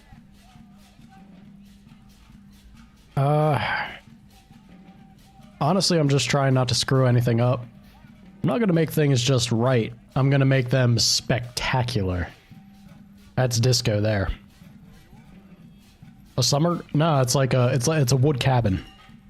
They call them mokis, like summer cottages out here, and they're all just wood cabins out and about in the forest areas that are near lakes typically, because it's the land of like 1,000 lakes, right? Or is it a million? You guys got like near a million or some nonsense. I don't know. There's a stupid crazy amount of lakes out here. So they build these wooden cabins around them. Yeah.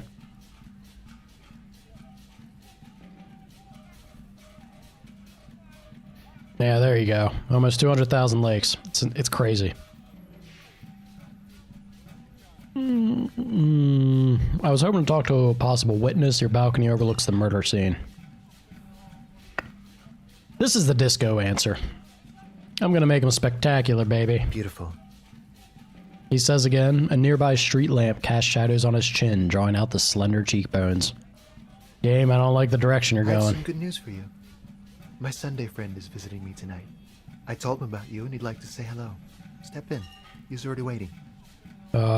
Excuse me? Why would I want to meet your friend? Trust me. You do. Very well, I'll talk to him, but first I want to talk to you. I have so many questions. That's nice, but I don't have anything to tell you. It's my friend you're looking for, not me. I don't like this. He takes another drag of his unfiltered cigarette and looks around. It's getting dark, and the neighboring windows have lit up one by one.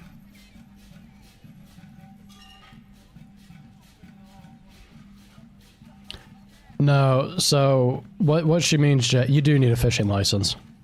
If you have a proper fishing pole with a cast, like a reel to it and everything, you need a license.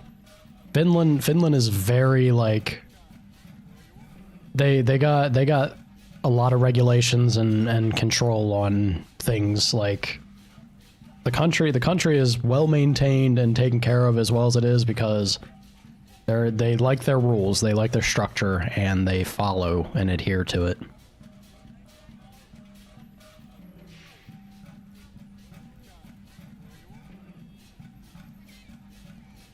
Downstairs, a cat crosses the yard, disappearing into the bush. Besides, I've got to run. Something tells you you're never going to talk to an individual this cool or mysterious ever again. Go, Jesus, look at this. Go if you must. I don't care. I don't care about people leaving me all the time. Oh boy. Run where? To the city. It's a beautiful night. He gestures idly towards distant motorways. Only if you promise that we'll talk again. It's important. We'll talk. Just not tonight. Take care, alright? He says with another disarming smile before slipping off into the night. Oh boy.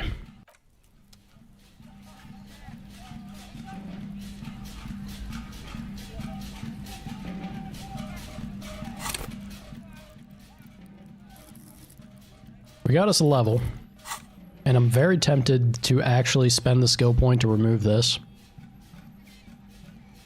and start working on maybe piecing together something about our ex. Our ex-wife has wrecked our shit.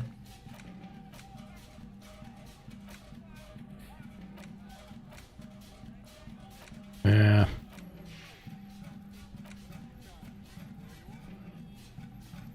Whatever happened to Guillaume Lemillion, who, with his amber mane and sparkling teeth, beguiled the tattered remains of the nation? While you suffered and suffered, did he dematerialize in a cloud of cocaine dust? Or did he simply stand in the corner and melt into the slendering new lines of some starlit beauté du nu 20 years ago? Eesh. Spare a thought for his great ass, too. Or wait, maybe he became a police officer in Revachol West. Excuse me? There's no way. No, there's no way. We're not actually a disco star, are we? Turned cop? I doubt it. It can't be, right? -1 logic, head in the clouds, 4 hours and 30 minutes. I'm more curious about our ex. Our character is such a, like, destroyed mess because of something that happened here. And I think giving this up is the way we go about doing it. Let me have a quick look.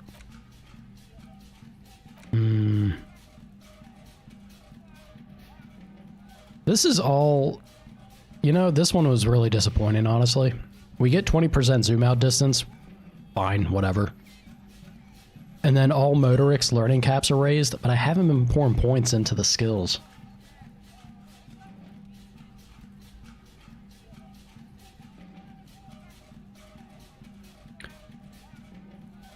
How much are we thinking for rent? I got other people I need to mull that over with, Jet. That's not a singular decision I get to make, so I'll have to convene with the council and then let you know, yeah? No, it wasn't our ex that trashed the place. It's our ex. We seem to have been like a stellar cop. We have over 200 cases solved in our career, and there were 2 times that they offered to promote us to be captain, and we declined them both times. Like we're hot shit. But we're the current like destitute and mess of a human being that we are because of, at least it's implied, because of something that happened with our ex-wife.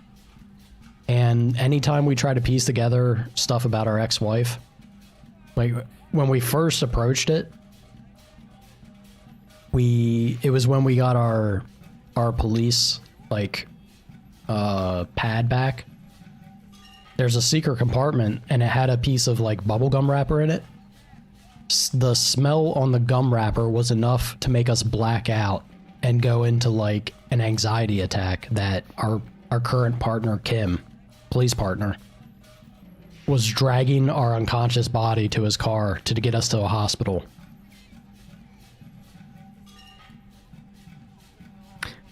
Jet, you know, it might be a hard sell, honestly. When you put it like that, it's exactly how it's going to come across, and it may be a tough sell, but we'll see. I'll let you know how that how that goes over. Yeah, so I'm going to spend a skill point to push out one of these. And I think I'm going to do it with this.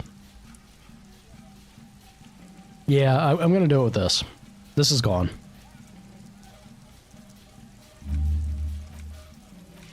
And let's try to learn about maybe something about our ex-wife, yeah?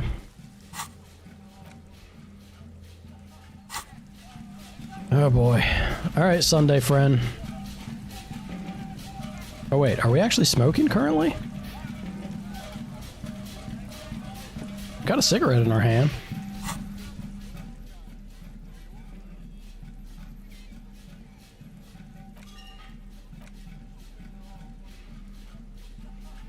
I don't see anything buffing it though.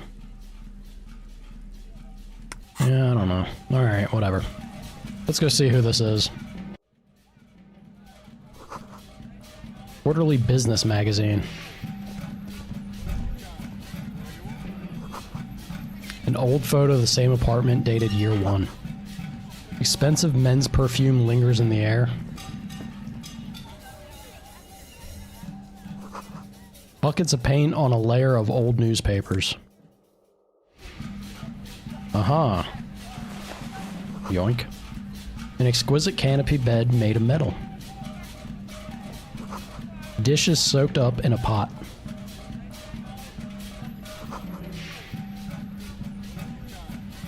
An empty ashtray. Flyers for underground parties. Dates for open lectures at a local university. This is the room of two men. Or, well, one man and then his quote-unquote Sunday friend. Party Dragon silk robe? Holy shit, we have to wear that. Let me throw that on. It's gonna look sick. Hell yeah. Oh, we are disco, baby. Dear God, we are a mess. Okay, this is the Spirit of the Cop Boys and Visual Calculus versus Drama and Electrochemistry. Might leave the drama there. For now, I'm gonna use the drama. That might help us sing. You have acquired the robe. Keep it, officer. It looks good on you. Oh God. Oh no, did I mess up putting this on? You shouldn't be seeing him in an intimate setting. For some reason you feel this man is your superior. Really? Superior, but he's not in the command chain. His hands are clean and well manicured. This is a man who knows the importance of appearances. My name is Charles Vildrouin, and I am an official with the coalition government. Uh-oh. I work for the Institute of Price Stability on assignment from Monsieur Laclay. I heard you talking to my friend outside. Very good. Super. I am here to assist you in any way possible. Ask me about the hanging. Oh God. Alright,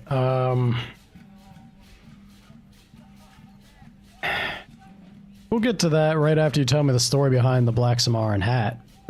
I got it from the head of the Samaran Samaran, rather. on my trip to Lomantang.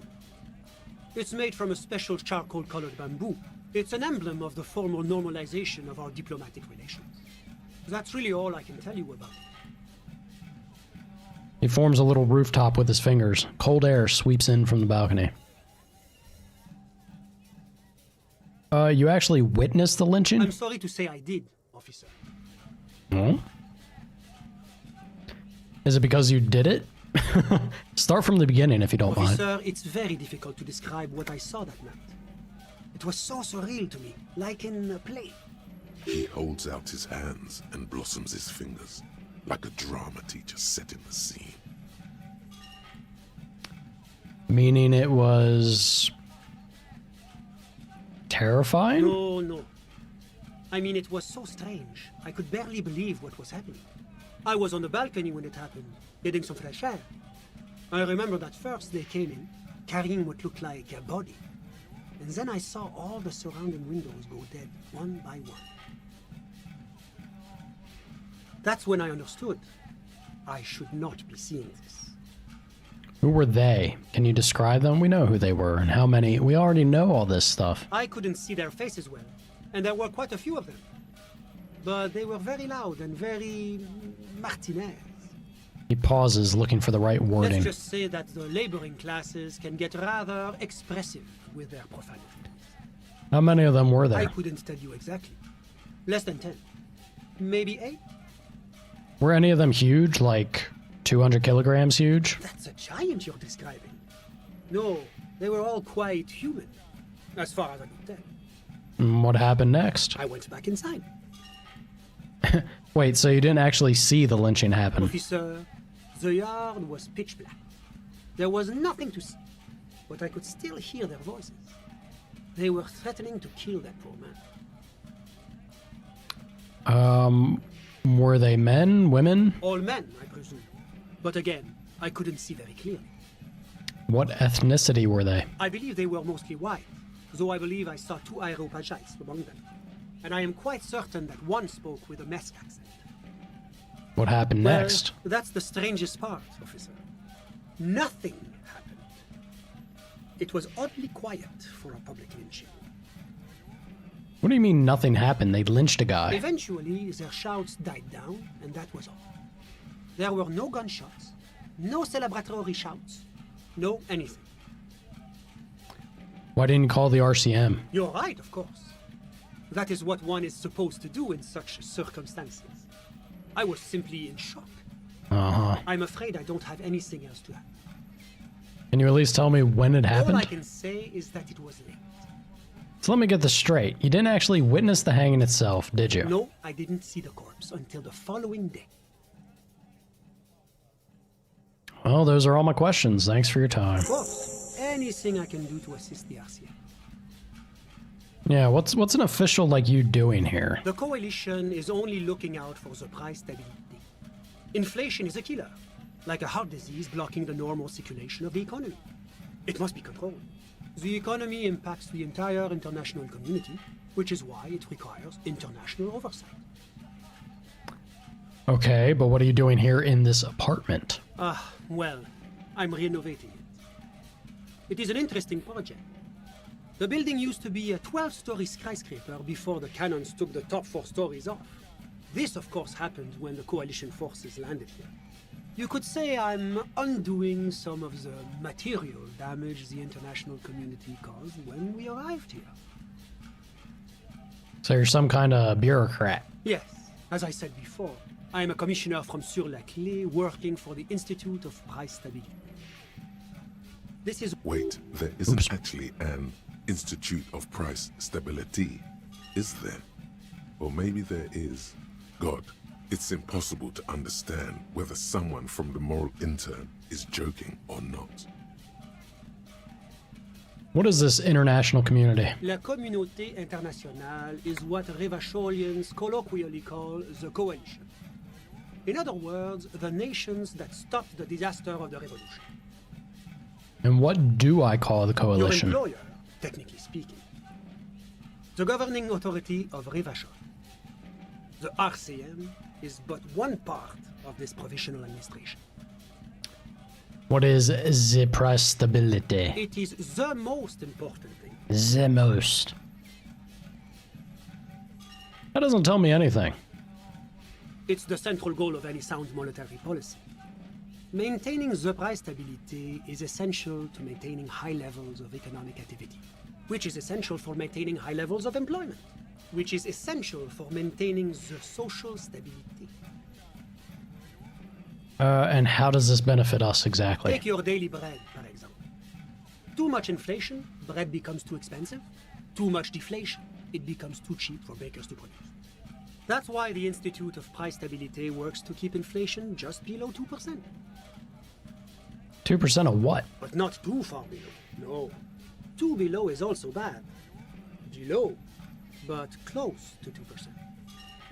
You're not answering my questions at all. The coalition believes in the importance of informing the public about the benefits of the price stability. Transparency is one of our principles. Would you like an informational pamphlet? Sure, give me a leaflet. A sound monetary policy is essential for addressing uncertainty. Stability is the raison d'être of the moral inter. But oh, I don't have my leaflets on me today. That's too bad. You can always call our information line. Making information available is part of the moral intern's commitment to transparency. Of course. I've heard about this moral intern before, but I want to know more. It's the International Organization for Moralists. Hence, Moralists International. The Institute of Price Stability is just one of its many mandates. Excuse me. As is the coalition. Are you a moralist? But of course. But of course. Am I a moralist? Well, do you value freedom? Do you believe in a normal, stable world governed by democratic values? You know, Martinez doesn't seem very normal or stable to me. Martinez? No. Martinez No. is something else. What about the rest of Revachol? Is it part of the normal world? Revachol is generally difficult. It's led by an interim government, which means it hasn't yet achieved full democracy. But they are working towards it. You're all doing very well here, relatively speaking. It gives you an approving nod. I don't think I'm a moralist. Moralism sounds incredibly boring. I want more action. Moralism is the ideology of foreign occupiers. Revachol must be governed by Revacholians.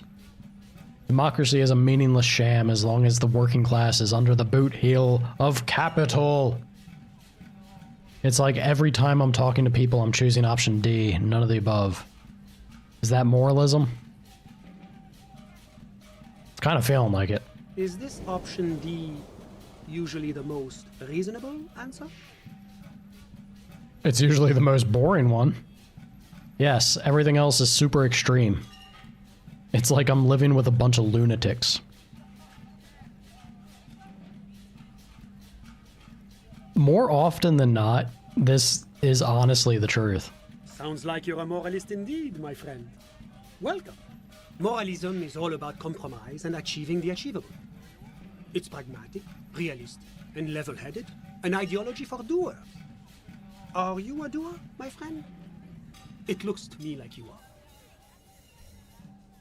You realize what you're describing, Sana?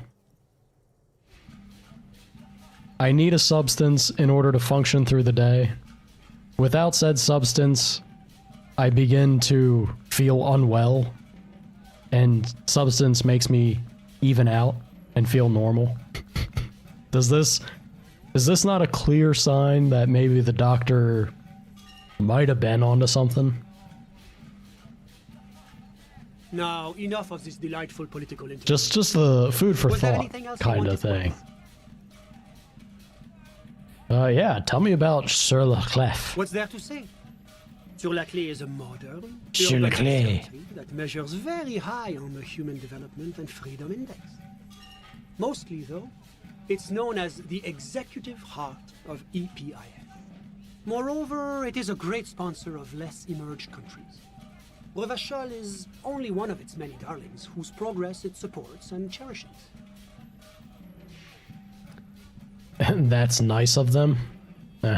What makes Revachol our darling? Because a great percentage of Revachol's culture hails from Sur-la-Clé. Its language, its people, its cuisine even. Or at least in the downtown La Delta area. Jamrock and other parts of the international zone have been mercifully spared of Sur-la-Clé's love for meatballs and mashed potatoes. Hey, what's wrong with meatballs and mashed potatoes? I mean, I would pair meatballs with other things, but maybe those aren't together. Maybe that's, you know, separately. I think meatballs and mashed potatoes are great.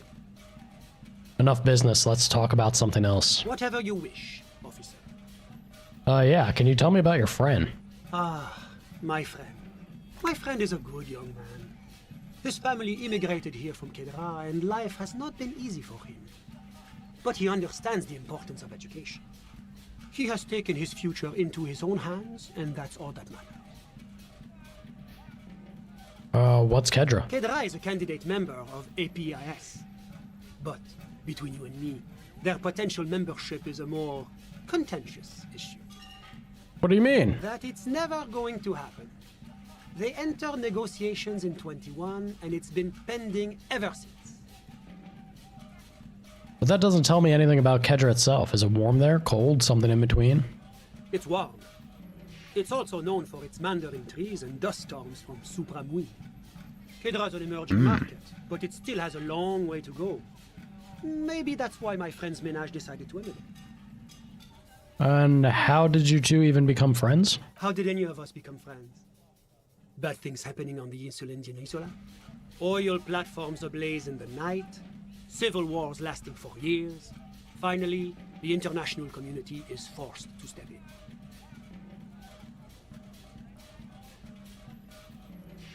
What are you talking about? No one becomes friends that way. Au contraire. It's how millions of people end up where they are. Meeting the people they meet. It's how I came here, and my friend too. Yeah, but you still haven't told me who he is. Sorry. Who? The man throws a quick glance at his watch. Your friend, the smoker on the balcony. We were just talking about him. But I told you, officer. He's a bright young man here to pursue his education. Education is the foundation of our future, especially the arts. It is a cornerstone of our civilization.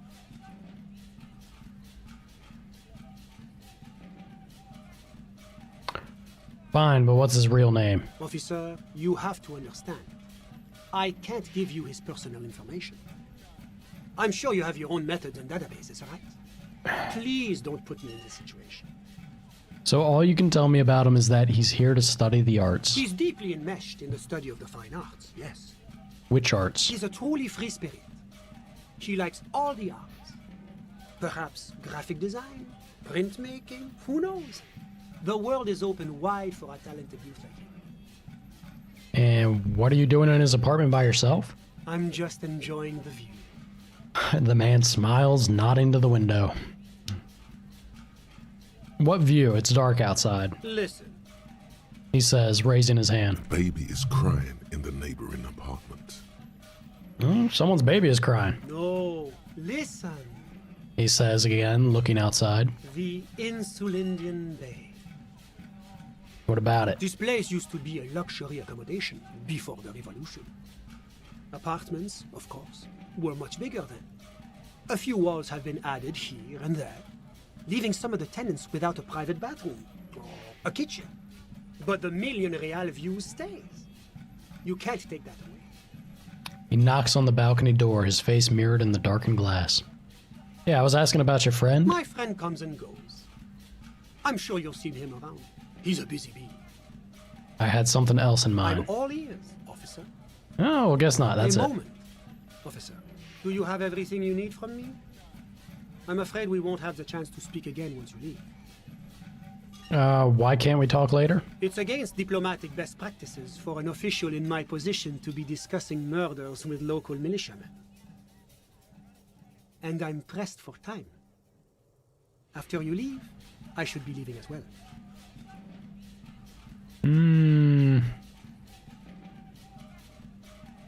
Yeah, my work is done. Course. I'm glad I could help.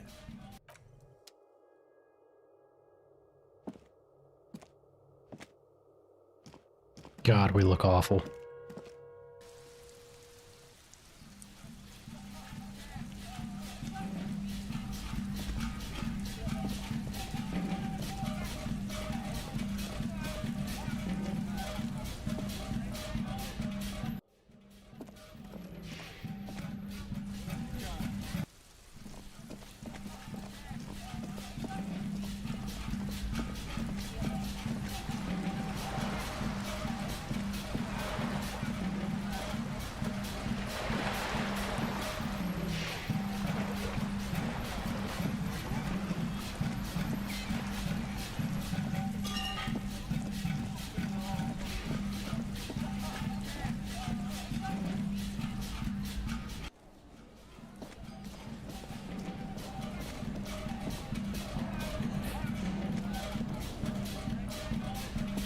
Can we manage this? The stage is all set up. You feel a little... So, are you ready for your thing now? Let me know when I should turn on the karaoke carousel. This is a 58% chance. The air is thick with anticipation. Hell yeah. Someone dims the lights as the music starts. Okay, here we go. I'm about to bring the boogie, baby.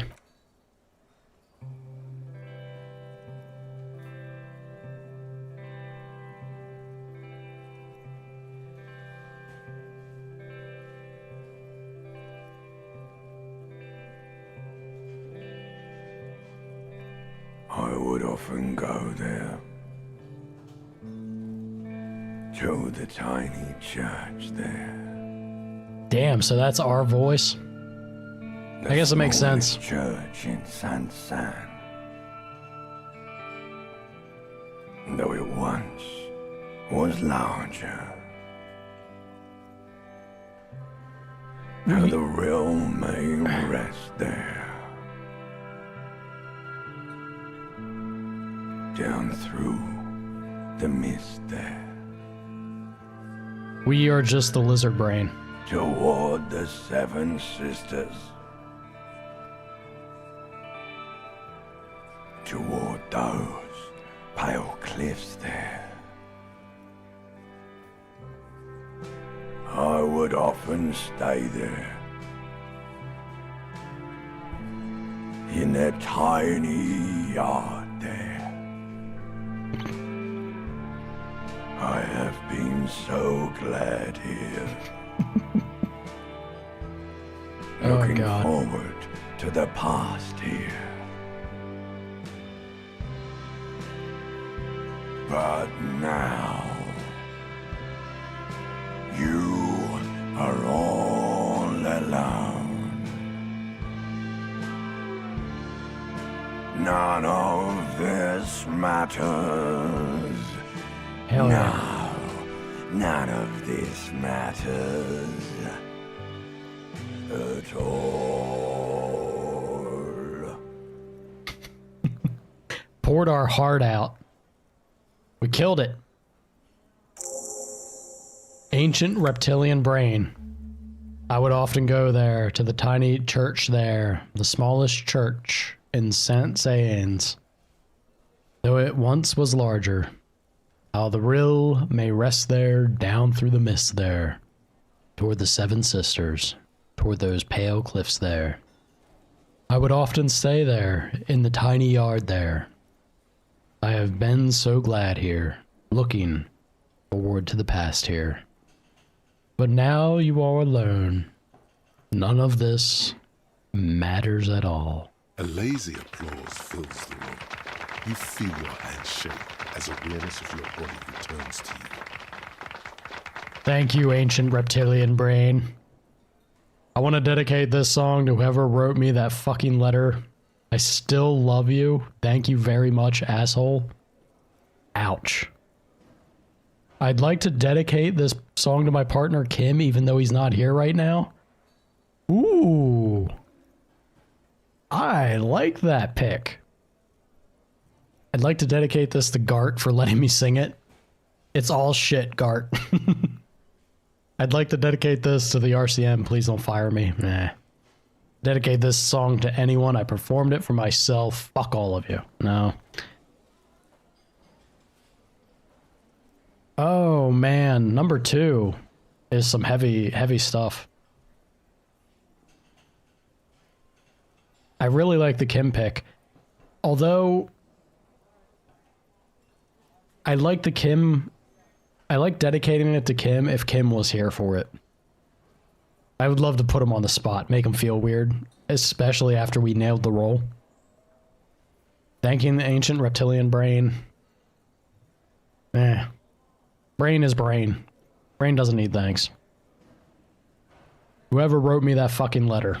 Still love you. Thank you very much, asshole. The microphone amplifies your voice in an uncomfortable manner. Someone coughs. Most people have gone back to talking now. Perfect. Good, good. Are we ready? I want to unplug the microphone now. Last words? Say nothing, leave enigmatically. Thank you, Martinez.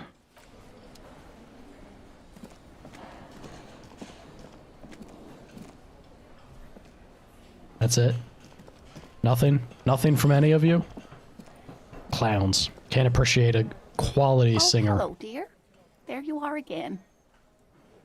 We're alright, Lena. Talk to Granny? We've already talked to Granny.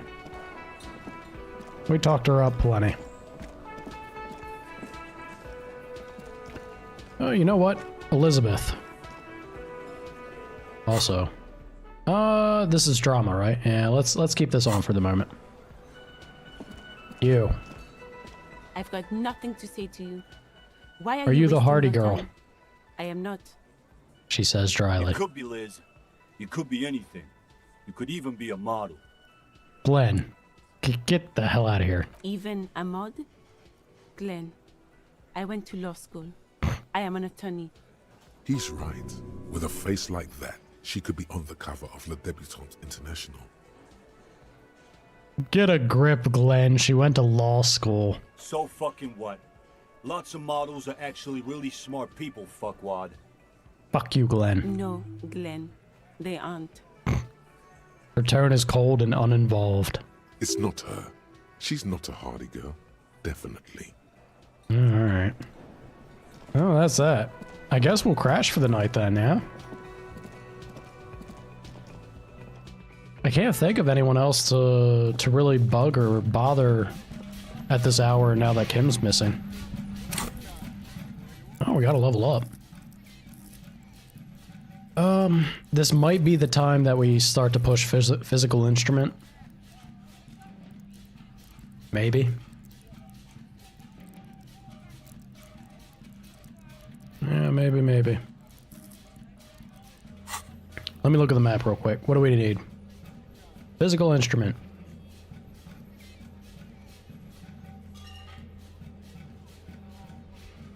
Yeah, there's like, what, 7 checks of that? That's definitely what we're going for. Although I don't think this one's available anymore, maybe?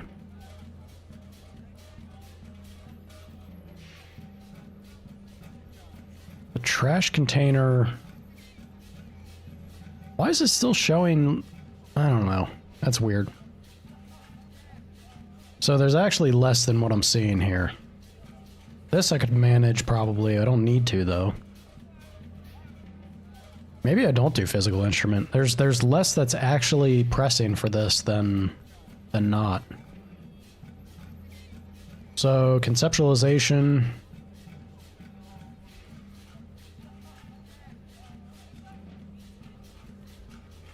Maybe conceptualization from the looks of it.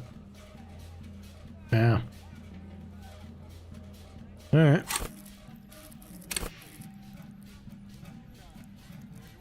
God, it sucks to be putting points into this category when it's not our strong suit, though. We should lean into things we do. Yeah, what's our shtick, right? And our shtick is motorics.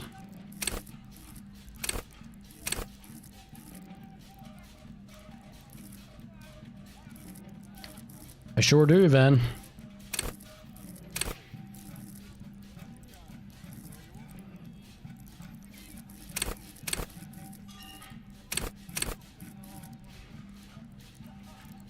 I think I'm gonna do endurance.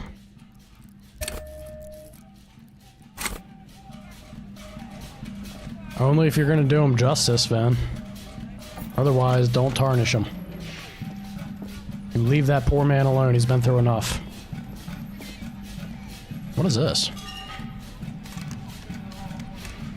Oh, right. So it is also... So I share the bathroom with Kim? It's funny. The bed is still cold from the broken window, and not too inviting. But it's yours. You've earned it. Exactly, Van. Just don't suck. It's not easy, but your bones are so tired from what feel like weeks of work on the case. You have to try. After what feels like hours, you feel you might be sleeping.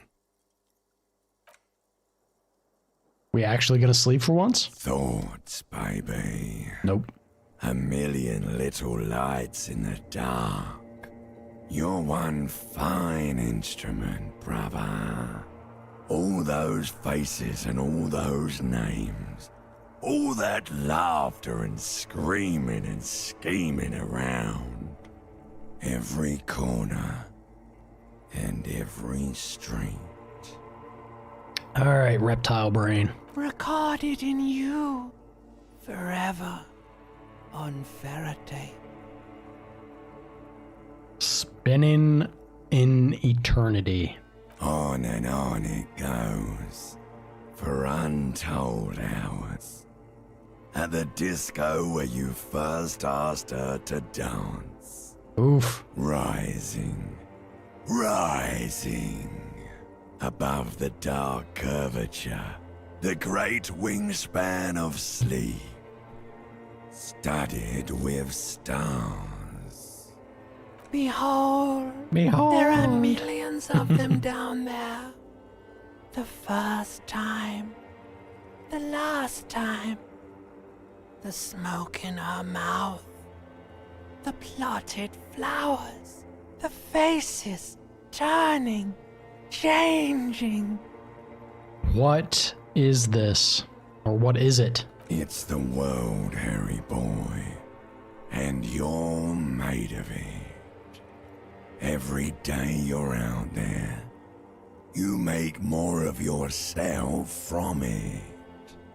I'm afraid you can't be unmade now. You can never forget this shit.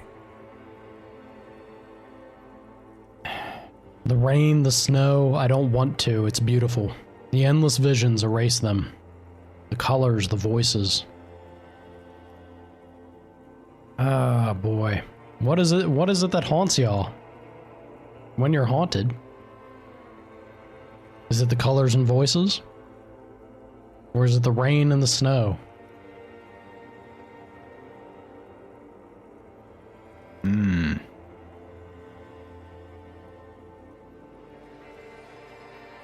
I think it's the colors and the voices.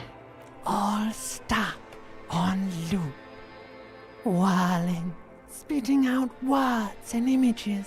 Whirling. You're the son of the world again. Harrister, a ceaseless agent.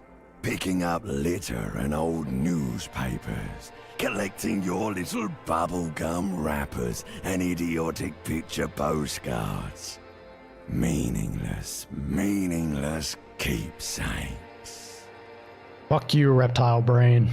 Reading your awful letters and recalling things, aren't you? The endless names of the world. An address book you are. The map of a city. That's right, I am an agent of the world. But what if I want to be the agent of nothing? No, we exist. We have a place in it. Embrace it.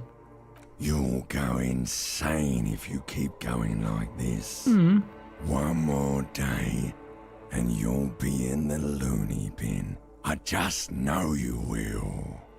And for what, brother man? For the money, baby. For the money. For the greater good. Solving your little crossword puzzles. Doing your tasks. Crossing names off lists. Trying to become some sort of world detector. It won't make it okay. It won't put smoke back in her mouth. Fuck you, limbic system. God, why am I tortured by my own, like, internal processes? You guys are supposed to be on my team, my corner here. Always betrayed by the closest to you. Just looking out for my economic self-interest, pursue that thought. We're making progress, measured, steady progress, pursue this thought.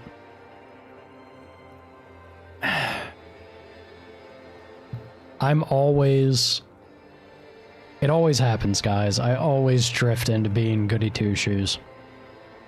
It's not about the money for Disco Cop. We're trying to be groovy, baby. There he goes again. He's a real political animal, our Harry. He still doesn't see that it's the world changing around him.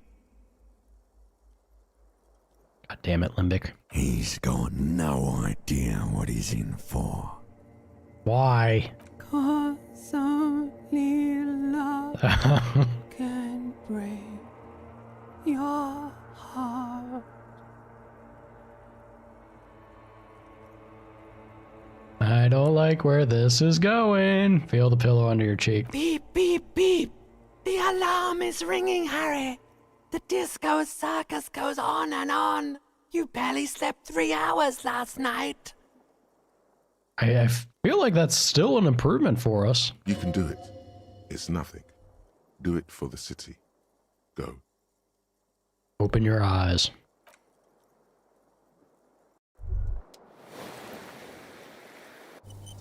Direction, Harry. Focus on the direction. Good. You're up. Listen, there's something that's been bothering you for a few days now. What is it? It's a suspicion, or a feeling really, that things are not quite in hand around here. No shit, Empathy. Every day, things seem to spin more and more wildly, out of control. The center isn't holding, and despite your efforts to moderate and contain these energies, things only seem to be getting worse. Let's get right to it. What needs to be done? You've got to find out who bears la responsabilité. I thought I was assigning responsibility for the murder. Let's see what Empathy directs us with. What exactly is this responsibility? The most awesome, terrible thing. Yeah. It is human nature to crave la responsabilité and to deny it. That's why it must be distributed across many different organizations, agencies, offices, and portfolios. I thought I was assigning responsibility for the murder. Harry, you're thinking about this too narrowly. La responsabilité isn't concerned with trivial questions like who killed who. It's about the real issues. The Human Welfare Index, the price of staple goods, the transition to real democracy. Alright, give it to me. I'll accept responsibility. Whoa. This isn't some kind of dictatorship. You can't simply seize la responsabilité for yourself. It must be given by a legitimate authority, like a committee. Do we really have time for all this? There's always time to follow best practices. Once someone's decided to cut corners for the sake of expediency, who knows what else they're capable of? Swift, decisive action. Yeah, perish the thought. A little self-dealing. Fun stuff. That's what they're capable of. Everybody is immediately dogpiling Empathy. And who should sit on this committee? Only the most even-keeled minds in Martinez. We haven't met many of those. Your half-brother, the lieutenant, is a natural place to start. Together, you'll be able to discover who has la responsabilité in Revachol. And, if necessary, you'll have the wisdom and expertise to assign it among yourselves. What is this? Alright, we'll see where this goes. And what happens once we've assigned it? Most likely, Your findings will be collected in a report, which will be carefully reviewed by your superiors. Once they've reviewed it, those same superiors will produce a set of recommendations to be taken up at the next meeting of the Standing Committee. Hell yeah, Jet. Rest assured, no matter what happens, it will be done through the proper channels. Alright, fine. We'll do it. Good luck. Your report is eagerly anticipated. Fine.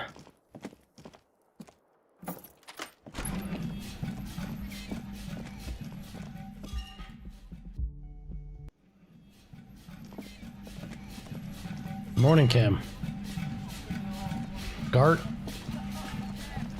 Ah, smallest church in Saint-Saëns, right?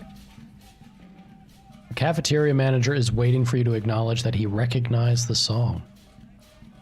Yeah, the church is actually my past. Church is actually my life. Church is actually my love. Things are really bad with it. I fucking rocked that shit. Told you I'd rock that shit. You know, it's nice that we could assign the importance or meaning. Like, we can have the inflection we want to for the song of the karaoke, but Disco Cop, I told you I'd rock that shit. It was alright. Subdued. I might start letting people up there again. Now, what can I do for you? Thing. Great. I love those.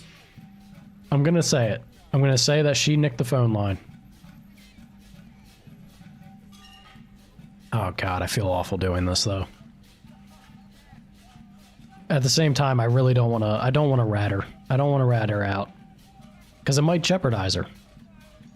But Gart's also been known to turn away Everart. Back. All right. Why? No, fuck it. I don't want to know. I don't want to know why these degenerates do what they do. I thought we had one good guest in the building. You have Lena. Lena's a good customer. Well, anyway, mystery solved. I don't like loose ends. Yeah, I bet you didn't want it to be her. Yeah. I mean, look. She's over here. She's a good customer, right? Yeah, well, she's not a guest, is she? What? Did The someone woman mention chimes my in. name? We were just paying you a compliment. And finding out a degenerate from room 3 nicked the phone line. Everything is okay here. He yells and turns to you. Good thing that guest pays for her stuff on time. I'll forward her the bill and be done with it. Was there anything else? That's it, Gart. Yes. I don't need to pay him anymore. I don't need to pay him, then... Wait a minute. Is this the guy from the apartment? Hi, gendarme. Another rendezvous. Hello. I see you found yourself a little something from my wardrobe. Not bad. Not Oh bad at god, all. I need to take this damn What robe brings you off. here? This is awful. What is it about the way he carries himself? It's a white check. Tell me about that muscular type who came to investigate the crime. Oh yes, let's see. He knocked on my door a few days after the lynching. I think he was going through the entire building, asking questions. And what did you tell him? Nothing. That I didn't see anything. And he believed you? Why shouldn't he? Did you tell him about your friend? What friend? Your Sunday friend, the witness. No, I don't think it came up. What did he look like? Muscular, handsome, strong, like one of those military types. Was he alone? Besides muscular, did he have any other identifying traits? Let me think. He had an accent. He sounded like one of those mercenaries. Is it the guy that's riling the workers at the moment? He sounded vaguely Oranese. No, not vaguely, scratch that. He sounded definitely Oranese. Was he alone? Yes, but he was speaking to someone on his earpiece. His earpiece? Yes, you know those tiny speaker microphones that fancy security guards sometimes wear. What was he saying? Just reporting back whatever I was telling him. Hmm. Sure. Anything else on your mind? Yeah, I met your Sunday friend. You did? And how did you like him? Oh boy. I didn't. He's a government official. I don't trust governments. You were right. He was magical, magically bureaucratic. I honestly, yeah, he danced around like a true bureaucrat would. I told you, he can be very useful. I guess that's the charm of powerful people. Yeah, who is he? A visitor from the first world. He's not like you and me, gendarme. He can always return. He smiles and his smile seems melancholic. Return where? To his opportunities in Occident, Sur la Clé. Still, his coming and going brings some life to the village. He breathes in and keeps his lungs filled for a moment before letting it out. Or is it just money? I don't know. He stares at the bar. What are you two? Friends, I told you. Sunday friends. Friends who like to get together from time to time. Yeah, this is the question. What does it mean, a Sunday friend? That he won't be there when times get tough, I guess. Is that even a friend? It is. On Sundays. Ugh. Alright, why was he staying at your place in the middle of the night? He has keys. And he likes the view. To the sea, I mean. He waves gently with his cigarette holding hand. I don't want to talk about other people. I want to talk about you. What about me, gendarme? What are you doing here? Admiring the atmosphere. What about you, officer? I am here to kick some ass and solve the case I'm working on. Well, here's to you. He raises a glass before taking a sip of his drink, froth grazing his mouth. About this robe I'm wearing. You can keep it. I don't mind. I can appreciate beauty when I see it. Oh yeah, that's us. We're the definition of beauty. I wasn't really planning on giving it back anyway. Thanks, it's like carrying a piece of you with me all... Oh god. I took it to blend in. I'm undercover, you see. Blend in where? At Carnival? Rude. Alright. Composure. I think I have stuff for composure. Let me check real quick. Composure. Oh, this is what the game truly is going to devolve into, is me taking the time to look at all my damn clothes. Alright, we got composure there. Yeah, this is a stat swing. Perception, is that all for composure? Surely not. No, it seems to be, actually. Alright.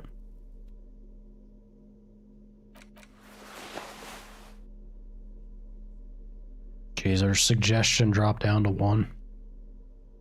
Yeesh. Yeesh indeed. Alright. I got 1 bullet. I got a bunch of keys. Yeah, I guess that's it. Hi again, gendarme. Yeah, there's a better chance now. What is it about the way he carries himself? Could he be a member of the homosexual underground? Oh, could he? Yes, this man is definitely one of the homos. I've seen them homos with my own eyes. Have you now? This sexual thing seems interesting. Ask around. Become involved. I think we're good on that, Shoulder Just Devil. pointing it out. We're not talking about some kind of cult with members here. You made it up.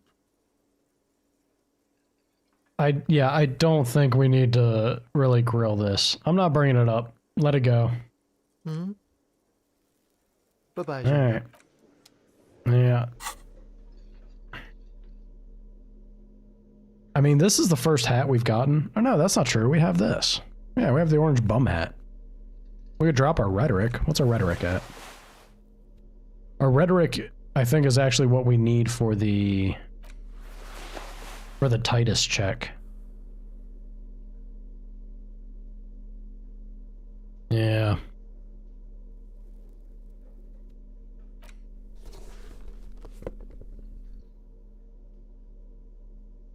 Drop my empathy for physical instrument?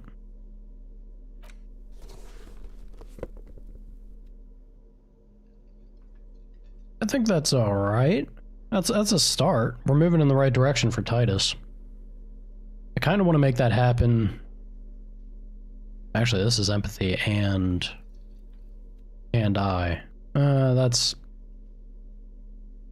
Well, damn. Visual calculus and cop buddies. I think I'm going to patch up... Oh boy, this is a look. I think I'm going to patch up empathy. Get authority, drop composure. Interfacing, endurance.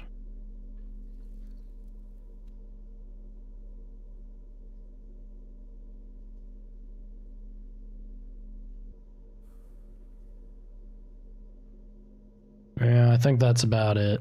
Alright. Alright. How's stuff looking? Is there anything like major outlier? Not really. Okay. Ain't terrible.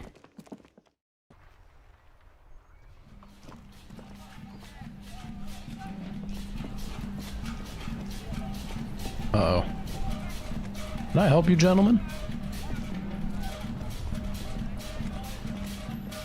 That's one brutal motor carriage. Says the young man with that written on his back. If I were a real skull now, I'd jack it, paint it in palm tree livery, then bottom light it, neon style. His companion wears a simple yet elegant slogan, "Fuck the world." A snazzy shit-ripped skullmobile like this would make a fine trophy. We could, like, hang fucking shrunken heads from the side mirrors. Cops' heads. Scary tribal shit. Yeah, tribal shit. A cop carriage like this would have proper skull value. While I appreciate the interest you take in my brutal motor carriage, I have to stop you right there. The RCM takes threats directed at its property seriously. It's just theoretical work, Copper. No basis in reality. Man, if we were certified skulls right now... Turns to his companion. Was it a good idea on the lieutenant's part to get into this? Don't even answer that. Just leave. You can always come back later, on your own terms. Oh, you know, I think authorities kind of got the...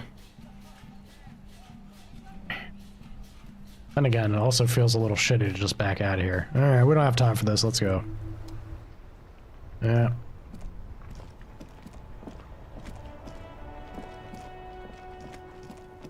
Can we... I guess we'll approach the racist here real quick. Welcome to Rivachol. Announces the rotund man. The remark isn't addressed to you, it's addressed to the lieutenant. Why are you addressing my partner like that? Don't you welcome to Rivachol me. My grandfather came here from a 3,000-year-old racist isolationist culture, while your ancestors came to this island a mere 300 years ago. Every school of thought and government has failed in the city, but I love it nonetheless. It belongs to me as much as it belongs to you. The lieutenant's impassive mask has been replaced with intensity.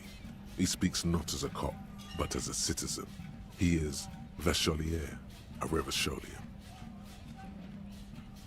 What's happening? You sound angry, Kim. It's men like you who keep Revachol divided, making it that much harder for everyone to climb out of this post-war limbo. So we are in a limbo. Oh, come on, man. I just said welcome to Rivachol. It's a lorry driver thing. Spineless shit. I know exactly what you meant. You think my kind doesn't belong here, that I should watch myself and behave. But you see, I'm an officer of the RCM. It's actually my job to make sure you behave. I would advise you to remember that. Silence. The air between them becomes tense. Your partner needs backup. Now's your moment to shine. Yeah, hell yeah. I ain't gonna ditch Kim in his moment. Come on. Fucking A, Kim, I've got your back. Give the lieutenant a punch on the shoulder. Well, I think we all learned something here. Smile at the lorryman. Oh, yeah, no. Fucking A, Kim. You two make a cute couple. You know that?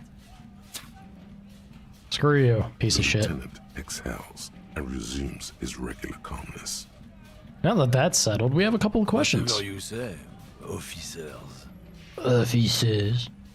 He waits impassively, cigarette smoldering between his fingers. He smells of heavy motor oils, and his breath of high tar content cigarettes, probably Astra Whites. You could ask him to show you the soles of his boots. He definitely looks like someone capable of a lynching. Maybe he was present. I found this mug in the trash. Yours? Oh man, that's great. Look at that guy go. Haven't seen anything that funny in a while. Is it yours? God damn. Thanks for that, but no, it's not mine. Oh, I'll take the XP. What are you hauling? Oh, not much anymore. I'm here to pick up some cargo, but the dock workers are on strike, so it's a sit and wait on your ass situation. Wait, how long has this been going on then? The strike? Oh, they've been at it for a while. A month, 2 months maybe. But this here is just the last week or so. What kind of cargo are you supposed to pick up? Apples. Apples? Yeah, apples. I take it you had other questions? He's given you the runaround. Let's be honest, you were bested. Bullshit rhetoric. Alright, let me see the soles of your boots. Admiring the stompers, huh? Sure thing. Check them out. On Look at the bottom sole. of the man's boots, you see an intricate tangle of treads with no immediately discernible pattern. What's up with your soles? It's Revachol. Where did you get boots like that? Custom made. Cost me a pretty penny. He rubs the back of his balding head.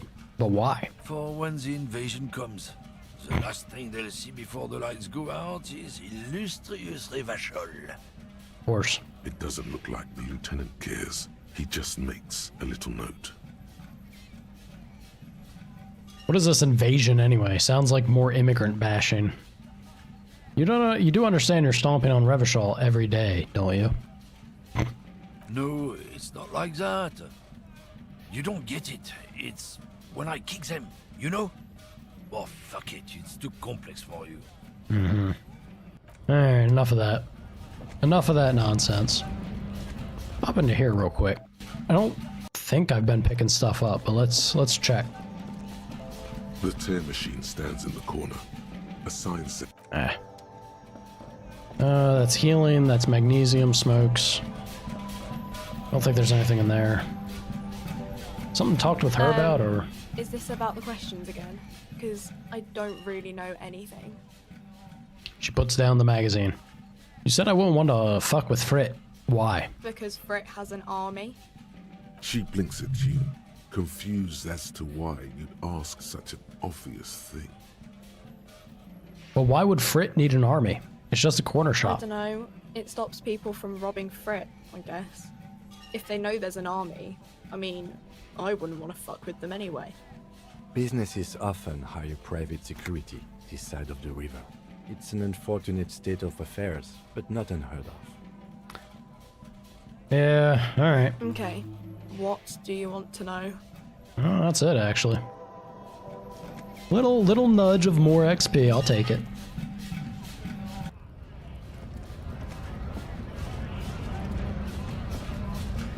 Something I could actually go into before? I didn't notice it. A lorry stuck in the traffic jam. This big, heavy Grad-made machine is well kept for such an old machine. Alright, look in the window. The windows are clear. They've been recently washed. You can see a lorryman's cabin with personal belongings, stickers, insignia. What kind of stickers and insignia? The driver has adorned his space with a substantial collection of peculiar paraphernalia. Proclamations about honor, strength, and purity are glued to various panels. A large metal pendant hangs from the rear view mirror. The pendant features a sun crown with wavy rays. What about the back seat? The back end of the cabin has a small perch to sleep, large ashtrays.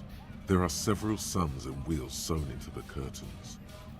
Racist nationalist paraphernalia. Not unusual in this part of town.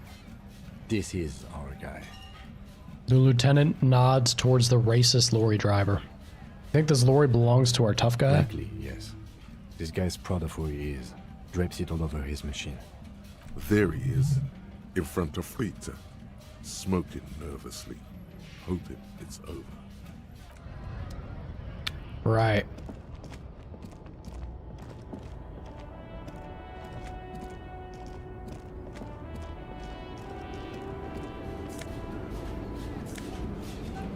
Ooh. Uh-huh.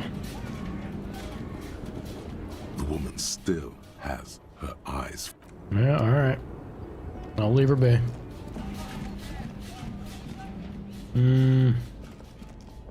Wasn't anything else down this way, if I remember right. Yeah. That's about that.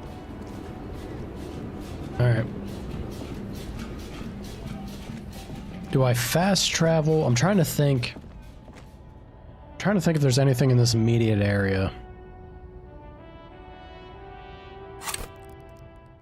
I don't think there is, though.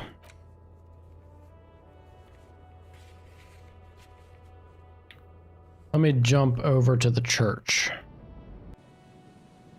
Actually, darn it. Yeah, there is something back there.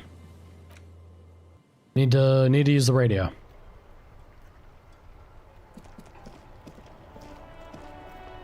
Inside, you see a set of steering levers, a radio microphone, a pull-out toolbox, and the soft glow. This is Precinct 57. How may I assist you? She is. There she is. Beautiful Alice. Alice, this is Firewalker. Reconnect me to 41st. We don't want to talk to them. Sylvie?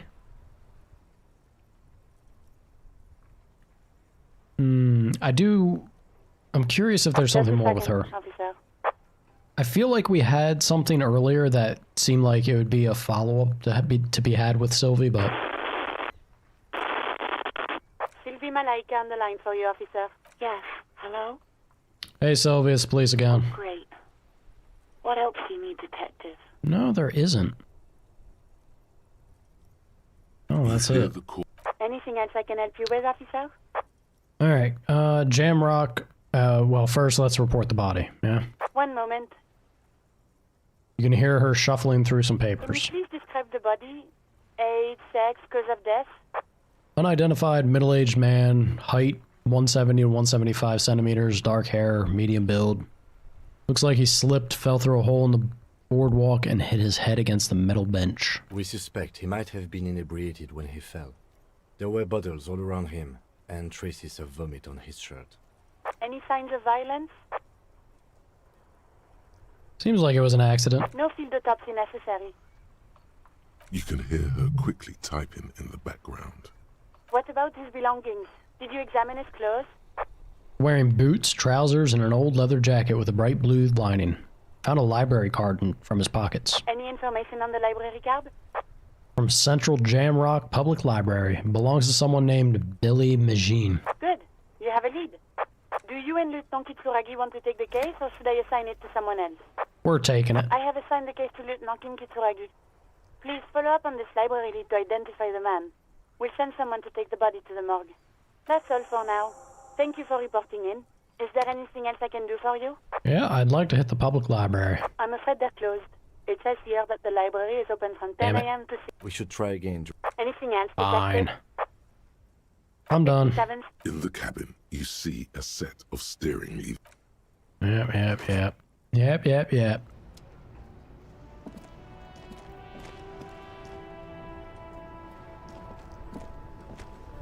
The palm tree livery should be, like, pastel green. Fucking tropic shit. He gazes dreamily at Lieutenant Kitsuragi's motor carriage. See it. Bright as day. Oh, if we were skulls right now. Who are you? I can tell you who we're not. Cop. We're not snitches. Or skulls. Which is not to say that the skulls are bitches and... On the contrary, The part of this presentation On the contrary, you want to take home with you, cop man, is we're not part of the skulls yet. These skull people are more than an authority. They're deities. you guys know Cindy the Skull? Oh yeah, Cindy's a right proper skull. The young man's eyes glaze over, his voice filled with longing. Yeah, a true artist of the future. Just like Arno van Eyck. By the way, if you see Cindy, give her our regards. He adds, returning from whatever void he was just visiting. The lieutenant on your left is unusually lenient toward them. I see you kids are into Anadic dance music. Oh man, yeah. We're not fucking kids, man. Be wary of the abyss. His blonde friend adds ominously and points to his temple. It's a Why? threat. An impotent threat of violence. A threat? Good, I like those. Don't fuck with me, boys. I'm one of the bad cops. I just wanted to talk about music and now there's a conflict all of a sudden. It's too much. Nervously shake your head. Threat, good. But I like don't. those. In fact, I dislike them so much I'm willing to drag you boys back to the station just to calm myself down. Damn, Cam. Hey, there's no need for that. We're just talking here. Joking too. Stay light, man. Yeah, didn't you cops, like, have some questions about skulls or some shit? Why aren't there more skulls in Martinez? The Union does their share of policing in Martinez, at least where gangs are concerned. That's why there isn't much organized crime around here. Don't you worry about that. We're gonna make up for the deficit. Yeah, we are. Dumb. Young and dumb. Your rhetoric is confusing. Are you part of the skulls or not? We're not franchise skulls. Well, not Franchise yet. skulls. Once we get our name out there, we'll have a chance to join them. And what makes you think that the organization would accept you? Because we can be just as psycho and vicious. You'll see. But in a non-threatening Truly. and definitely legal way. The other one quickly adds and whispers something to his We'll friend. fuck the system from the inside later. Just be cool now. The damage will be tenfold. Right on, fuck. So what's happening now? The blonde agrees and provocatively spits on the pavement. That's enough of that. Do you know anything about the murder that took place here? Point to the yard. Murder? A man was hanged in the backyard of the Whirling in Rags. Yeah, sure. We'll gladly tell you everything we know about it. It was a man. Also, he was hanged. Don't fuck around, I am the law. Anything else? He was hanged from a tree. Yeah, I mean, duh. These punks don't know anything. Let's just move along. Hey, stop right there. How does one know anything? Ah, this sounds like epistemology. A field so occupied by thought that it begins to question thought itself. I know that you don't know shit. Exactly. How can one know shit? For example, how can one be sure that there truly is a body hanging behind a hostel? What if it's art? Or just a mere specter? It's not. A man is dead and we need So what do you answers. think we know? What's with the jackets? What about them? I mean, God, am I really care about all this Well, shit? First off, it's a statement and not necessarily something that characterizes me as a person, even though the statement has character. And I do like piss. The word piss epitomizes the struggle taking place in the world. Things being defined as they seem, Oh, not they as are they the are. worst. And I guess it's also about communal spirit, the future, and truly appreciating our differences. Also, you've got to admit, it catches the eye. And since the Grand Piper is slowly but steadily moving towards basing the economy on it, attention, it is imperative that the medium itself convey the message. Makes sense. What I mean by this is, we are all piss and that the world is inherently meaningless. It seems How that edgy. the young man has a certain expertise in at least one field, even if it's rather narrow. Alright, that's, you know, I'm done with you boys. You go ahead and sit there. Alright. I think for this area.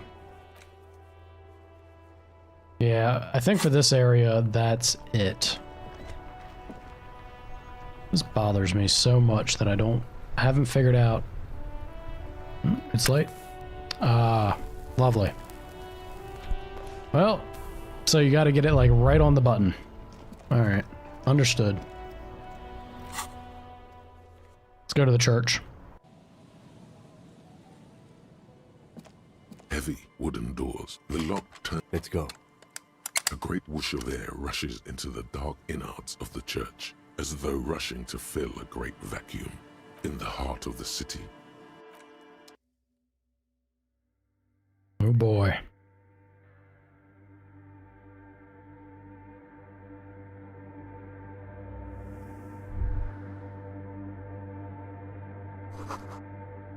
Strange stillness fills you as you look ahead. You should walk here, not run.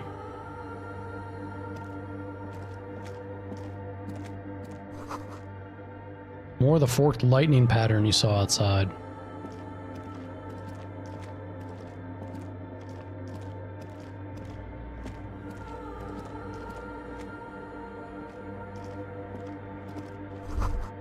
Blackboard is filled with complex equations. They look recent. Something to do with radio frequencies?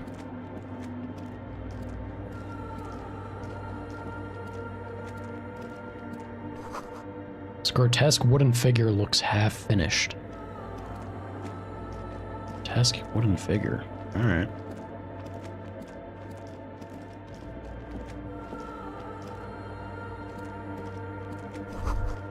The bowl is filled with water. A live wire runs directly into it. These wires work as contact microphones? Possibly. The silence in this part of the church, it's almost palpable.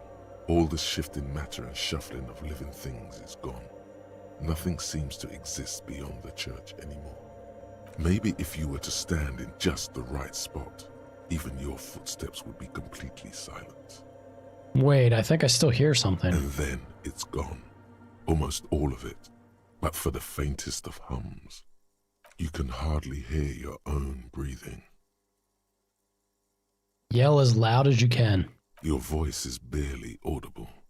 Not a howl, but the softest of whimpers. Stomp your feet and clap your hands. You produce a few muffled thumps, after which the silence feels even more total, somehow. Yeah, Kim, what's happening? The lieutenant points to his ears and shakes his head. Then he leans closer. Can you hear anything? Almost nothing, and it's beginning to worry me. Not really, but it's extraordinary. I've never experienced anything like this. Can't hear shit. You know, for Disco Cop, the silence is deafening. Starting to worry me, man. The church just has strange acoustics, some engineering trick. Whatever it is, it's definitely real. Something odd is happening around us. The lieutenant doesn't reply, but you can sense him tense up next to you. Look up into the bell tower. The orderly rows of ceiling panels become barely visible, then disappear completely in the darkness of the tower overhead. Oh, shit. What if I don't want to know? What if I don't want to know what's up there? The silence, the darkness, they've enveloped you as in a cocoon. You cannot move anymore. Relax. It'll be okay. Game, I wanted to be able to do the clothes shuffle. All right. Roll them bones, I guess. Yeah. Sad.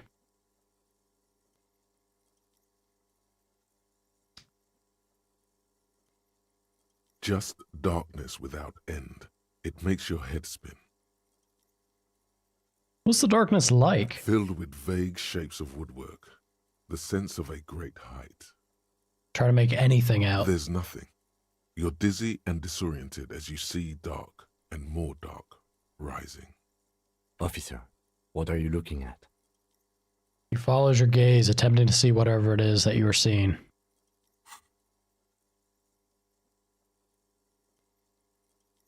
Oh. You see something hanging from the rafters, looking straight at you with dark eyes. We see the crab man. Maybe it's possible to talk to it. Hello, crab man. Is that a man? Looks more like part of the carpentry of the building came alive and is now studying you intently. The crab man. The crab man. Are you the crab man? The man leans forward a little, fixing you with a steady, unreadable gaze, then speaks.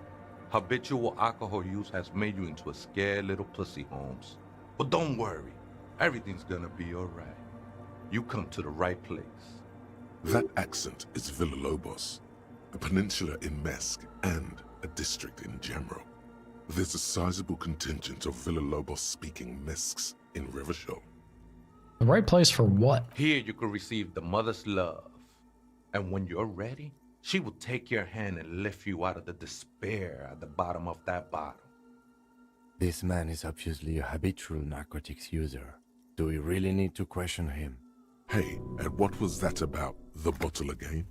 You haven't even drank that much lately. Lay off it already.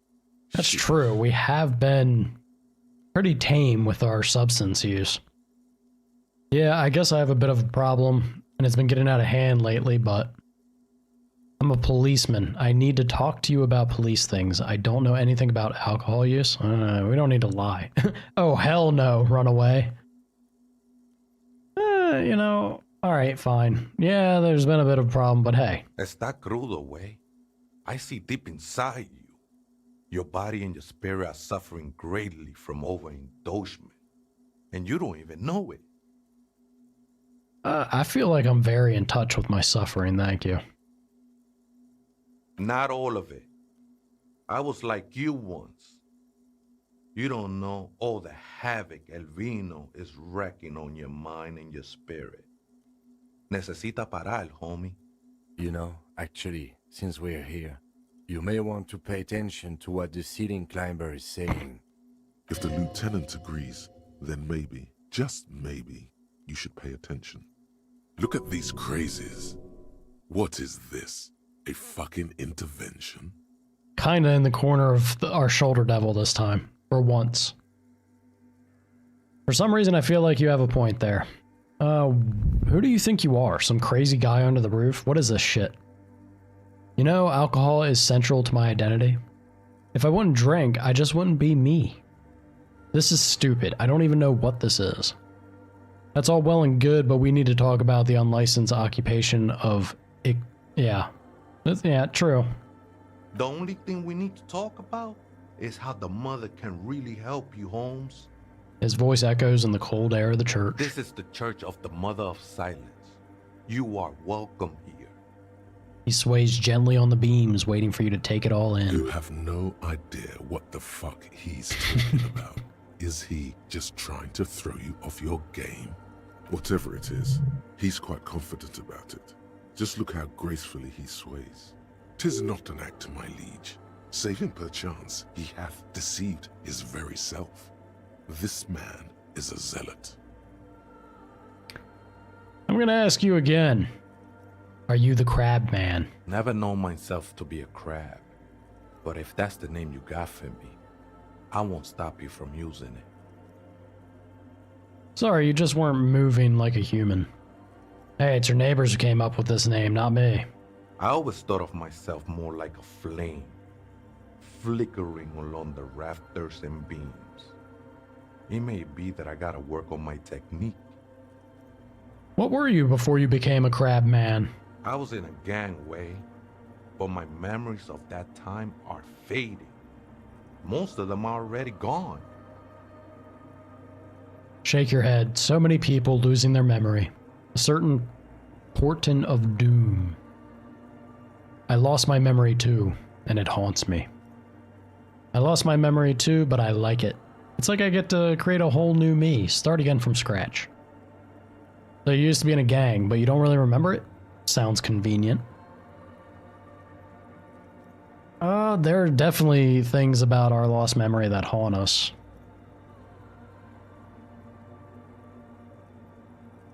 But yeah, I'm gonna go with like, yeah, that sounds convenient for you now, don't it? Convenience has got nothing to do with what goes on up there. He gazes up at the ceiling. There's a profound longing in that gaze, like he wants to be one with whatever is up there, shrouded in darkness. Do you remember your name, sir?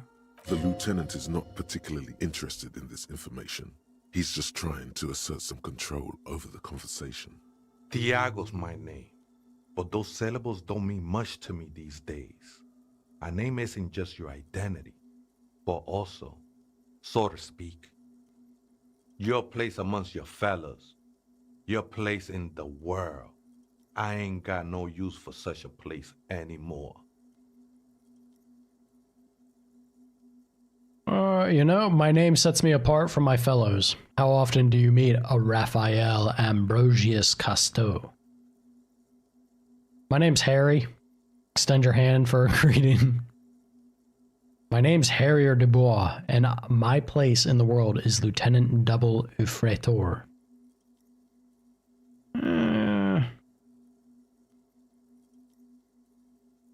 Disco Cop would be groovy with it. I kind of hate that I didn't embrace the Raphael shtick. Because now anytime I go to pick it, it feels like it's not... It doesn't feel like it has the same pizzazz. We've missed our window for it. Harrier Dubois. That's just the thing, Holmes. None of that matters. He sounds melancholy saying this, his limbs a mere shadow below the ceiling. Some ravers want to turn this place into a nightclub. The ones in the tent outside? Right? I see them. Guessing they're the ones who call me a crab. Probably scared of me. Do they have reason to be scared? Nah, man.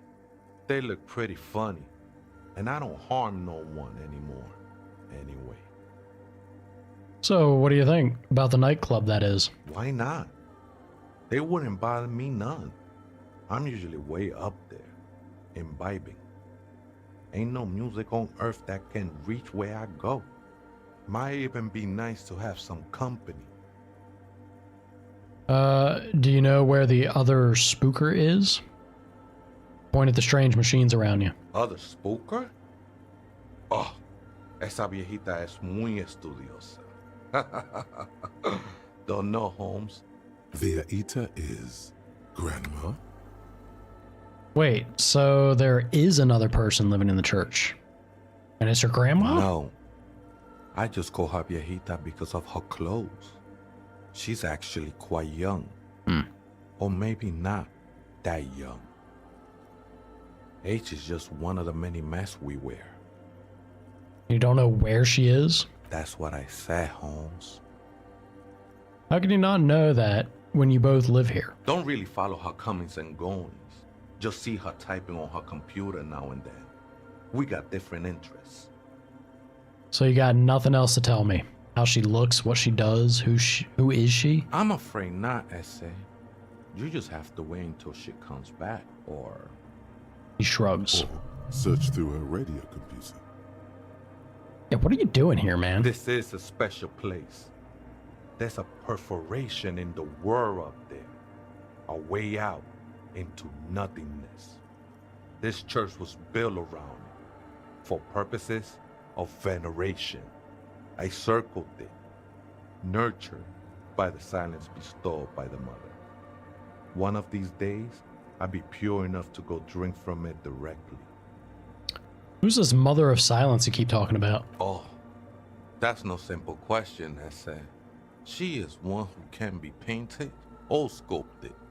She is a cavity in the dark beyond sense. She saved me, but I couldn't describe her to you. No one can, Holmes, and no one ever will. What will happen once you drink from this perforation? I will be incinerated, but not destroyed. Finally, I won with the state of the world before reality began. That sounds a bit like substitution behavior, no? You know a thing or two about that. You sure you didn't just switch one drug for another? It's not like that at all, man. It's just faith and joyful service. Too gleeful, those words. He is lying. Not to you, to his very own self. Faith is a kind of drug. I heard that before, Way. And I know I can't convince you on the spot. But think, when's the last time you woke up from silent communion with a hangover, regretting what you did last night? I think love might have been my drug of choice, and I think I'm still hungover from it. She took you for a good spin, huh? Don't worry, bro. That love is but a drop compared to the ocean of the mother's love. He looks at us gravely. The mother will eat all of you and never spit you out. Not judging, I got drug problems myself. I can see, and it saddens me. But devotion can save you. It saved me. You know, let's agree to disagree, I guess. I know it will take time. Don't sweat it. Still don't understand what you're doing in the church. I'm a seraph, Holmes. I sing the mother's glory. You should sing for me, the superstar cop. Point your thumbs at yourself. I am from no Marietti, if that's what you're thinking. And the song I sing is silent as the mother. Marietti is a mesque style of music and dance, commonly seen at all manner of festivities, especially weddings. It's delightfully quaint, owing to its peasant origins. He lost his cool there for a moment. Seems you hit some nerve. How did you even find this place? This church? Hard to say. I think I did some construction work here, back when I still had material worries. Up there, I realized what the true purpose of the church was. Been spending a lot of time here ever since. The past is nothing to me now, Way. It didn't belong to me. Right, I had other The questions. sinewy figure lingers on the wooden beams, blending into the shadows. You've been here a long time. Do you know why the church was abandoned? Police raid a while back. He responds, his voice suddenly flat. Did you witness it? Not really. Or at least I don't remember much of it anymore. The mother's love has done its job. That's what's so great about the mother. It lets you forget about everything. All right then, thank you. Crazy crap, man. A cracked pane of glass, colorful. Frost has drawn flowers on the glass, obscuring the view. A figure drawn in frost on the window depicting a deer.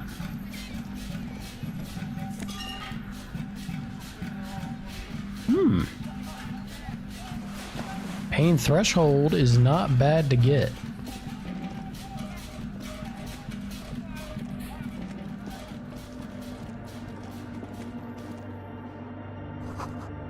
Spider spun its web around this wood-carved pillar.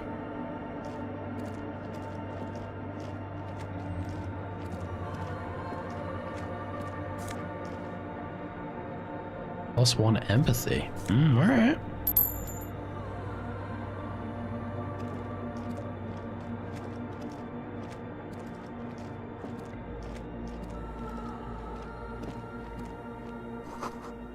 Someone's siphoning electrical current from outside into this antenna. Portable Harman Wowshy tape recorder. Is it possible it's recording something? Probably. Would make sense. 2 decks of reel-to-reel tapes spinning on empty.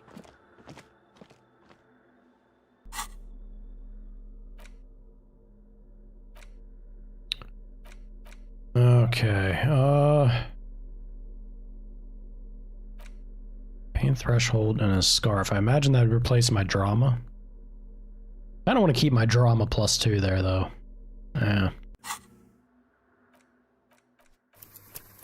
Alright. I'm gonna save the game up here. And I think that is where we're wrapping up tonight, folks. More progress made.